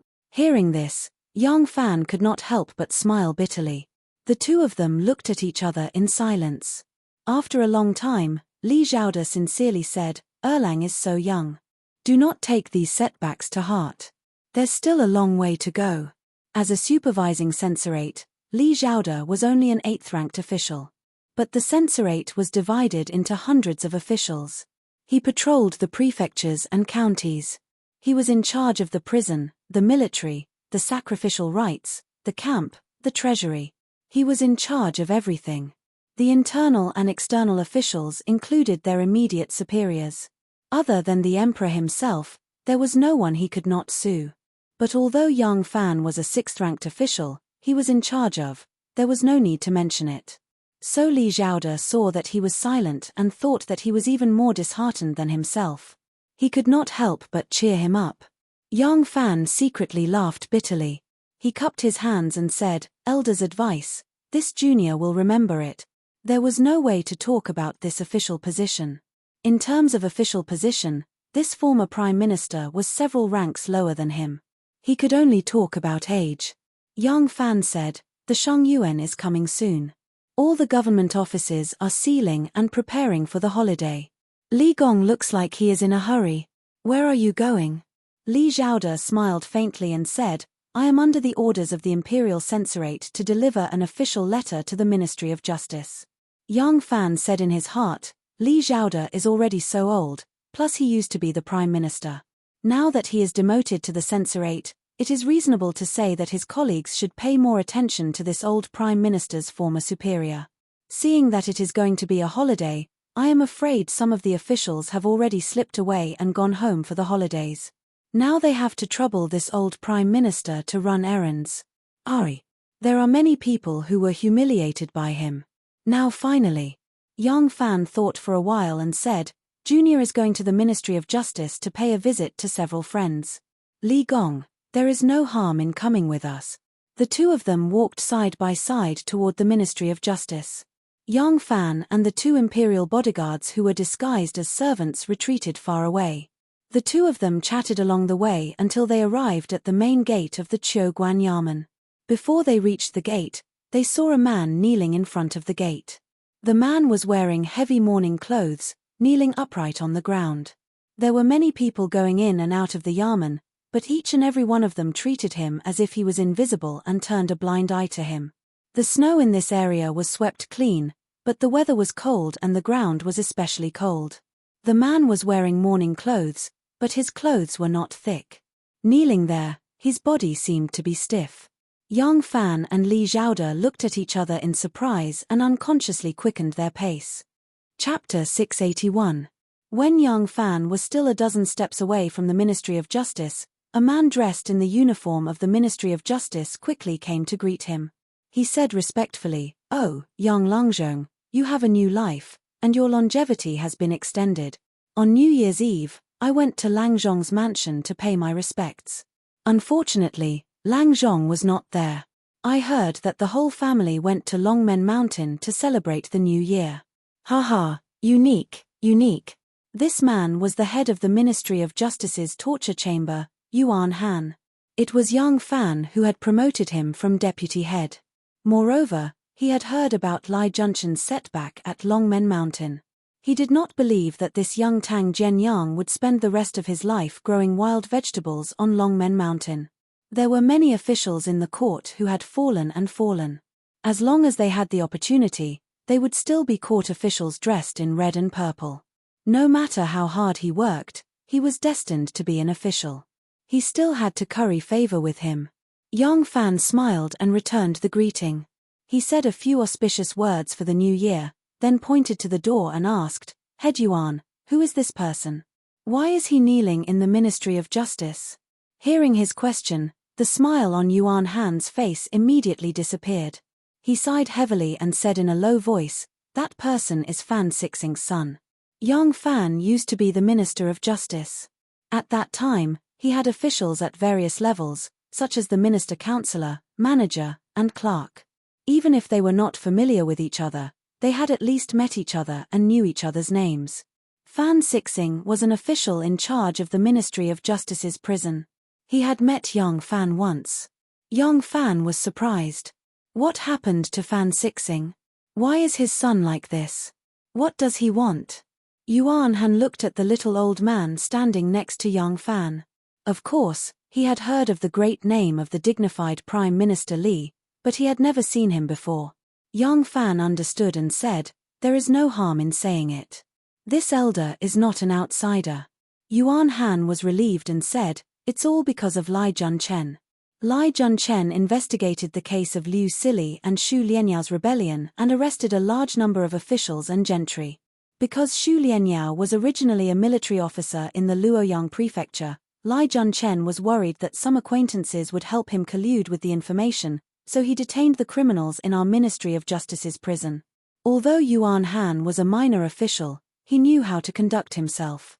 He knew that Yang Fan and Lai Junchen could not coexist, so he directly called Lai Junchen's name in front of him. There was no need to be modest. Yuan Han explained in detail that it was because after those important criminals were imprisoned in the Ministry of Justice's prison, one of them suddenly fell ill and died. Lai Junchen flew into a rage and looked for an excuse to make Inspector Fan, who was in charge of the Ministry of Justice's prison, an accomplice of the rebels. In the end, the emperor issued an edict to execute him.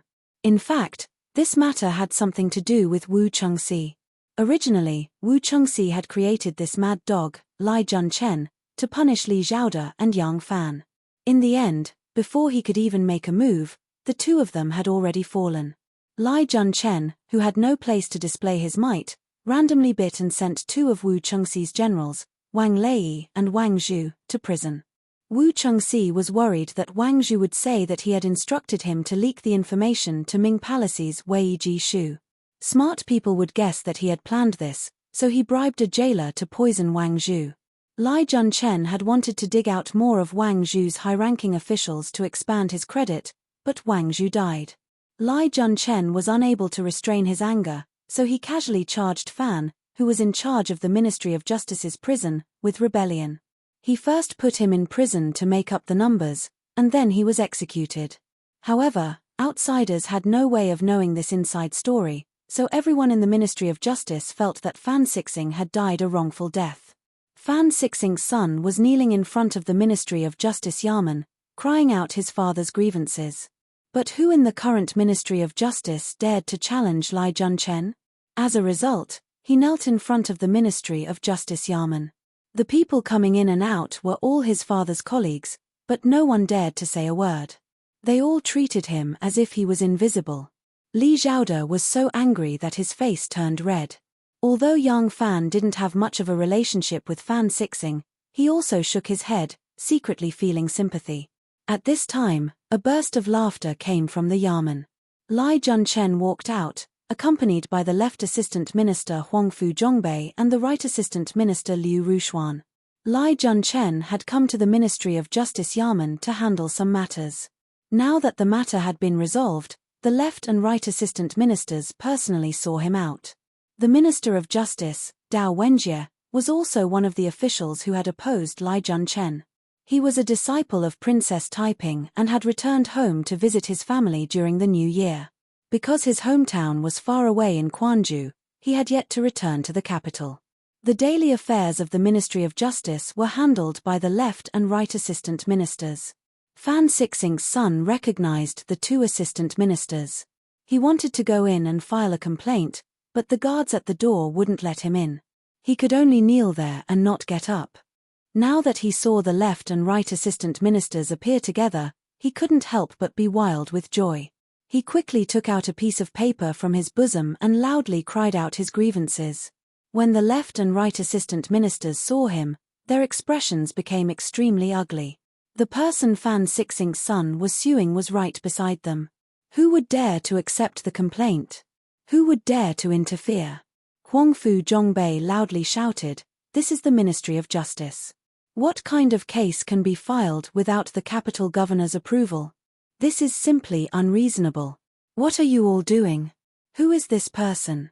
Why did you allow him to file a complaint here? Chase him away! Chase him away!" Yuan Han quickly apologized to young Fan and quickly ran over.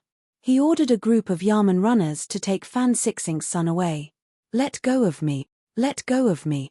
Fan Sixing's son abruptly broke free from their hands and pulled out a shiny dagger from his boot. Protect the assistant ministers. Quickly protect the assistant ministers. Yuan Han was greatly alarmed.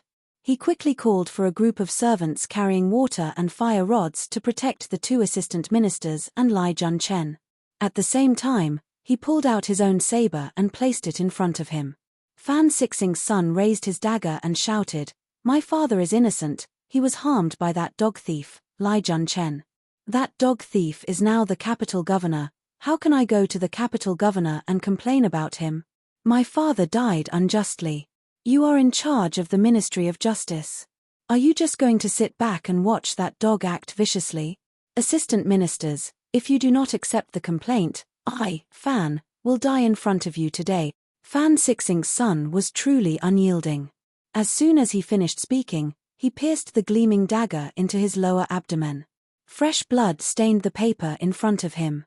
The officials at the Yarman's entrance were all dumbfounded. This youth also did not recognize Lai Junchen. If he knew that the person being escorted out by the left and right assistant ministers was the enemy who killed his father, he would not have committed suicide but stabbed Lai Junchen instead. Huangfu Zhongbei was terrified. He repeatedly said, "Take him away. Take him away. It's the new year. How unlucky. Don't let him die in front of our Yamen." Liu Rushuan said, "Assistant Minister Yuan, take some people and take him away. Find a doctor to treat him quickly. Don't let him lose his life." Assistant Minister Liu watched as Fan Sixing died unjustly, and his son raised his blade to commit suicide. Right now, blood covered the ground, and it was unknown whether he was dead or alive. Assistant Minister Liu felt a lump in his throat, and tears involuntarily fell from his eyes. At the side, many of the minor officials also felt the same. They silently lowered their heads and did not speak. Seeing their expressions, Lai Junchen could not help but roll his eyes. He sneered, "What? Just because someone committed suicide, it must be an injustice. This case was single-handedly handled by me. That Fan Sixing's crime is irrefutable. The imperial court has openly sentenced him. Why are you all crying and acting like this?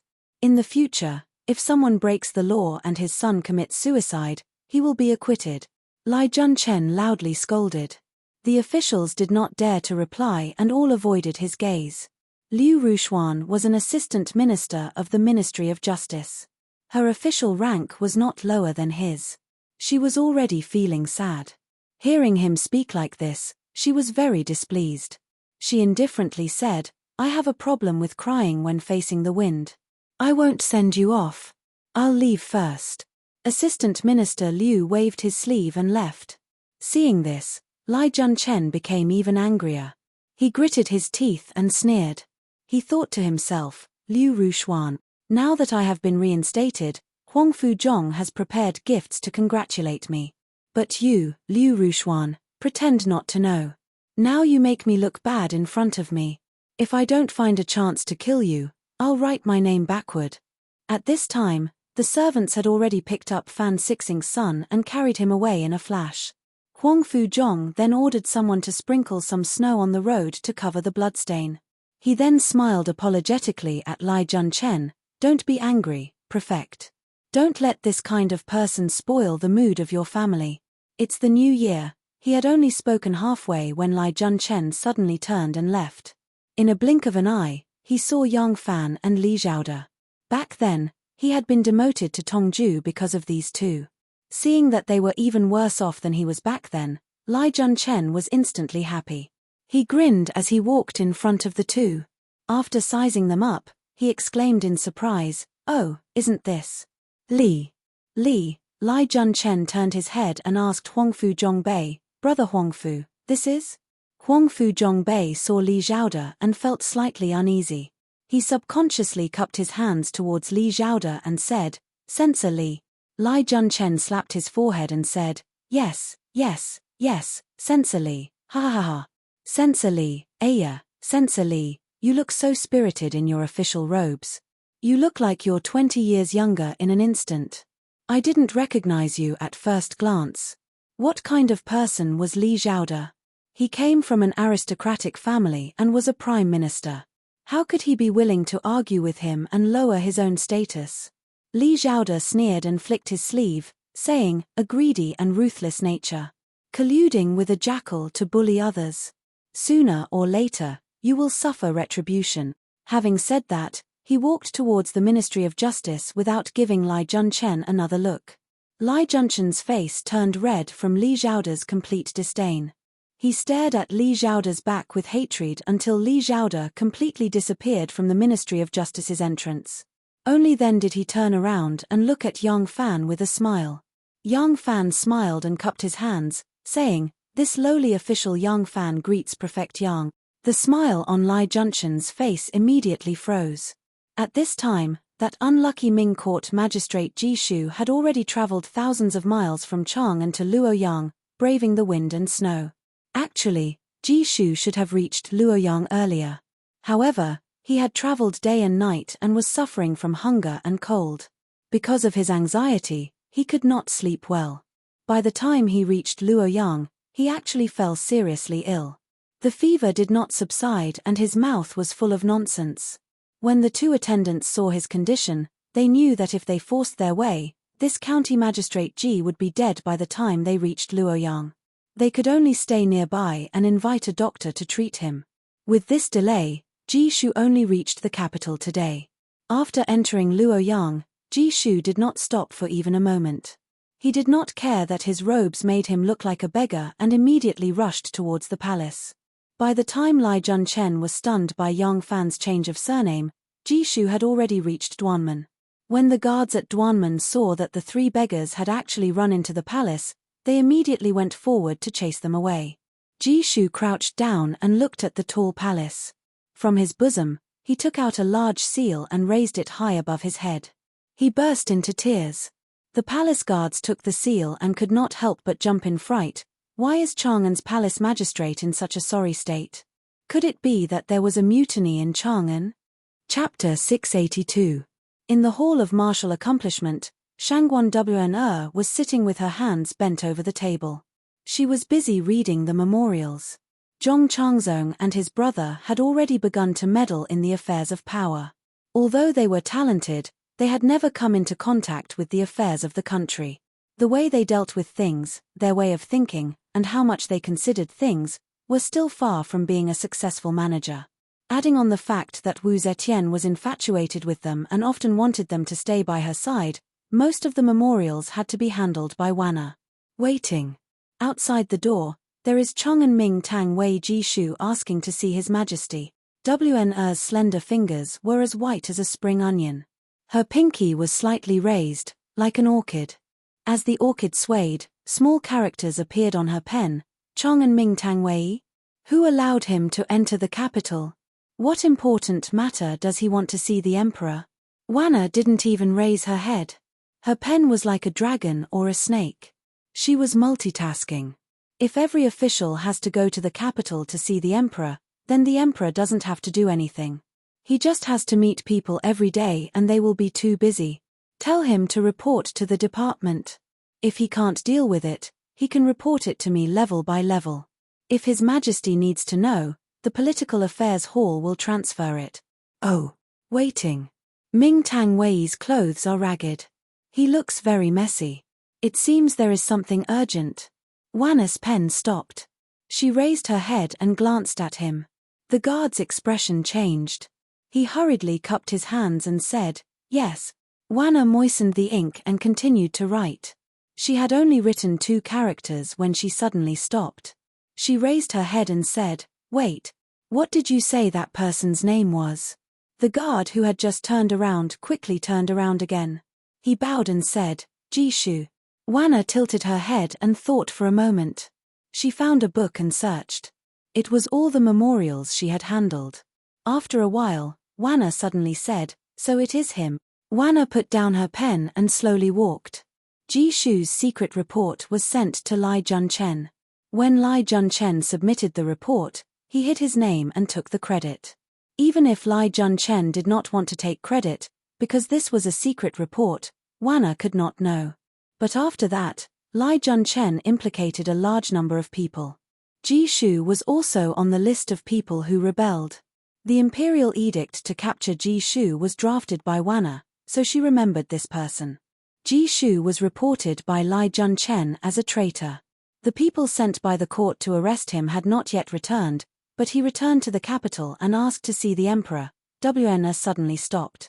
She raised her head and said, "Keep an eye on him. Don't attract the attention of the officials going in and out of the palace. I'm going to see the king immediately." Li Junchen originally wanted to ridicule Yang Fan, but he did not expect that Yang Fan would use his oath to change his surname when he swore at Dragon's Gate and ridicule him. Li Junchen was so angry that he gritted his teeth and left. On the way, he thought fiercely, "I must let Liu Rushuan see the power of Li Junchen, I must let Li Zhaoda see the power of Li Junchen, I must let Yang Fan see." After Yang Fan made Li Junchen leave in anger, Chen Dong came to greet him. Before Yuan Han left with Fan Sixing's son, he had already called a Yamen runner to tell Chen Dong. Chen Dong welcomed Yang Fan into the Ministry of Justice. Sun Yushuan and a group of old friends heard the news and rushed over.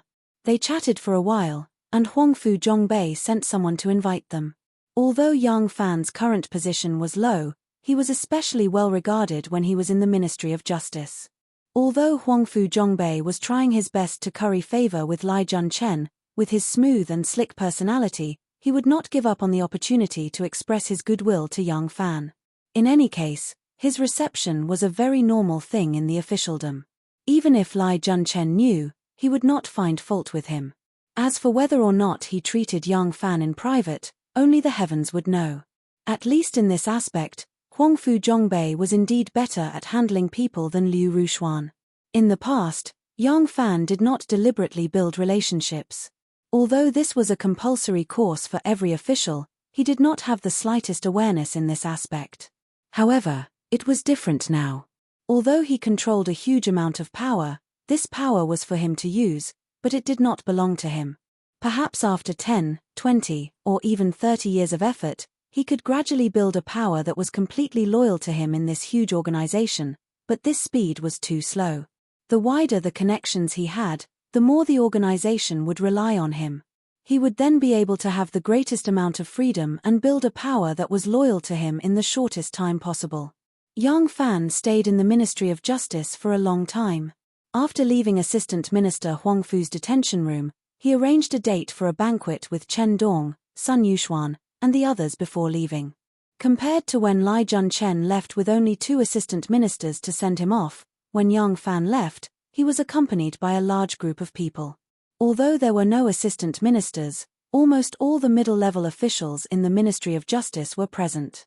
After leaving the Ministry of Justice on a horse for 100 steps, the smile on Yang Fan's face gradually disappeared. He turned his head to a guard and asked, "When will the people escorting that illusion artist arrive in the capital?"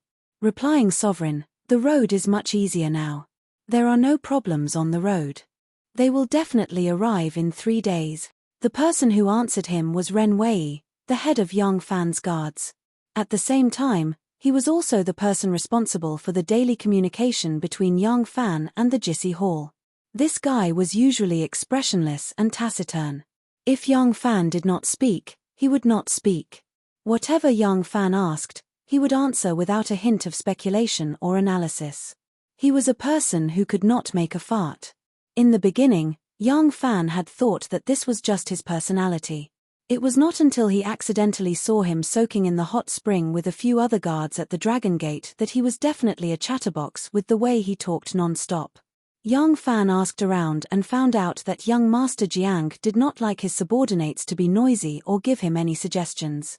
Ren Wei thought that he had the same personality as young Master Jiang. Yang Fan was too lazy to explain to him. As a guard commander and a liaison, it was not a bad thing to speak less. Although Yang Fan was not an autocratic person, he did not like to bring a chatterbox with him and talk to him whenever there was nothing to do. Yang Fan sighed and said, 3 days later. In that case, they will not be able to make it in time for the White Horse Temple Great Ceremony. I wanted them to expose the tricks of the 3 divine fakes on that day. It's not a big deal.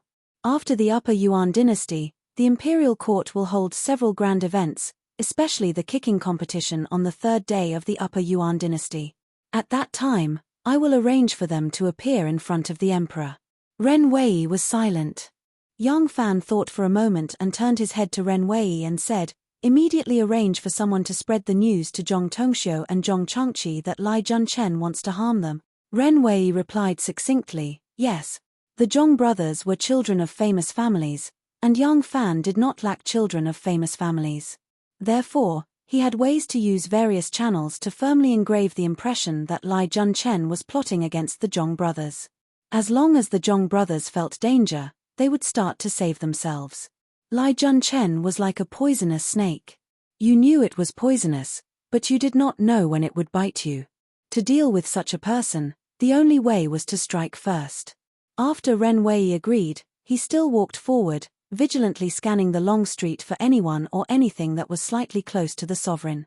He did not go to send the message. The two of them were not the only ones following Yang Fan. In fact, when Yang Fan stepped into the Yang family's gate, the news had already been sent out. The Yang family's festive atmosphere was very strong. There were red lights hanging at the door and peach talismans pasted on the door. There was also a large sailboat set up in the courtyard. The whole boat was a lantern, and the sails were full of strong wind, as if it was going to sail away. When Xiaoman returned to the mansion before Yang Fan, she had already asked someone to make it. Sailing away was an auspicious omen, and it also coincided with her husband's name. As for the family members in the mansion, Xiaoman, as the mistress of the mansion, also raised their salaries and gave them new clothes and hats. For those who had a family, they were even given some dried meat and rice. The entire Yang mansion was in a festive mood. As soon as Alang came back, everyone in the mansion came forward to say auspicious words and wish Alang a happy new year. Yang Fan also smiled from ear to ear. He greeted and replied to them one by one.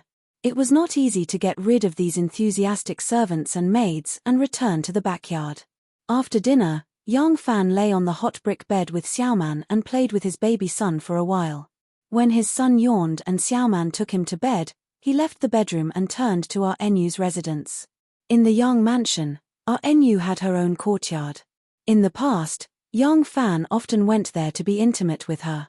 After the two confirmed their marriage and began to prepare for the wedding, Yang Fan often went to her small courtyard, never caring about what others said. But since Jiyu Zhuting also lived in this courtyard, he did not go there anymore. No matter whether Jiyu Zhuting was a girl or a woman, she was a beautiful woman with white skin and an enchanting figure.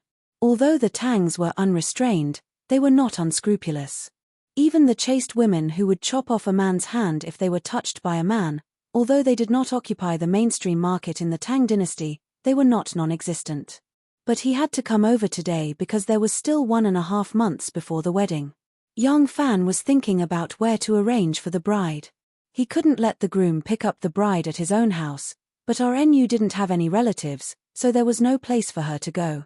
Xiaoman was also an orphan.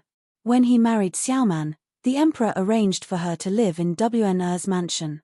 Yang Fan did not have the prestige of the emperor. In the eyes of outsiders, he did not have such a deep friendship with the Shangguan internal minister, so it was impossible for him to make such an arrangement. Moreover, even if he could, Yang Fan did not want to do so. He picked up 2 girls from the Shangguan family in a row, but Shanghai Wn was not there. Wouldn't this sentimental Shangguan Wn die of sadness? Yang Fan wanted to arrange Xiaoman to stay in Ma Qiao's house. With this thought, he thought of letting our Enyu recognize Ma Qiao as her sworn brother. In this way, when he came to the Ma family to pick up our Enyu, it would be more justifiable, and our Enyu would also have a maiden family to rely on. Although the idea was good, it still needed our Enyu's consent. So, Yang Fan came to the courtyard where our Enyu lived. The small courtyard had an elegant environment. There were 3 rooms in a row, one for our Enyu, one for Miss Jiyu, and the last one was empty with some sundries. Ahem, our Enyu, I'm coming. As Yang Fan said, he opened the door and walked to the bedroom with a smile. This was a complete room. It was divided into 2 parts, the outer hall and the inner room with antique shelves and painting screens. There was no wall in the middle, so the sound of Yang Fan's footsteps could be heard clearly from the other side of the screen. On the bed, Jiyu Zhuting was naked. RNU had just tied a knot with a white folded cloth on her shoulder. When she suddenly heard Yang Fan's voice, she couldn't help but be surprised. Yang Fan had not entered her bedroom for a long time. It was already so late today, why did he come over? In a hurry, there was no time to think. Hearing the footsteps getting closer, RNU whispered anxiously, "Move in quickly." All kinds of messy things were also pushed into the bed. Immediately, RNU also hurriedly fell on the bed and pulled the quilt. Chapter 683.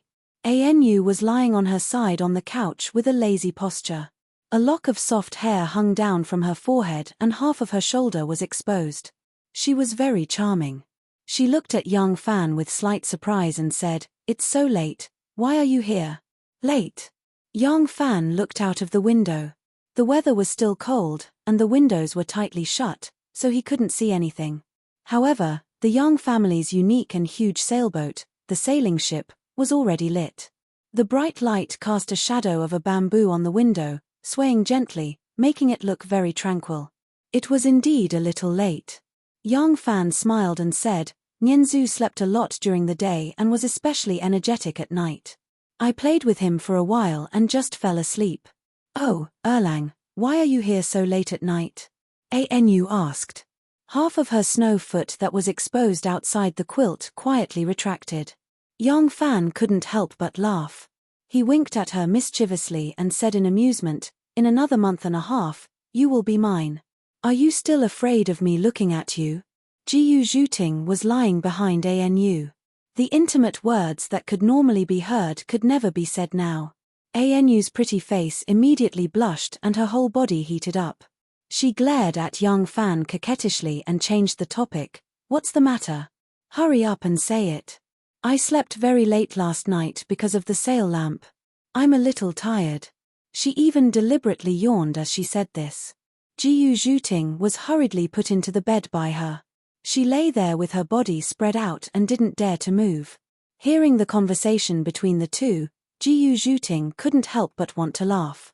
She only wore a doo-doo on her upper body and a small pair of panties on her lower body. There was no doubt that her buttocks and thighs were exposed. It was more tempting than being naked. Yang Fan said, "It's like this. There's something I want to discuss with you." As Yang Fan said this, he stretched out his hand to pull a cushion in front of the dressing table. But on second thought, he simply sat on the side of the bed. Normally, ANU wouldn't mind if he sat so close to her, but it wasn't the case now. ANU was startled, and her little feet subconsciously shrunk deeper. However, the bed was the kind of frame bed with drawers at the bottom. One side was against the wall, and there were curtains on the other three sides. The side at the head was a picture screen, and behind the side at the feet was a small space where things like toilets were placed. Unless Yang Fan climbed onto the bed, he would not be able to find Jiyu Zhuting. Yang Fan said, "I've already arranged everything that needs to be done during the wedding. You don't need to worry about it. There is only one thing I must discuss with you. You see, Xiaoman is the same as you. She is also lonely and has no family. When she got married, the emperor made the decision and temporarily made WN's family her maiden family.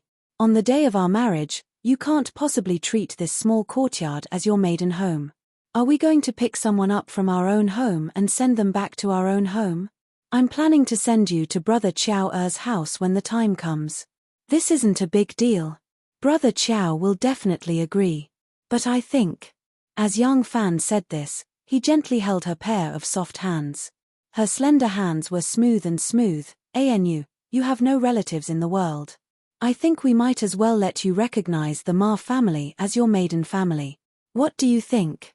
In this way, you will have an adoptive mother, an adoptive brother, and an adoptive sister-in-law. You will have a maiden family. In the future, you will also have a maiden family to visit." ANU's fox-like charming eyes slightly rippled. She thought, Xiaoman has no relatives in the world. Why don't you ask her to find a maiden family? Why me? Suddenly, ANU understood Yang Fan's good intentions, and she couldn't help but feel moved in her heart. She couldn't help but hold his hand, and her red lips curled up slightly to reveal a wisp of a charming smile as she said in a low voice, "All right. Ma Qiao and you are compatible. He is your good brother. I will recognize him as my brother." She already understood that young Fan's thinking was completely for her sake. Yes, Xiao Man also didn't have a maiden family.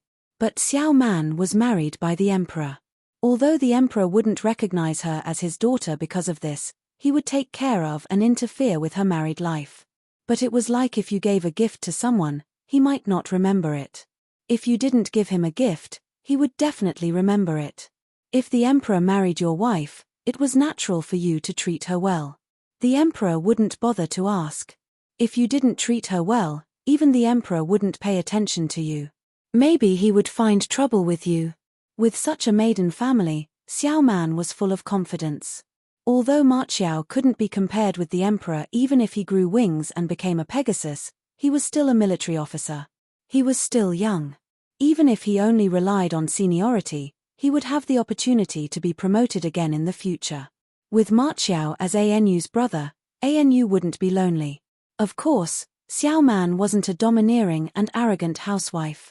Young Fan also wouldn't bully Anu. But if she didn't have a maiden family that could support her, in the eyes of the servants and maids, their attitude towards this bride would be completely different. You can't expect every family not to be snobbish. Langjun is so careful.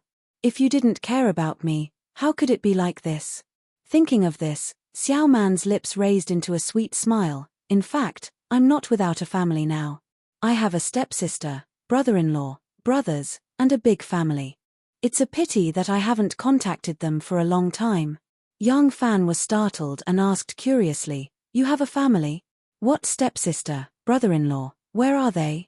Anu rolled her eyes at him and pouted, "I knew you wouldn't take my matters to heart. I've told you before, at the foot of Mount Hua, I fell off the cliff and was saved by someone. That person's surname was Guo." At that time, Anu briefly explained the matter, and young Fan was immediately stunned. His mouth was agape, and after a while, he said, Yes, you do have a stepsister. Your brother-in-law is a provincial governor of a province. In that era, becoming sworn siblings was a very important matter. Becoming sworn siblings was almost the same as blood brothers. Basically, it was equivalent to forming a lifelong bond. The Guo family would really treat Miss Anu as their own daughter. It wouldn't be wrong to say that the Guo family was Anu's maiden family. As young Fan said this, he beamed with joy. Haha. This is the will of heaven. Guo Jingji is in Luoyang now. Haha. This is much better than finding a stepbrother at the last minute. Guo Jingji? The brother-in-law that I've never met. That's right, it's him. Young Fan said delightedly. Guo Jingji was originally the provincial governor of Wei province, and he was just transferred to Gui province. Now, he has returned to the capital to report on his work. I'm afraid that he will be taking up his post after the festival. I will go look for him tomorrow. Anu didn't know that the Guo family had a close relationship with the succession hall, but after young Fan became the evident sect patriarch, he knew about it. The Guo family was one of the influential clans in Shandong and was also an important member of the succession hall. However, after young Master Jiang and Shun Mu had a huge food war in Chang'an, all the influential clans knew that the Guo family was standing on the side of the hidden sect. Because the Guo family was a member of the succession hall, there were naturally people who would send the news to young Fan for his promotion and transfer, allowing him to understand the situation of these people. Therefore, young Fan knew about this matter. However, young Fan had already forgotten about the relationship between Guo Jingji and the adopted sister that Anu had acknowledged. Anu let out a light smile and said, "Forget it. I am just Madame Guo's sworn sister. It is hard to say if this envoy Guo knows about this matter. I will just acknowledge Ma Qiao as my adopted brother." The reason why young Fan wanted to arrange a maiden family for her was because he didn't want her to be overly lonely and be looked down upon by the servants. Now that there was a provincial governor as her brother-in-law, how could he let go of this opportunity? Young Fan wasn't someone who would seek connections with the rich and powerful, but for the sake that his beloved woman would have less troubles in the future, he had to do this. Anu felt touched and couldn't help but pull young Fan's hand over and gently caressed her face. She then responded softly, then. I will do as you say.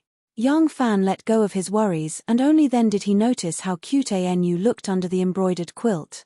Just slightly exposed shoulders, delicate collarbone, and sexy shallow cleavage, but it was enough to let people know how delicious and attractive her body was, just like a peach that had just ripened.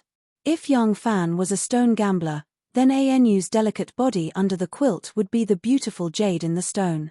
The slightly exposed pink mark on her chest leaped into young Fan's eyes. It was like the unpolished jade was cut with a knife and a window was opened, revealing a crystal clear green inside, making one's heart beat faster and feel suffocated. Looking at young Fan's burning gaze, Anu blushed. She lowered her eyes and said softly, "All right, you, quickly go back and rest. I am leaving now," as young Fan said, his hand slid to Anu's shoulder. Anu's body immediately tightened, as tight as a bow with a full string. Young Fan's hand slid along her smooth shoulder, then to her delicate back, all the way down mischievously. Gu Yunting, who hid behind Anu, was no less tense than Anu. Seeing that young Fan's hand slid to Anu's waist, she quickly retracted her hand that was on Anu's waist, just a moment away. "You are so annoying. Go back, be good, we are getting married next month." Anu began to beg and coax her man to leave. Young Fan didn't want to carelessly possess her. Anyway, it was only a little more than a month's time. Looking forward to it was actually a pretty good feeling. However, her delicate body was so beautiful to the touch that before young Fan completely devoured this delicious prey, he didn't mind enjoying it for a while. Of course, he didn't dare to touch a place that was too secret. Since Anu wanted to wait for their most grand day, then playing with her would destroy this mood. So his big hand didn't stay on Anu's plump and perky buttocks, nor on her round and plump legs without a trace of fat. He even raised his hand gentlemanly, left her slender waist, slid down along the embroidered quilt, and accurately caught her calf. Anu's calf immediately tightened, and the muscles on her leg were as tight as a piece of beautiful jade, smooth and hard. "Why are you so nervous? I won't eat you." Young Fan couldn't help laughing. Anu looked at him with a strange expression, and her calf began to tremble at a very high frequency. What a beautiful and lovely person. That kind of trembling that came from the bones, it was very easy to easily understand the feeling of intercourse, which could only be sensed. Young Fan's heart skipped a beat, and he was secretly proud, so this is Anu's most sensitive place, haha, I finally know. He didn't want Anu to lose control of herself, so seeing her so nervous, he let go of her legs and slid down to her ankles. Her ankles were slender and graceful, so thin that they weren't exposed. Young Fan suddenly remembered the words he heard from a regular customer of the brothel in the show when Fang years ago when he was evaluating women, whether a man's words are big or straight depends on his nose. As for women, if they have a pair of slender and beautiful ankles, and small and soft feet, it usually means that the acupoints are naturally very tight. I wonder if Anu's feet are small and soft. Young Fan thought about it and touched her waist. The owner of that leg couldn't bear it anymore and suddenly retreated. Because of the tightness of her calf, young Fan was worried that she would dodge, so his hand was still very tight when he moved. His hand was pulled by the small foot, and was immediately lifted up by the corner. Young Fan screamed, and his butt bounced up like a spring, 3 feet. Chapter 684. When young Fan saw that there was an extra foot on the couch, he was shocked at first, but then his expression changed drastically. With a shua sound, he snatched the embroidered quilt in his hand with great vigor. Then, he looked at the 2 unique bodies on the couch and began to be dumbstruck. Anu still maintained the posture of lying on her side like a bow. The one lying inside was not a man, but a woman with a figure more feminine than her. Anu's figure was still slightly immature. According to the standard of this era, it was a little thin, but the woman next to her was curvaceous. Whether it was chest or buttocks, they were very, very voluptuous. That woman. Oh, that woman was Jiu Zhuting. She was lying on the bed, and Anu's legs were curled up. One of her legs was pressed under Anu's leg. Then what he just touched was actually, because it was not the situation he imagined, young Fan's anger suddenly disappeared. Looking at the ambiguous appearance of the two, Yang Fan was a little confused. A term that was on par with gay suddenly flashed in his mind: mirror grinding. RNU actually had such a weird hobby? This thought just flashed and disappeared. Perhaps the two just slept on the same bed and chatted to relieve boredom. Yang Fan was ashamed of his dirty thoughts, but then he found Jiyu Zhuting's shoulder was tied with a bandage. It was a white bandage, one of which still faintly reflected the color of blood. Yang Fan's eyes suddenly sharpened again. The quilt was pulled away by Yang Fan. RNU and Jiyu Zhuting seemed to be stripped naked at once. Both master and disciple were shocked, lying there for a long time without moving. After a long time, RNU finally reacted. She took the quilt from Yang Fan's hand in a flash and covered herself with it. RNU explained embarrassedly, Master Jiyu and I wanted to sleep together and chat to relieve boredom.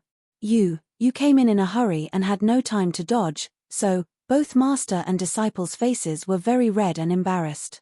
This was especially so for Jiyu Zhuting. She buried her face behind her disciple's shoulder and didn't dare to lift it up. Her face was so hot that it could fry an egg. She had never thought of marrying a husband and having children. Even if she had children, wouldn't she still have to continue her dangerous life? She was used to seeing orphans and widows. She had never thought of marrying a husband and having children. Even if she had children, wouldn't she still have to continue her dangerous life? That was why she hadn't found a home yet.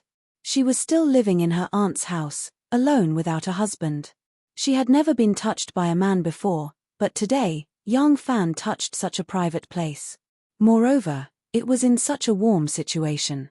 She was so embarrassed that she wished that the bed would split in half and the ground would split open so that she could fall into it and close it again. She would never appear in front of people again. If it weren't for the injury on Jiyu Zhuting's shoulder, Yang Fan might have believed RNU's words. But after hearing her explanation, Yang Fan was certain that there must be a secret that he didn't know. He pulled the mat over and sat on the side of the bed. Because of the two women on the bed, one embarrassed and the other flustered, he calmed down. Tell me, what happened? Just as RNU's eyes drifted, Yang Fan immediately said, I've seen the injury on Miss Gu's shoulder. There was a white cloth, a pair of scissors, and a gourd filled with medicine between you. I've never heard of such a way of sleeping together and chatting to relieve boredom. RNU immediately shut her mouth and didn't say anything. Jiyu Zhuting, on the other hand, was frightened and her whole body was boiling. If he could even see these things clearly, then, in fact, she was wrongly accusing Yang Fan. Although her figure was very hot, Yang Fan didn't have a reason to stare at it endlessly, not to mention in that situation just now, and RNU was beside him. The reason why Yang Fan noticed the pile of things between them was that it was really strange for these things to appear on the bed. Jiyu Zhuting usually killed people without blinking, but now she didn't even blink. She was so shy that she closed her eyes tightly, only felt that her ears were hot, and hid behind her apprentice without saying a word. RNU was stopped by Yang Fan. Although she had always been smart, she couldn't think of a reasonable reason for a while. Facing Yang Fan's increasingly dignified gaze, she had to obediently tell him. Yang Fan's daughter fell into the hands of young Master Jiang, and RNU always felt that this matter had a great deal to do with her. She even loved Nianzhu more than Xiaoman because she felt that she owed Yang Fan's child. Every time she saw Xiaoman's care for her son, she felt deeply remorseful. She always wanted to rely on her own strength to save the child. After Jiyu Zhuting came to RNU's side, she became her greatest helper. Moreover, young Master Jiang wanted to kill Jiyu Zhuting just to keep a secret, which caused Jiyu Zhuting to hate him very much. She had always wanted to seek justice from him, so the two master and disciple formed an alliance to search for young Master Jiang's whereabouts together. Ever since young Master Jiang had been forced out of the position of the sect master of Xian sect, the secret power he controlled was completely hidden underground. Even when Yang Fan used the power of Xian sect, he couldn't find him, much less these two women. Their blind search originally wouldn't have any effect, and they were just doing their best. However, while they were alone, their luck was good. Jiyu Zhuting once saw a trusted aide of young Master Jiang on Ding Ding Street. In Luoyang City, which had a population of 1 million, the chance of this was very small, but she still encountered it. At that time, Jiyu Zhuting had already put on a disguise. She immediately followed this person to where he lived. From then on, she and Anu focused on watching this person, watching his every action, and monitoring his contact with everyone. Because Anu could not often leave the Yang Fu, this mission was basically carried out by Jiyu Zhuting alone. Although she was very good at hiding and disguising, she was only one person after all. She needed to do everything. There was no one to cooperate with, no one to cover for her, and it was not easy to change her disguise during the tracking. Therefore, after a long period of tracking, she was still noticed by others. However, the other party was also a meticulous, vigilant, and cunning person. After he noticed that someone seemed to be watching him, he did not reveal the slightest bit of abnormality. He only secretly set up a trap and then led the stalker into the ambush that he had set up. Jiyu Zhuting was also a very alert person. The other did not know how strong she was and underestimated her. Due to this, she was able to escape. However, she was also wounded. When Yang Fan charged into Anu's residence, Anu had just finished bandaging her wounds. After listening to Anu's words, Yang Fan did not have time to reprimand her. He thought for a moment and said, "That person's surname is Kong, called Kong Weihao. He was once the county magistrate of Song Province." Anu said, "Yes." At that time, Master Jiyu only saw this person greet young master. She knew that he was young master's man, but she did not know his identity. After the encounter on the street, Master Jiyu investigated him and already knew his name, address, identity, and origin. Although this person was a civil official, he was good at martial arts. He was originally the county magistrate of Song Province. After retiring, he specialized in poetry to entertain himself. Later, he formed a poetry club with 7 other retired officials. They were called the 8 Elders of Luo River. They composed poems as a meeting, and many people agreed with them. Now, there were more than 8 people in this poetry club, but they were led by these 8 people. These people in the poetry club were not officials. They were ranked according to their age. Although they formed the club because they had the same interests, these people were not only officials, but they also had a high reputation in the scholarly community after retiring. They wrote poems in the same club, and their voices were the same. They had high prestige in the local area. Therefore, they must be the initiator of all social affairs. The government's disaster relief, the construction of dams, the establishment of culture and education, the collection of taxes, and so on, must be supported by them in order to be successful. These people were influential people in the local area. Luoyang is under the foot of the emperor. High-ranking officials and famous scholars are everywhere. Therefore, these people are not very prominent. If it was in another place, they would be great people. I feel that young Master Jiang's power is weak now. He can't not use such a person, so... Yang Fan stared at them and said, "So you guys went to alert the enemy?" After Anu's explanation, Jiyu Zhuting's shyness gradually disappeared. Hearing Yang Fan's reprimand, she quickly poked her head out from behind Anu and said timidly, "After I fell into Kong Weihao's trap, although I was surrounded, I did not expose my unique martial arts." Yang Fan looked at her. Jiyu Zhuting subconsciously shrank back and said slowly, "They won't know who I am." Yang Fan said, "But they can guess that you are one of my people." "Yes." Jiyu Zhuting lowered her eyes in embarrassment. She occasionally pondered, and she suddenly felt a trace of divergence towards Yang Fan's words. A wisp of beautiful thoughts couldn't help but arise in her heart, but this absurd thought was immediately dispelled by her. Yang Fan thought for a while and warned his subordinates, "You must not take such risks in the future." This time, Anu also lowered her eyes and obediently replied, "Yes." Whether she agreed in her heart, Yang Fan did not know, but this attitude was quite pitiful. Yang Fan nodded with satisfaction and stood up. "Forget it, even if they did not find Miss Jiyu, they will understand that I will always be looking for them. This is expected, you don't have to blame yourselves too much. I already know about your matter, so there is no need to hide it. If you need to invite a doctor, don't delay it." Yang Fan understood what had happened and immediately left Enyu's room. After the scene just now, he was also a little embarrassed.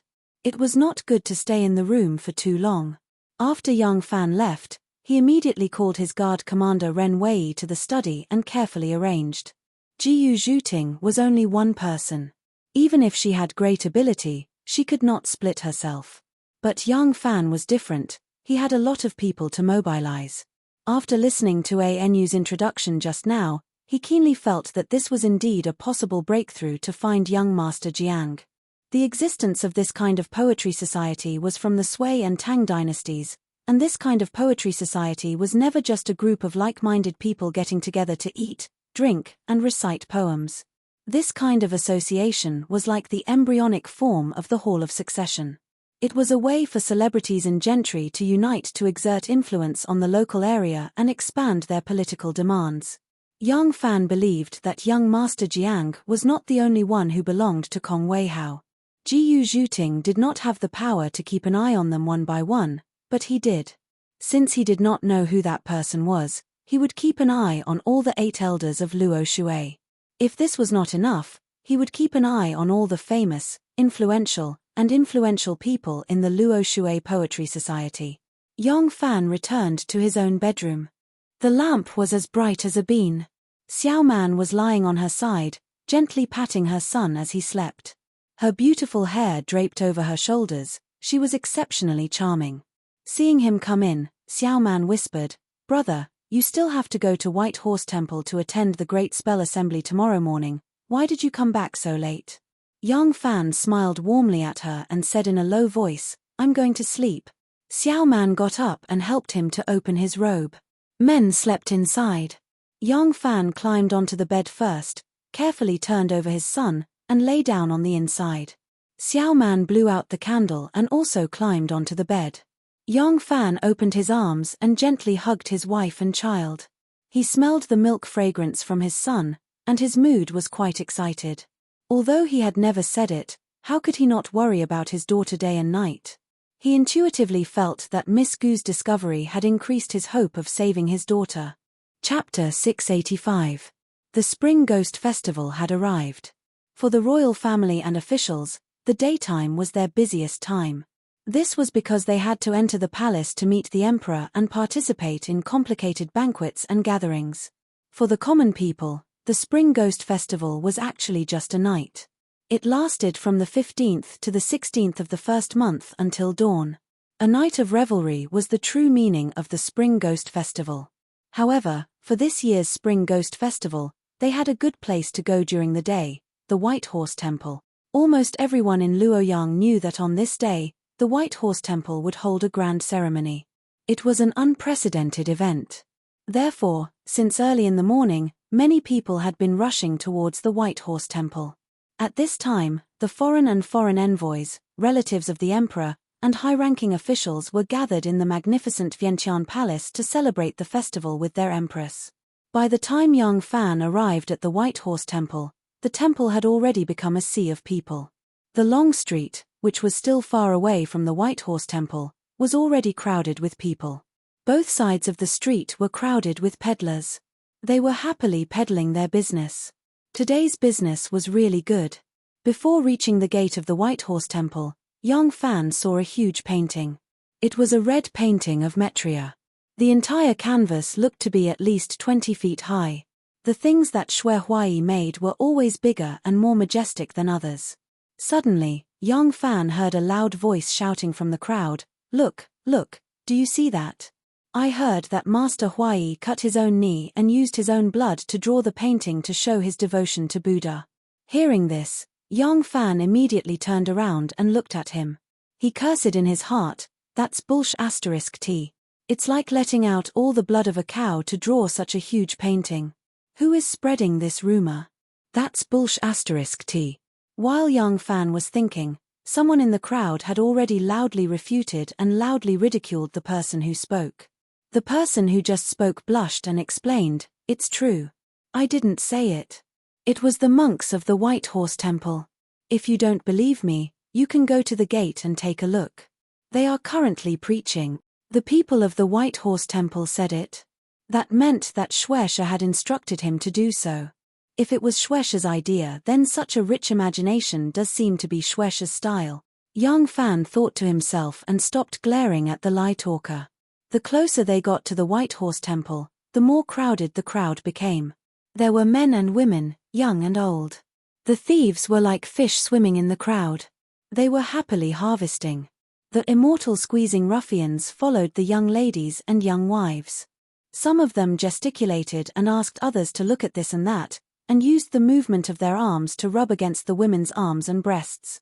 Some of them puffed out their tummies and tried to use their lower bodies to rub against the women's buttocks. The children were held in the arms of their parents, and the older ones were held by the hands of their parents. They were jumping impatiently, trying to get a clear look at the huge Buddha statue over the heads of the crowd. The human traffickers followed closely behind, hoping that the careless parents would throw their children aside. The beggars specifically picked the rich and good-looking people to ask for money. Sometimes, Yang Fan's eyes would reveal a sympathetic look, making them feel that he was an ideal customer. Unfortunately, they would never be able to get close to Yang Fan. This was because there were 7 or 8 men dressed in different colors surrounding Yang Fan. Anyone who tried to get close to Yang Fan would be squeezed outside. Along the gable wall of the White Horse Temple, there were many colorful lanterns inside and outside. There were colorful ropes between the lanterns, and there were many riddles hanging on the ropes. Those who could guess the correct answer would happily go to the monks to receive the prize. Sometimes, a handful of shiny copper coins would appear above the crowd and fall like raindrops. This was a trick that Xue Huai imitated Wu Zetian. If it wasn't for this, how could the White Horse Temple's great Dharma assembly gather so many people? When the copper coins fell to the ground, both men and women would bend down to pick them up. This was the happiest moment for the immortal squeezing ruffians. They would casually touch the round and big buttocks, and then quickly bend down to pick up the coins. There were also ruffians who were too slow to escape and were grabbed by the tough women. Their slaps rained down on their faces. There were also ruffians who felt soft and extremely bouncy when they touched their buttocks. The feeling was so good that it left an endless aftertaste. When the beautiful woman in his heart suddenly turned around, he was so scared that he screamed out loud when he saw her pockmarked face. Yang Fan was squeezed into the crowd. He could not go faster even if he wanted to. He could only follow the flow of people and watch the lively crowd with amusement along the way. Finally, he squeezed into the gate of the White Horse Temple. There were 2 monks preaching on both sides of the gate. In this era, it was very common for monks to use some grand festivals to preach the Buddhist scriptures in public like they were performing in the Jianghu. They used this as a way to gain followers. What they preached was not dry and boring theories or profound scriptures that people could not understand. Instead, they preached some lively and interesting Buddhist stories. The monk on the left side of the gate was the true abbot of the White Horse Temple. He was the last disciple of Great Master San Shan, Monk Hong Yuan. This monk was tall and sturdy. His voice was loud and clear. In such a noisy environment, it was impossible for people to hear him clearly if his voice was not loud. Compared to him, Great Master Hua Yi's proud disciple, Hong Liu, who stood on the right side of the gate, paled in comparison. Hong Liu's voice had already become completely hoarse from competing with Hong Yuan's.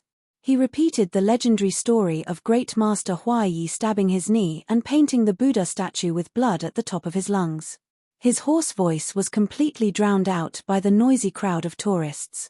However, the followers around him were far more numerous than those on Hong Yuan's side. This was because the followers had already discovered that the frequency at which copper coins were splashed was the highest. Hong Chi, you hold on for a while. I can't take it anymore." Seeing how busy Hong Liu was, Yang Fan originally wanted to just walk through the gate and not disturb his 6th senior brother's business of promoting Buddhism. However, he only stood there for a moment before Hong Liu saw him.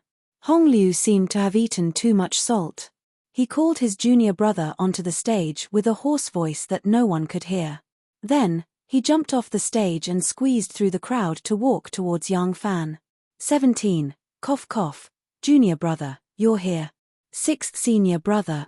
Yang Fan waved his hand and stopped his subordinates from trying to stop him. He took the initiative to greet Hong Yuan. Haha, It's so lively here. Of course. Master is holding a big Dharma conference today, and the whole city of Luoyang is in an uproar. When the emperor comes, there will be 1,000 monks, cough cough cough. Hong Liu's voice was like a broken string. It was so shaky that no one could hear what he was saying. Sixth senior brother, are you all right? I'm fine. Hong Liu waved his hand and rushed to a roadside stall to pick up 2 frozen pears. Master, you didn't pay my ass. Just now, several copper coins fell on your chopping board, and they all went to your advantage. I saw it clearly from the stage. You still want money? You only care about money. Hong Liu used a voice that was even more eunuch than a eunuch to clearly reprimand him. He returned to Yang Fan's side and handed the frozen pears to Yang Fan. With a crunch, he took a bite of the frozen pear and chewed on the icy flesh a few times before saying, "My throat can't even speak." Yang Fan also took a bite of the frozen pear and let the cold and sweet juice seep into his throat. He smiled and said, "Why didn't you let your senior and junior brothers take your place?" Hong Liu shook his head. Everyone is busy and can't spare anyone. 7th junior brother just sent his wife and child away and just came back. That's why I grabbed him. Wife and child. Yang Fan paused and then asked, "What about Master? Where is he busy?" Hong Liu said, "Master went to the palace early in the morning to accompany His Majesty to the Great Dharma Conference." As they spoke, they passed by the originally spacious front hall and saw that there were already 4 high platforms in the courtyard. One was performing a play, one was telling a story, one was performing a dance, and one was doing Master Shue's old trade, shattering boulders on the chest and selling golden spear aphrodisiac. Yang Fan was quite sweaty at this kind of all-encompassing Great Dharma Conference, but it looked like the effect was pretty good. There was a sea of people in front of each platform, watching with great interest. Hong Liu glanced at Yang Fan's strange expression and couldn't help but burst into laughter. After laughing for a while, he began to cough again. Cough, cough, ordinary people all like liveliness. Why don't we go to the Sangharama Hall? The reincarnated pure light Buddha is there, divining the past and present lives of people. Each divination is at least 100 strings, so there aren't many people there and it's extremely quiet. At this point, Hong Liu even winked at Yang Fan and lowered his voice to say with a smile, "Most of the people there are women, and there's no lack of beauties." Yang Fan smiled bitterly. "Forget it, let's go to the back hall. Is junior marshal brother Ijua there? You go about your business, I'll chat with him." Hong Liu said, "Ijua is also busy with the Great Dharma Conference. Look, he's over there." Yang Fan took a closer look and indeed saw a platform in front of a great hall. Monk Ijua was sitting behind the table, talking non-stop like a storyteller. Needless to say, there were quite a number of people in front of him. Yang Fan was curious and didn't know what he was talking about, so he gestured to Hong Liu. The two of them didn't say anything and quietly moved closer. The two of them moved closer to listen. Monk Ijua was also telling a story, preaching the idea of karma and retribution. This idea was advocated by Buddhism, but he didn't just talk about the 6 paths of reincarnation, but also embodied the 5 ghost emperors, Ksitigarbha Bodhisattva, the 10 kings of hell, Oxhead and Horseface. He actually mixed the figures of Buddhism and Taoism together and actually talked about them clearly and logically. Yang Fan had read a lot of books when he was young, so he knew a thing or two about Buddhism and Taoism. However, this was the first time he had heard of someone combining the legendary figures of Buddhism and Taoism and actually making them colleagues. He wondered if the chaos between the Buddhist and Taoist deities in the Central Plains had started from this Reverend Ijua, who wore a kasaya and worshipped Taishang Laozi. Yang Fan shook his head and teased Hong Liu, "Forget it, junior marshal brother Ijua is busy arranging the seats for Beiyin Necropolis Great Emperor and Ksitigarbha Bodhisattva, so let's not call him. Let's go to the back courtyard and have some peace." The illiterate Hong Liu said with concern, "All right, then let him be. Senior marshal brother will accompany you for a drink or two.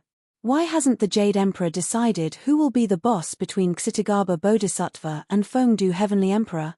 Can't you just discuss it with Buddha? We're all family, don't fight." Yang Fan was speechless again. Chapter 686. Yang Fan and Hong Liu wandered around the White Horse Temple. Under the management of Shui Huai, the White Horse Temple had completely degenerated into a big temple fair. There was no solemnity of a Buddhist temple. Instead, it was filled with sensual pleasures. On this day, very few people went to the Tenderness Square to seek pleasure. Therefore, the prostitutes in the brothel also took a long break and came to the White Horse Temple to relax. Many of the beautiful courtesans had changed into ordinary clothes and were accompanied by a playful and cute little maid and 2 big teapots with small hats. Their movements were elegant and their manners were dignified. They were even more elegant than the proper girls from the prestigious families. However, there was no lack of coquettish behavior. At first glance, people would know that they were girls from the brothel. Seeing this scene, Yang Fan could not help but shake his head. Not long after, Chen Dong happened to bring his wife and child to the temple fair. They met an acquaintance and the 2 of them gathered together to chat about everything under the sun. It was very comfortable. When it was close to noon, there was still no sign of the emperor. Chen Dong guessed that the emperor would not appear during mealtime, so he invited Yang Fan to a restaurant outside. Yang Fan said goodbye to Hong Liu and left with Chen Dong. According to Shui Huai's instructions before he left, the emperor would arrive at most 3/4 of the morning. However, the White Horse Temple waited from dawn until noon, and there was still no sign of the emperor. Hong Wan and Hong Liu discussed and decided that they had no choice but to eat first. In the end, there was another problem.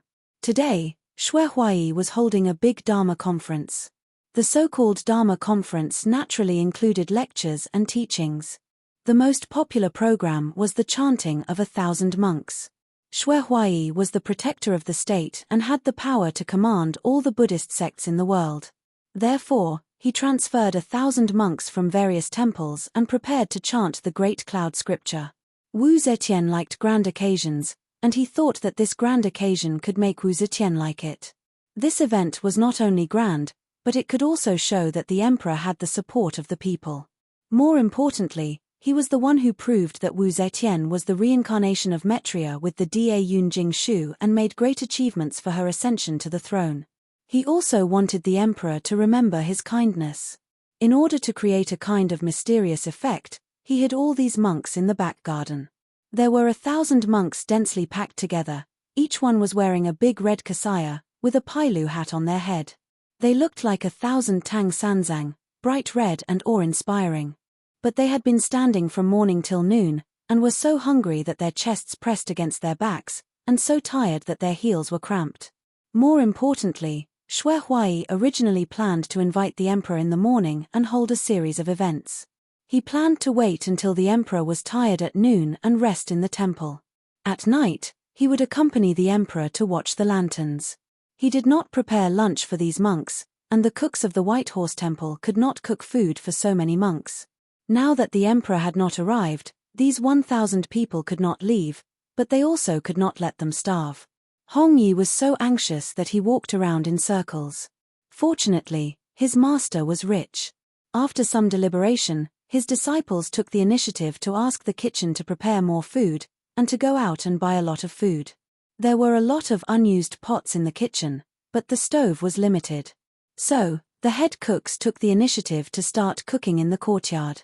The firewood was very moist in the winter, so when the fire was lit, thick smoke could be seen billowing from the White Horse Temple. The smoke rose into the night, becoming another miracle of Luoyang. As the thick smoke rose, it didn't take long before 3 groups of people rushed towards the White Horse Temple from 3 different directions amidst the shouts of people and neighs of horses. The first group consisted of Imperial Censor Zheng Chao, the second group consisted of Luoyang Commandant Tang Zong, who was under the jurisdiction of the capital governor, and the third group consisted of the Jinwu Guards Brigade Commander Liu Xiongyu. These 3 groups of people were responsible for the security of the capital. When they saw the thick smoke from the White Horse Temple, they knew that there was a big ceremony here today, and there were many people attending the ceremony. They thought that there was a fire and rushed over. As a result, when they rushed to the entrance of the alley, they could not squeeze in. The 3 officials made a prompt decision and ordered in unison, "Charge in." The servant of the city patrol raised his whip and lashed. The officers and soldiers of the Jin Wu Wei raised their sheathed steel swords and slashed. Luoyang Commandant Tang Zong did not hesitate either.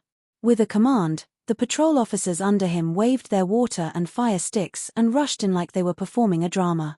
Who would have thought that not only would there be chaos outside, but there would also be chaos inside? What were Xue Huai's subordinates? They were just a bunch of ruffians. How could you expect such a group of trash to do anything reliable? They ordered all sorts of dishes from restaurants, and snack stalls. They had all kinds of meat and fish. They were monks who drank wine and ate meat, but the 1,000 monks who were waiting to sing the great cloud scripture were real monks. They were determined not to eat these things. After a series of protests, these ruffians became angry. A group of ruffian monks was quarreling with a proper monk. The waiters sent by the restaurants to deliver the food could not wait and urged them to ask for money. No one wanted to eat the food. How could the ruffian monks be willing to pay? So they quarreled with the waiters again. This quarrel could not be controlled. They quarreled from the backyard to the front yard. A large group of people who were watching the fun suddenly surrounded them. They felt that this was the most exciting show of the White Horse Temple ceremony. The group of ruffian monks usually kept to their word. They had never lost so much face. They quarreled until they were ashamed and angry. They simply started to fight. This fight inevitably affected the innocent. The innocent was not to be trifled with. He immediately rolled up his sleeves and joined the fight. Anyway, in this chaos, no matter how powerful the White Horse Temple was, they would not be able to find him for revenge. Even in modern society, some garden activities often resulted in stampedes due to poor organization. Moreover, this White Horse Temple ceremony was not organized or guided. Even if the government sent bailiffs, because the White Horse Temple had always been domineering, they only maintained order in the periphery. They were not willing to wander around inside. When this fight started, the people outside desperately rushed in and squeezed to watch the fun. The people inside helped the old and the young to rush out. They dodged the incense sticks, prayer beads, tables and chairs, hanging Buddha statues, and all kinds of strange weapons. The chaotic scene of stampedes inevitably occurred. After a while, the huge Buddha statue that Xue Huai drew with his blood also collapsed with a loud bang. It was trampled into pieces. By the time Yang Fan and Chen Dong had eaten and drank to their heart's content, they were laughing and chatting as they rushed back. When they saw the White Horse Temple in a mess, they were stunned. Chen Dong still had his wife and child with him, so it was inconvenient for him to go in. Yang Fan told him and led 7 or 8 bodyguards to squeeze in. Even with his martial arts, when he squeezed into the White Horse Temple, his clothes were messy, his hat was crooked, his hair was disheveled, and he was sweating profusely. Yang Fan squeezed into the White Horse Temple and saw that it was even more chaotic here. There were fights everywhere. Yang Fan wandered around for a long time, but he could not find anyone he knew. Monk Yi Zhuo, who was hiding behind a pillar and looking at the scenery, saw him and quickly called him over. Yang Fan asked him and understood the reason. It was useless for Yang Fan to understand the chaotic scene before his eyes. Even if he gathered all his fellow apprentices from Hong 1 to Hong 19, the scene before his eyes still wasn't something they could put a stop to.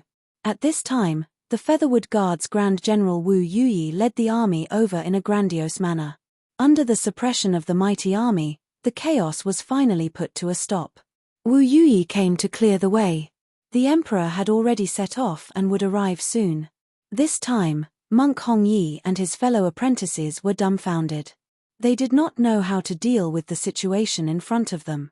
Seeing this, Yang Fan quickly came forward. First, he asked Hong Yi to pay, then he sent away the waiters of the restaurants. Who was injured? Everything was settled with money. As long as he was willing to leave, he did not care about money. The same method was used for the civilians who were accidentally injured. In a hurry, it was impossible to distinguish who was right and who was wrong, so the White Horse Temple had to pay. The magic of money was endless. In the blink of an eye, the families of the victims were swept away like the autumn wind sweeping away the fallen leaves. Following that, he paid for many young and strong men from the commoners who had come to watch the show to help clean up the battlefield. At the same time, he asked the Yulin Guard, the Golden Guards, the patrolling imperial censors, and the people of Luoyang Prefecture to help maintain order and guide the crowd. As for the 1,000 monks, they chose those whose kasayas were still intact, those who still wore Vairocana hats, and those who did not have bruised noses and swollen faces. The others retreated first. In the end, only 240 monks were left. They hurriedly retreated to the backyard to prepare to chant scriptures. The reincarnated pure light Buddha, the immortal nun of Hanoi, also took advantage of the chaos and quietly slipped away with her female disciples. Yang Fan's command produced a miraculous effect. When the emperor's guard of honor appeared in the distance, the entire scene was no longer chaotic. However, the giant Buddha that Xue Huai had painstakingly drawn was gone. The emperor's favorite scene of joy with the people was gone. The scene was cold and deserted. Except for the soldiers, there were more soldiers. Wu Zetian did not want to see the great Dharma assembly at the White Horse Temple. As her position as the emperor stabilized, she was tired of those pretentious things, especially the case of Liu Sili and Su Lianyao's rebellion. It made her notice that she was not the only one who could use Buddhas to bewitch the people. She was the emperor. She could still do things without Buddhas to bewitch the people. It was just that sometimes it would be more troublesome. However, other people could use Buddhas to do many things that they could not do.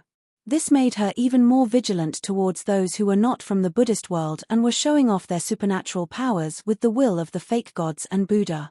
She had only come today to brush Xue Huai off. She was afraid that this bastard would do something stupid again. Thus, despite Xue Huai's repeated urging, she was not in the mood. It was only in the afternoon that she could not drag it on any longer. Only then did she put on the guard of honor and came slowly. When she arrived at the White Horse Temple, she saw that there was no grand occasion at all. Her displeasure was written all over her face. Xue Huai was also puzzled. Although it was early when he left, it looked more lively than now. Where were the people? Where were the Buddha statues? And where were the disciples?